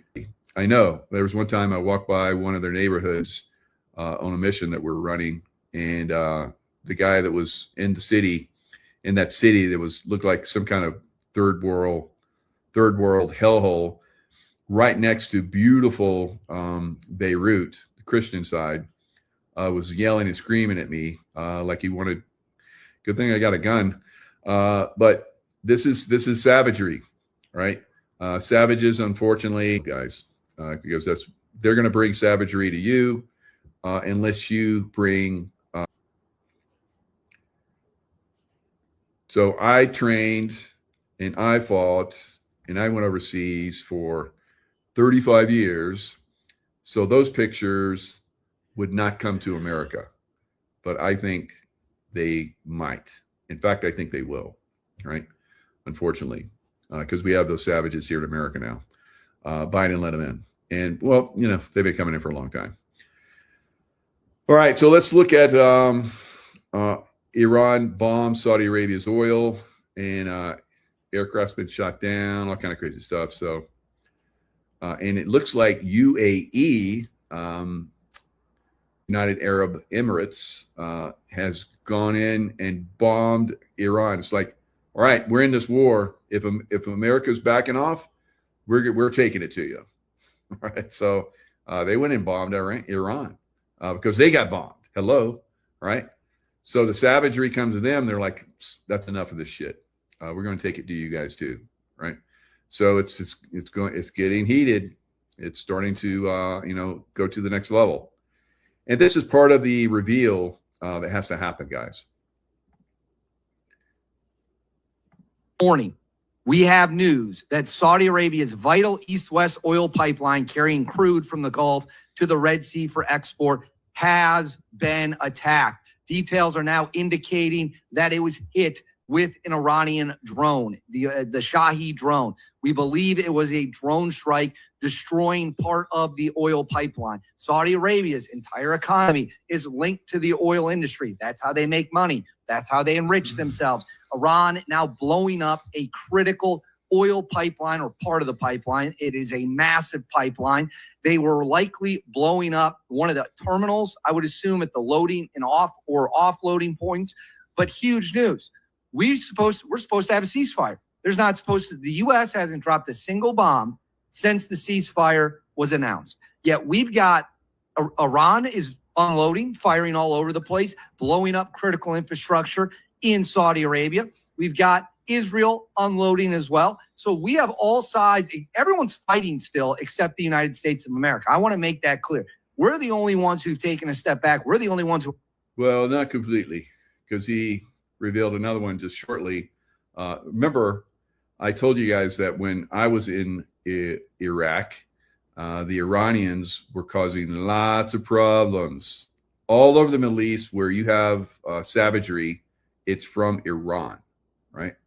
So we went in, United States, because we're still there in Iraq, and we blew the hell out of, there's an Iranian general that was in Iraq, and as you're going to see after this little clip, they went in and blasted the hell out of these terrorists that are getting ready to, foment devastation probably in Iraq, like they did in the past from Iran. So it's on. It's game on almost everywhere now, and they have to be savages are going to savage until they get eliminated, guys. Honoring the ceasefire, everyone else is cut and loose still.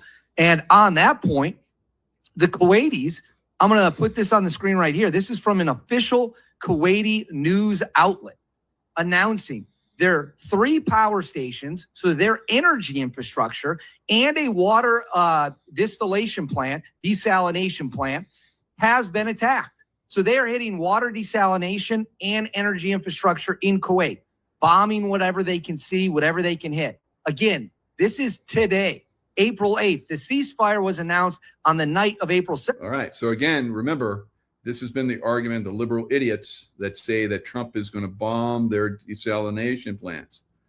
Well, Trump has not done that, but they are doing it. Because savages are going to savage until they're savaged out, right? And that doesn't mean to get tired of it. It's because they're no longer alive. Yesterday, and the attacks are not stopping. And now they are hitting bigger and bigger targets. So this situation is on the verge of, quite frankly, getting worse than what it was.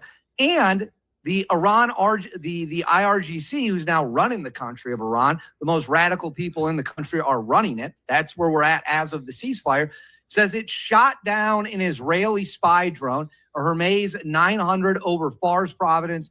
The IRGC saying any U.S. or Israeli aircraft entering Iranian airspace, even without conducting operations, will be treated as a ceasefire violation. So Israel sent a drone into Iran. Iran blasted it out of the sky. Drones are way easier to shoot down than fighter jets due to the fact they fly low, they fly slow. Anyone with a man-pad or even a machine gun can bring one down. So an Israeli aircraft, an Israeli drone has been shot down at this hour. So according to the IRGC, and they shot down, to be fair, the United States has admitted, I believe they shot down at least 13 of our drones. We don't know how many Israeli drones they shot down. But again, all signs point to this situation heating up. All right. And then right here, it says Iran has told vessels, Strait of Hormuz update. Iran has told vessels attempting to transit the Strait of Hormuz that it is still closed, and any ship that attempts to transit will be targeted and destroyed, according to Reuters. Now, what is causing them to say they're going to do that? Iran is saying that as long as Israel continues its attacks on Lebanon, the Strait of Hormuz will remain closed. The entire point of the ceasefire was to get the Strait of Hormuz open. That was all right. So the Strait of Hormuz is not open, guys. All right. They've closed it back down. I think they'll let a couple ships through, and just to show, hey, we're doing it to basically have a show so that they could do what savages do, right? So this is where we're at. So at some point, we're going to unleash all hell on these savages, guys. All hell. And send them back to the Stone Age, like President Trump talked about. So it's going to be at the timing and at the correct timing of the U.S. military. Now, bullshit, right? Call your congressman and say, get the hell out of those countries that are not allowing us to go after these savages that are in Iran so we can stop all this bullshit. So Iran shutters Strait of Hormuz again after accusing Israel, like you heard from one gentleman, because of Hezbollah. The president said, according to Landers, they were not included in the deal. This is president talking to Liz Landers, right? Donald Trump, when questioned about the Lebanon ceasefire status, because I guess Iran, part of their deal was you're going to not going to take out some of our octopus arms, right? And Trump is like, bullshit, right? And obviously Israel, who is our ally, and taking down the deep state little octopus, is helping us do that. So Landers then reportedly asked Trump whether he was okay with Israel continuing their strikes, to which the president said that it was part of the deal, before hanging up after being asked about his threat against Iran civilization. So, wise ass, deep state, corrupt media, trying to put President Trump in a situation, and he's just like, I'm out. Trump did tell the New York Post that in-person talks with Iran would happen very soon, though he did not offer a specific time, and said that Vice President J.D. Vance might not attend due to security concerns. Right. So Lebanon criticized, of course they would, Israel's attack on X, calling the strikes barbaric. Right. Of course, they're savages, calling, their savagery being taken down as barbaric. Right. So this is what they do. And then the, liberal deep state press will pick that up and go, look, they're so barbaric. And stating that it proved Israel demonstrated their contempt for all international laws and norms. So it's okay for the Iran-backed terrorist to shoot missiles, which started this, into Israel. But Israel can't come and do the same thing and take out where all these missiles are located. That's against all international laws and norms, right? No. Shut up. Right. So, yeah, you can have opinion, but if your opinion's stupid, we're going to call it stupid, right? So it's a stupid opinion.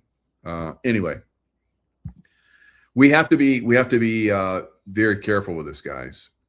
With these some influencers that are out there that are exposing themselves, right? I call them MAGA infiltrators, right? Infiltrators. That have been playing us for quite some time. And I'm going to talk about that here in a second. Now, let's look at marine traffic in that area, just so we can see, well, maybe there's ships moving. Maybe this is all, disinformation. Well, if we, kind of zoom in on the Strait of Hormuz, looks to me like there's no ships going around the strait right there, right? There's a lot of ships that are still waiting to go. Now, this is basically, let's take some of these shipyards and ports out.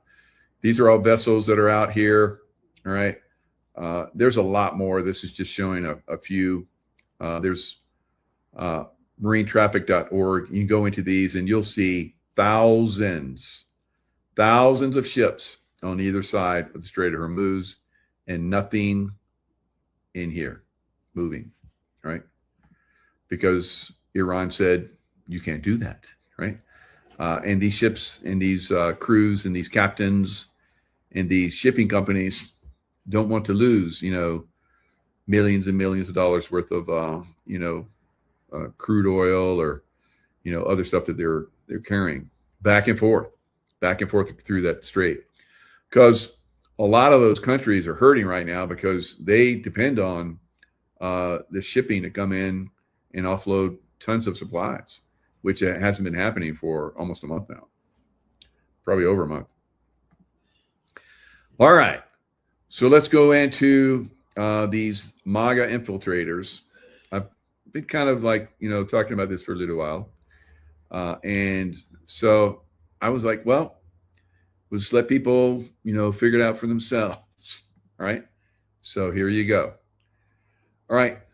Tucker, he grew up in a Democrat family pretty much. And they're kind of hippies, they didn't like war and so forth. And he's kind of, showing that side of himself. But he's gone full retard, in my opinion.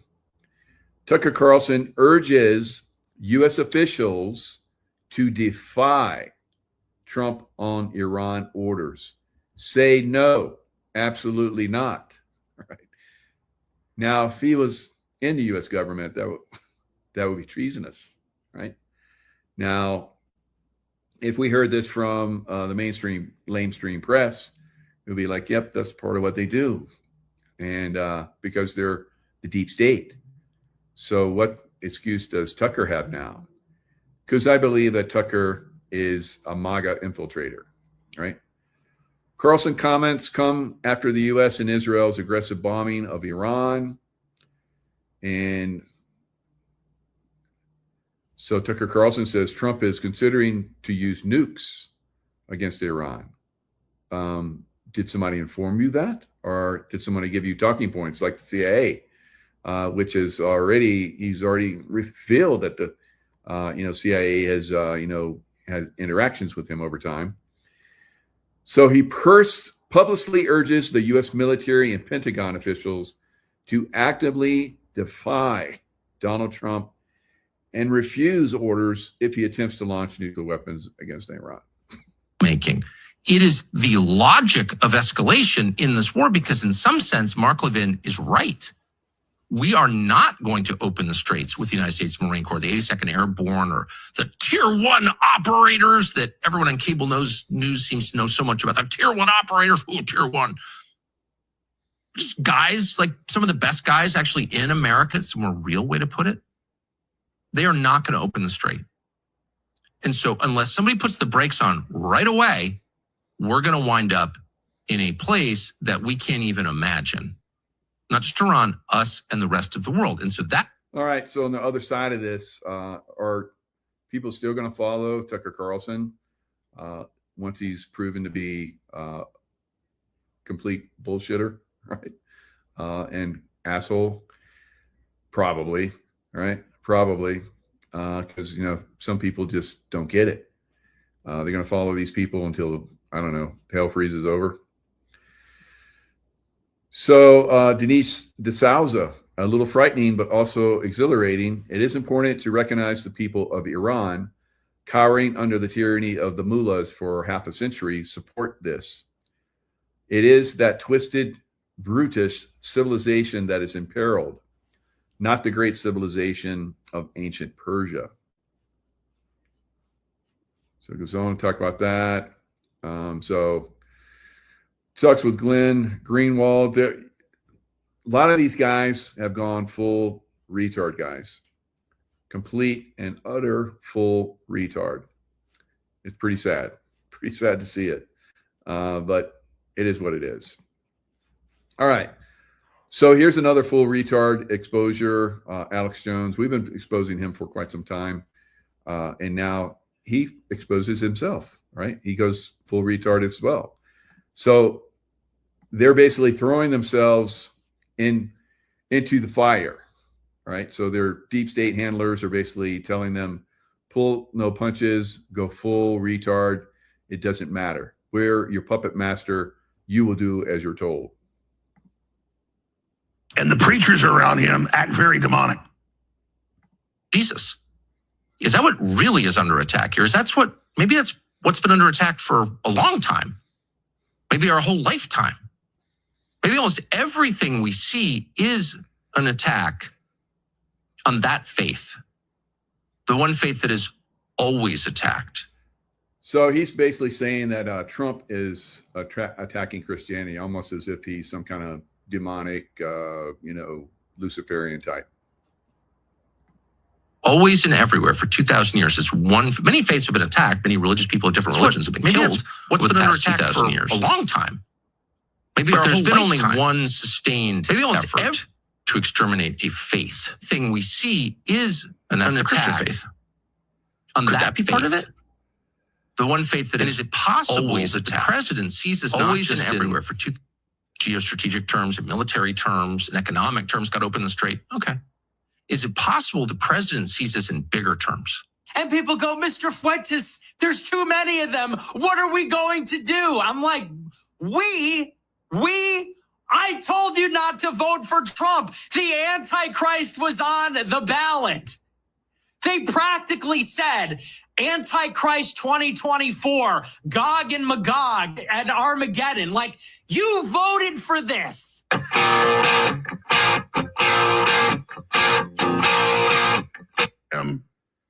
All of them comparing him to Jesus, comparing the weapons officer shot down on the plane to Jesus. I mean, this is cult. So he's basically talking about those of us that are MAGA supporters.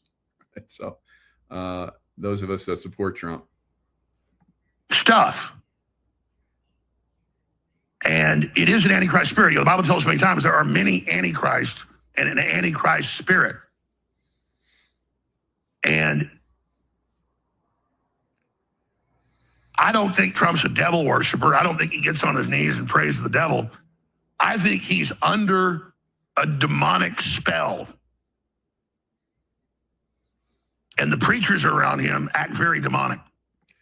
All right. So, you know, in another, like a day or so ago, I was going to publish that, but I'm like, okay, let's see how far these guys go before I really pounce on them. He basically came out and said that same thing as Tucker Carlson said. So they must all be getting the same marching orders. He said that, you know, people should disobey Trump as well. And he even went so far, he was with a guest. I don't know who his guest was, but his guest was like of the same opinion that people should tackle Trump and basically take him away and make him believe that he's still involved somewhere else.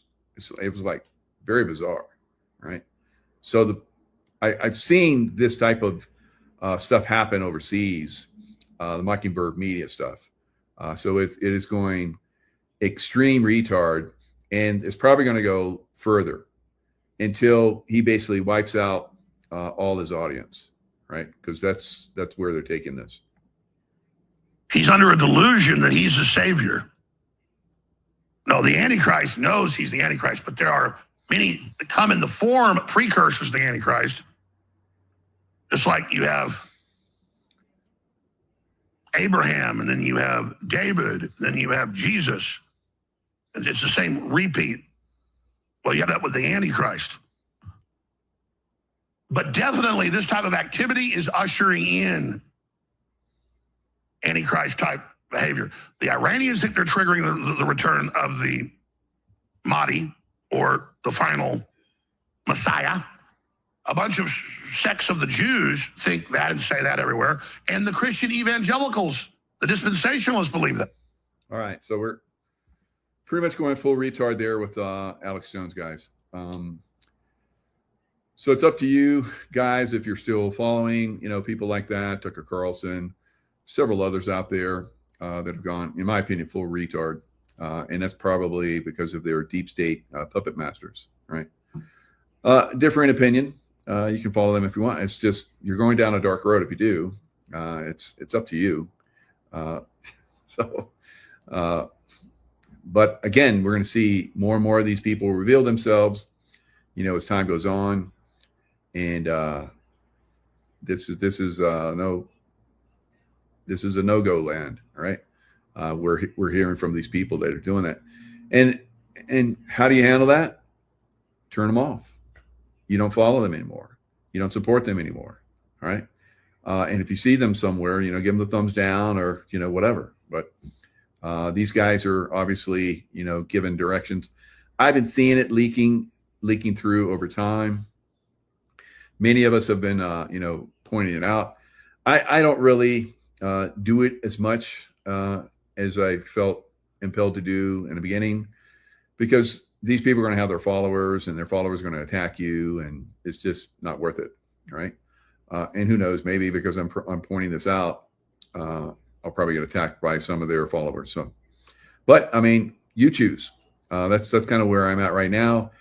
You decide if you want to follow that line, or just look like me. I just kind of look at it and go, wow, how far out there are they going to go? Because I've seen this happen in a lot of times, a lot of places, right? Seen the same pattern, right? You get people like that. They get followings. They build up a following, and then they strike, right? So these guys are striking now.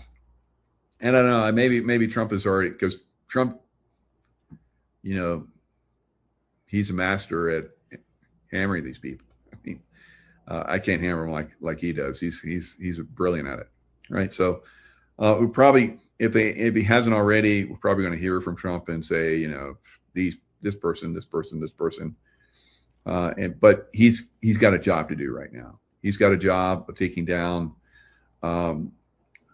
one of the most powerful at one time, most powerful deep state armies in the world that was built up over 47 years. And now it's been taken apart, all right? Very short order by by the most powerful military in the world that was built by the deep state. So we're using the deep state stuff. And of course, Israel, deep state. We're using Israel too. Yeah, we're supporting you. Yeah, go ahead and bomb Hezbollah. Go ahead and bomb Hamas. Go ahead and bomb Iran, right? We sent you the material. So they're doing the work of the good guys. Who knows? Who knows what's going to end, where it's going to end. But, I thought that, okay, maybe this is it. But I'm like, I don't think so. Like I've said, I've dealt with these savages. And like I keep saying, Tucker will make you believe that, right? So I can tell you, there wasn't a lot of death when we went into Iraq, right? And it would blow you away how many savages. Same thing in Afghanistan, same thing in Pakistan, right? And very few, the ones that did happen were coordinated and promoted and made possible by the deep state, unfortunately. And maybe they didn't happen, like Extortion 17, SEAL Team 6, Gold Squadron guys that went down Afghanistan, right? Did they all go down? Were they stopped out? I don't know. But I've had people that have said that they're still alive. I don't know. I talked about it early on, and I had some very interesting people that I used to work with in the SEAL teams contact me and dissuade me from talking about that. So I was like, okay, I'll leave that one alone for now. So we'll see. We'll see, guys.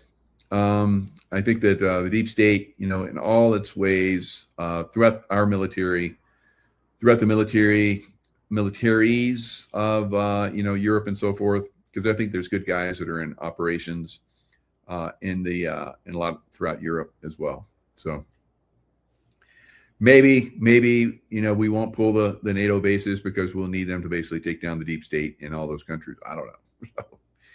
So, we're going to find out.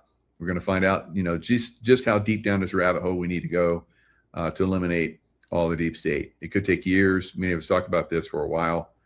It could take years, right? So, because think about that. Think about, how these savages, in the Middle East have infiltrated, not just in, Palestine, not just in Lebanon, but also in Yemen and in Afghanistan and in Pakistan and so a lot of other places, guys. So they have to be eliminated. They have to be removed. They have to be plucked. It's going to take time, but it will happen. And hopefully within the next couple of years, because it makes it easier when you got somebody that, has full backing of the good guy military as we're cleaning out the bad guys. Because they had to get rid of 20 more generals, and I don't know, maybe some admirals too, just recently from the military roles, right? Pete Hegseth. And so where do they come from? They were put in there during the 4 years that Biden was there, guys, right? And they have to be removed. All right. Lots of love. Stay in the love vibration. We're going to see this thing, play out how it's going to play out. But we win. We will win. We always win. And it doesn't matter what Tucker Carlson or Alex Jones say. We will win. And Trump is not the Antichrist. So, all right. Lots of love. Stay in the love vibration. We'll see you guys next time. Restored Republic via GCR. Judy note. A Monday, August 10, 2026 Emergency Broadcast System activated. Emergency Broadcast System on Telegram. As of 12:01 a.m. EST Monday 10th of August, the Quantum Financial System was fully synchronized with Nizara/Jazara protocols. The White House has initiated the final phase.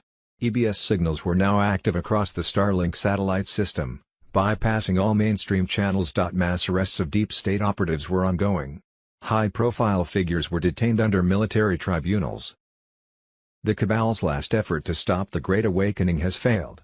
10 days of darkness were imminent to protect the public while truth was delivered through EBS broadcasts. Trump's global military alliance was in control. Gold-backed currencies were active. Debt jubilee initiated. Humanitarian funds were being released to the people. Prepare your spiritual armor. Stock up on water, food, batteries and prayer.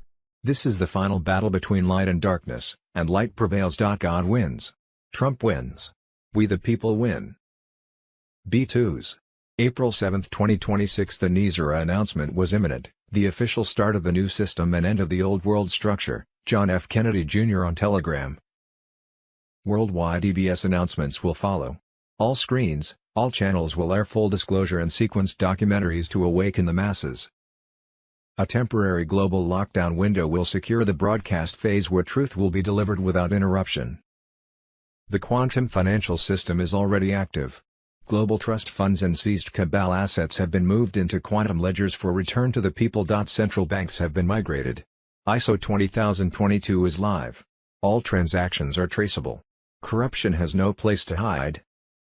C2s. April 7, 2026. Prepare for a 10 to 12 day global lockdown under martial law. Beginning very soon.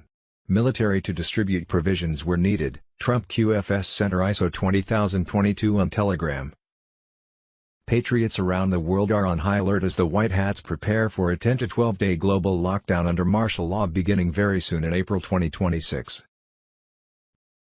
Military forces stand ready to distribute food, water and essential provisions where needed as air and rail travel suspends, ensuring security during mass arrests of corrupt elites.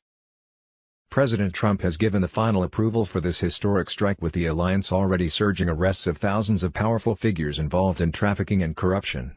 Barack Obama and other key cabal members now face federal investigations.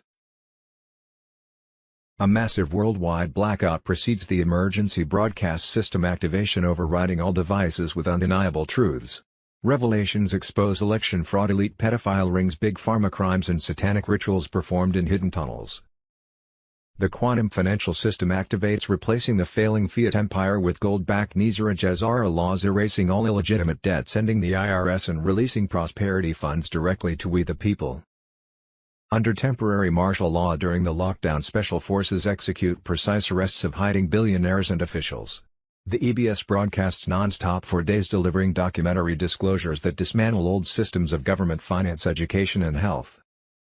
Starlink secures global communications, ensuring the Great Awakening reaches every patriot as the new republic rises. This is the storm Quanons have awaited, delivering justice for trafficked children and total victory over darkness. The Rothschild, Clintons, Gates and entire cabal panic as their empire crumbles, with medbeds activating to heal patriots, veterans and rescued innocents. Stockpiles guarantee smooth transition with no hardship for those loyal to the plan. Border strength and sovereignty returns, and a golden age of freedom, abundance and advanced technologies dawns. The deep state falls completely as holographic evidence seals elite fates in tribunals. Patriots have fought the long battle and now claim the light as the quantum reality of peace and prosperity unfolds for all humanity. The time of the Great Awakening peaks, with divine justice unfolding exactly as planned. Stay strong, warn loved ones and embrace the new era where we the people triumph. God bless America and patriots worldwide in this monumental shift to true freedom and sovereignty. Possible timing. On Monday, April 6, 2026, quantum financial system was operational in 209 nations, with gold-backed currencies ending the fiat debt slavery. Trump has ripped control from the cabal, restoring the sovereign treasury. No income taxes, tariffs and fair sales tax rule now. On Tuesday, April 7, 2026, Starlink broadcasts QFS announcements worldwide. Banks briefly dark as old debts are erased. IRS abolished. Prosperity funds launch for we the people. SWIFT, Society for Worldwide Interbank Financial Telecommunication, says that all messages about financial payments must now only be sent in the ISO 20022 format. This format works with a number of payment and settlement methods, such as wire transfers across borders and securities transactions. This has an impact on over 11,000 banks, 200 countries, and $5 to $7 trillion worth of transactions every day.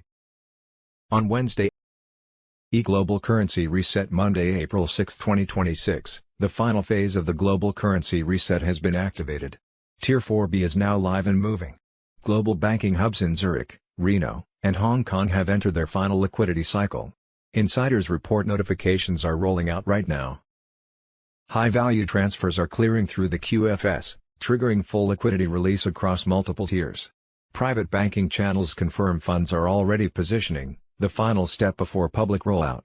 Bank screens are lighting up with rates, IQD, $9.35, VND, $5.89, Nizar and Jazara connected on Telegram. 2s. April 7, 2026. Bruce the big call. On Monday 6, 2026 the global financial system was fully integrated and individual accounts were mirrored into the system and were now live. We would be told how much gold the U.S. has between April 11th to 15th, Saturday to Wednesday, in conjunction with the worth of the new U.S. notes. The conflict in Iran would not affect when Tier 4B would start exchanges. Two different sources reported different deadlines. One source said Tier 4B, us, the internet group, would get notified to set redemption appointments within the next 3 to 5 days, by Sunday. The other individual gave us a timeline of 11,12, 13th of April, Sat, Sun, Moon. The PM of Iraq would be seated on Sat. April 11, 2026. We would be notified of the PM of Iraq on Moon. April 13, 2026. F. U.S. Economic Structure. Wednesday, June 10, 2026 was the lock-in date for the new 50-state credit union banks. Based on gold/asset-backed monies, the system prioritizes accessibility and local empowerment while minimizing systemic burden. Interest rates were between 0% and 3%, which dramatically reduced the cost of borrowing. It has an economic footprint of only 4% of GDP, suggesting a lighter systemic load, has zero income and property taxes, emphasizing financial relief at the individual level, and enjoyed a foundation of direct ownership of we the people, reinforcing decentralization. 2s. April 7, 2026, breaking U.S. debt clock, interest, for good or evil. U.S. debt clock exposes two systems, two futures for America. The present Federal Reserve System using the fiat U.S. dollar has been driven by scale, complexity and cost, where the burden shifted increasingly toward the population, and with interest rates ranging from 6% to 24%, significantly increasing long-term debt exposure. It has an economic reach of up to 20% of GDP, indicating a heavier systemic footprint. It promoted income taxation between 10% and 37%, reinforcing continuous extraction. The banking cartel centralized structure was associated with concentrated control. Since the gold/asset-backed global currency reset activated on Monday 6 April, 63 major U.S. banks have collapsed under the Federal Reserve System, with over $517 billion lost. Wars and rumors of wars. 2s. April 7, 2027. Fox News, a U.S. attack on Iran has just killed 50 senior Iranian leaders, per Fox. This comes shortly after a post from President Trump tonight with a video of the strike. Mass arrests. 2s. April 7, 2026. Fox News, federal agents just delivered a major blow to the Jalisco New Generation Cartel CJNG. In a massive coordinated raid across Phoenix, authorities took down a major stash house operation, seizing huge quantities of narcotics, weapons and cash. 121 plus arrested. On Monday, April 6, 2026, the U.S. Army Special Forces raided over 200 Hollywood mansions, going inside homes of the biggest names in Hollywood. Luxury gates were smashed.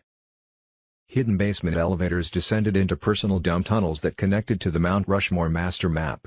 They arrested the heart of the deep state. Guru Information and Intel, I2s. April 7, 2026. Final phase begins. Financial system collapsing as hidden battle escalates. Patriots around the world are witnessing the final phase of the Great Awakening as the financial system edges toward total collapse amid an escalating hidden war. Gene Decode, the veteran U.S. Navy submarine expert with extraordinary remote viewing abilities, has delivered powerful intel that is electrifying QAnons and truth seekers everywhere. This dedicated truth investigator explained how Zionist forces, separate from biblical Hebrews, originated from ancient bloodlines tied to the Rothschild and black nobility elites. These entities have manipulated events for centuries to establish their one world order through engineered conflicts and Hegelian dialectics. Israel operates effectively as America's 51st state in this grand scheme. Current Middle East developments are part of a desperate setup for broader global conflict, aiming to pit civilizations against each other. Yet the White Hat's alliance has masterfully countered, exposing the off-world origins of these dark forces from the science system and their soul-hacking technologies. The push for gas fields and new canals reveals their greed, but the light is prevailing. BRICS nations are accelerating de-dollarization with gold-backed currencies, crushing the cabal's financial empire. No new fiat currency has been printed since 2017, and leaders worldwide are dismantling central banks. The quantum financial system is poised to bring true prosperity and freedom from debt slavery. Underground battles continue fiercely, with targeted earthquakes marking dump cleanouts and the rescue of countless trafficked souls. From the Middle East borders to Asian networks, the alliance is destroying child trafficking operations and satanic strongholds. In America, the deep state ramps up medical tyranny with tyrannical rules allowing home invasions and forced quarantines.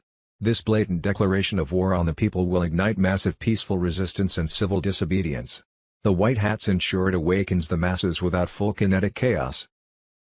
Trump's strategic trials will unleash classified evidence of widespread election fraud and deep state crimes, serving as the ultimate revelation. The emergency broadcast system awaits to broadcast the truth globally. Spiritually, this is humanity's defining moment. Reject false divisions, stand for the Creator, and envision the new golden age. Suppressed free energy technologies will return, the planet heals, and victory over these invaders is at hand. Patriots, the cabal is in its death throes. The financial collapse signals their end. Stay strong, united, and ready for liberation. The alliance plan is unfolding perfectly, and the best is yet to come. What we think we know as of Wednesday, April 8, 2026: 2s.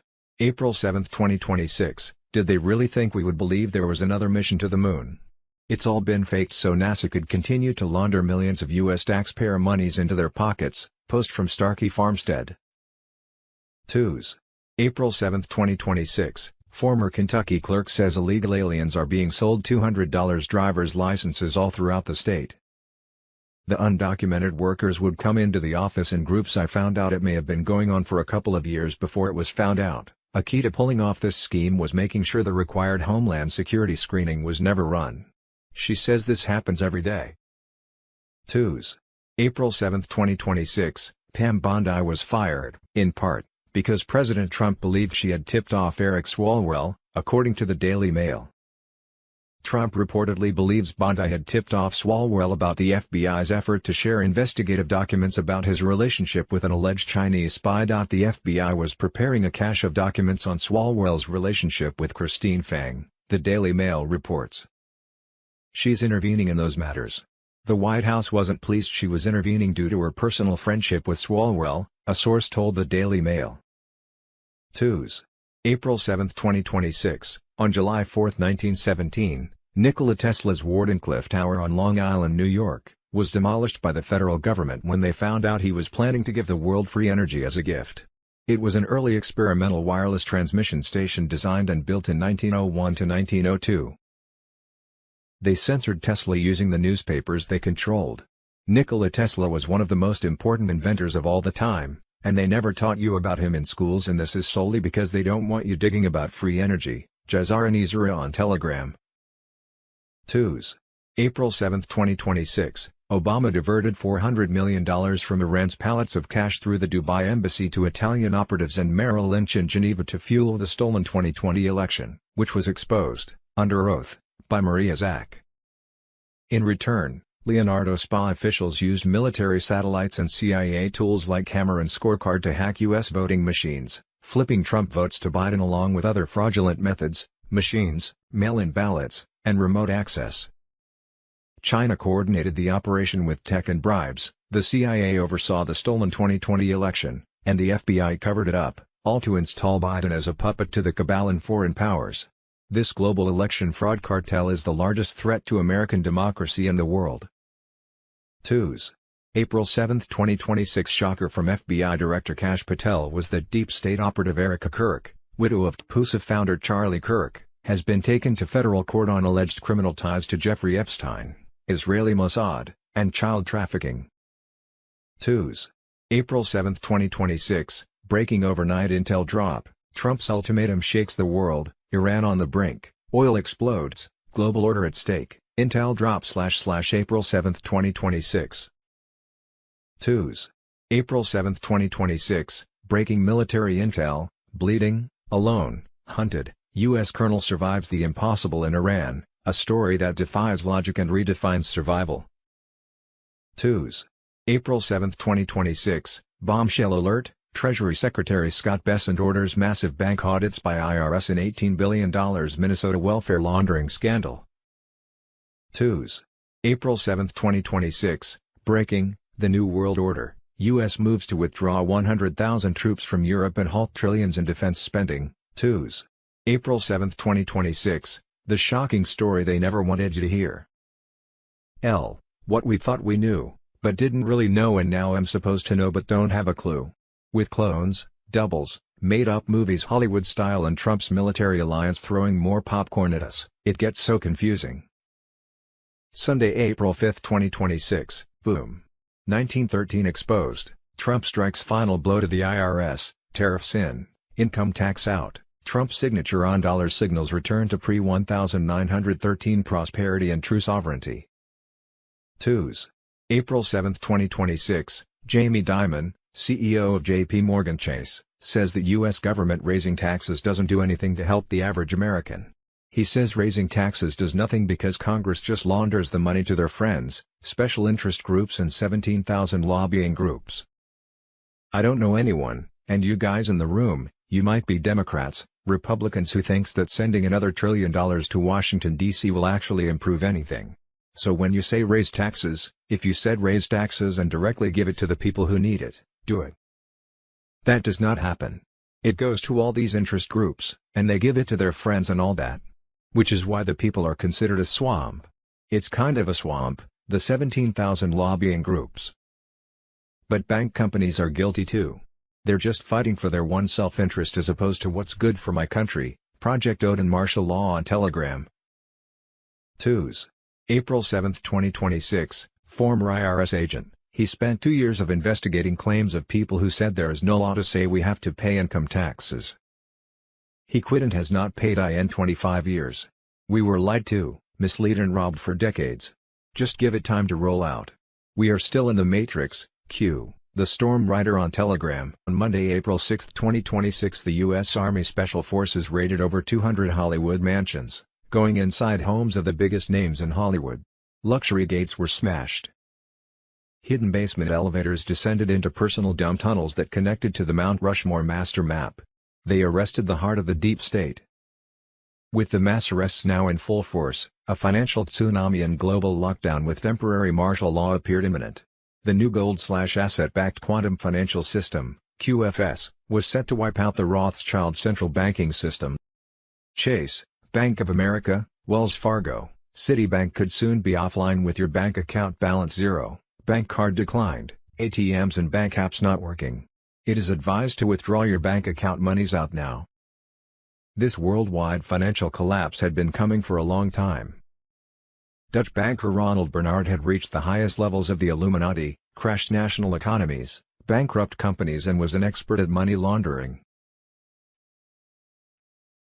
Clinton's Badawgate was discredited as fake news by the mainstream media despite NBC's, June 11, 2013. Televised report regarding Hillary Clinton using her position as U.S. Secretary of State to cease an investigation into child trafficking within the State Department. EBS, martial law, 10 days of darkness. A Judy note, some say the EBS would be here tomorrow 7th of April. Some say in 2 days, or by Saturday 18th of April, or by Friday 1st of May. They all say soon the EBS will announce a world financial collapse. Martial law and 48-hour communication blackout would occur, complete with worldwide lockdown with no internet, bank, ATMs, phones and 10 days of darkness. 7 trumpets will sound on our cell phones across the planet to announce. A whopping 50,000 military troops have been mobilized to ensure EBS mandates. Monday, April 6, 2026, the EBS alert countdown has begun to martial law. EBS test signals have been confirmed in multiple regions. Stay vigilant for activation. No exact timeline is public, but secure briefings indicate readiness. Prepare for a 48-hour communication blackout, along with lockdown. No more deep state censorship, no more fake news feeds, Only documentaries expounding truth across every TV, radio and internet broadcasts worldwide. Expect 10 days of media silence as the military controlled communications and spit out emergency broadcasts revealing everything. This will be a time of communications reset, with cell towers neutralized as weapons, banking system frozen and ATMs, credit and debit cards not working. 7 trumpet EBS alerts to sound out on every phone across the planet announcing temporary worldwide martial law and 10 days of communication darkness. Internet, shut down, ATMs, banks, offline, phones, emergency calls only. Hashtag be prepared. Stock food, cash, essentials. Be Saturday, April 18, 2026, when the EBS activates. Do not be afraid, be ready. There will come a moment very soon, April 18, 2026, when every screen in the world displays the same message. Your phone, your television, your computer. All of them, simultaneously. The emergency broadcast system will activate. Not for a hurricane. Not for an earthquake. For the truth. For 72 hours, the world will receive a continuous stream of declassified information. The real history of the last 100 years. The crimes committed against humanity by those WHO claim to protect IT. The technology that was stolen from you. The financial system that enslaved you. All of it, unfiltered, undeniable, and unstoppable. Some people will panic. That is expected. A lifetime of programming does not dissolve in an hour. But you will not panic. Because you already know. You have been preparing for this moment every time you read a post on this channel. Every time you shared the truth when it was unpopular. Every time you trusted your instincts over their narrative. When the EBS goes live, your role is simple. Be the calm in the storm. Be the person your family turns to. Be the one WHO says, I told you. And now I will help you understand. The old world ends with a broadcast. The new world begins with you. Quantum financial system is operational in 209 nations with gold-backed currencies ending the fiat debt slavery. Trump has ripped control from the cabal, restoring the sovereign treasury. No income taxes, tariffs and fair sales tax rule now. On Tuesday, April 7, 2026, Starlink broadcasts QFS announcements worldwide. Banks briefly dark as old debts are erased. IRS abolished. Prosperity funds launch for we the people. Patriots prepare for EBS revelations exposing the satanic networks that have plagued humanity for centuries. Global currency reset on Wednesday, April 1, 2026. The global currency reset and Nizara/Jazara laws activated across 209 nations, erasing debts, ending IRS, launching prosperity funds and wiping out all illegitimate debts from the deep state bankers. Trump's sovereign U.S. Treasury note replaced the collapsed Federal Reserve dollar. No more income taxes, only tariffs and fair sales tax. The cabal's financial empire crumbles as the gold-backed QFS goes live. Tuesday, February 2026. Bruce, the big call. Military sources now said that April 6, 7 Mon. Tuesdays were now possible notification dates for Tier 4B to set their exchange appointments. People with Zim were to obtain their MedBed appointments starting Thursday 9, Friday 10, Saturday 11th of April. Official, Redemption Centers opening first week of April 2026, full Jazara protocol activated, Donald J. Trump office on Telegram. The countdown is over.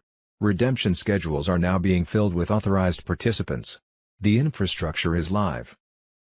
What happens inside a redemption center? White check mark emoji, biometric verification, complete identity sovereignty, white check mark emoji, asset-backed rates, legacy currencies, Zim, dinar, dong, exchanged into digital value, white check mark emoji, quantum card activation, linked to your sovereign wallet on XRP Ledger, XRPL. White check mark emoji, instant access, borderless funds, 24/7, secure, white check mark emoji, debt clearance plus wealth management plus project funding, full post-exchange onboarding, access is strictly controlled. No walk INS. Monday, April 6, 2026, final phase activated, no turning back. Confirmed, Tier 4B is now live and moving, Nizara/Jazara connected on Telegram. Global banking hubs in Zurich, Reno, and Hong Kong just entered their final liquidity cycle. Insiders report notifications are rolling out right now. This is real-time execution, not speculation. Breaking intel, Massive QFS movements underway. High-value transfers are clearing through the QFS, triggering full liquidity release across multiple tiers.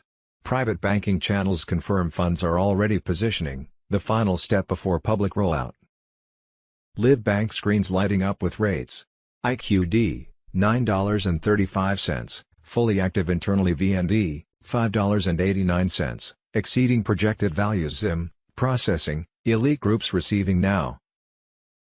Monday, April 6, 2026 NISRA, National Economic Security and Recovery Act, and GESARA, Global Economic Security and Recovery Act, are two proposals for economic reform that have been circulating on the internet for quite some time, Tier 4B martial law.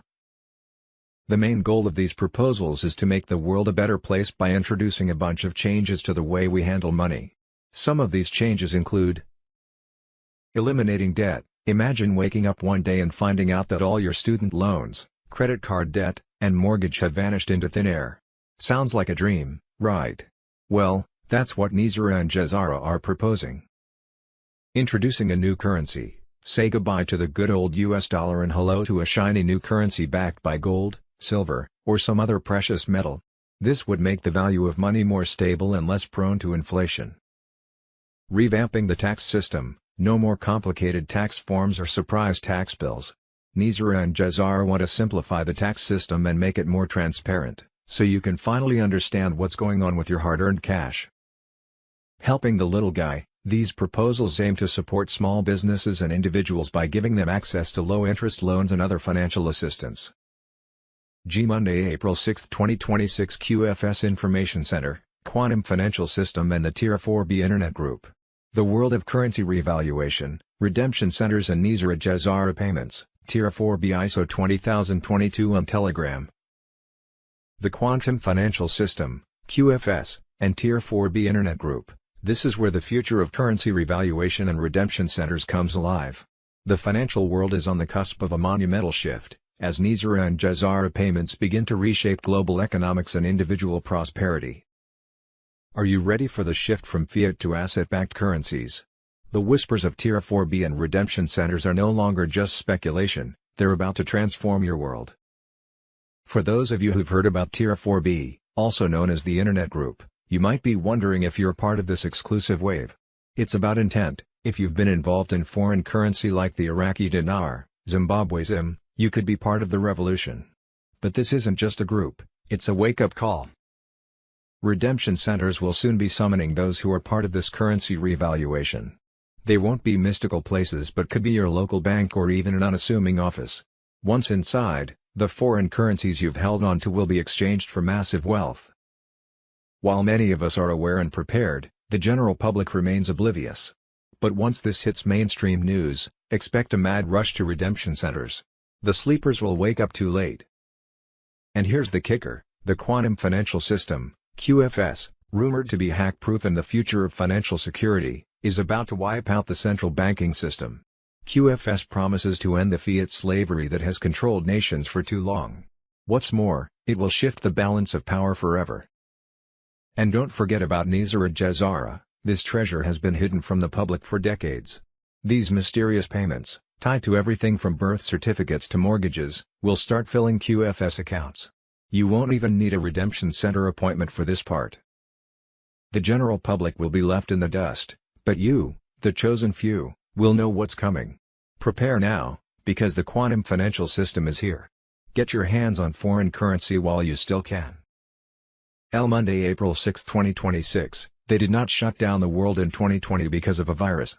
They shut IT down because of what was happening while you were locked inside, Mr. Poole on Telegram. While you were counting cases on your television screen, the largest military operation in human history was taking place underground. Literally underground. Between March 2020 and December 2021, Special Operations Forces from 22 nations conducted coordinated raids on a network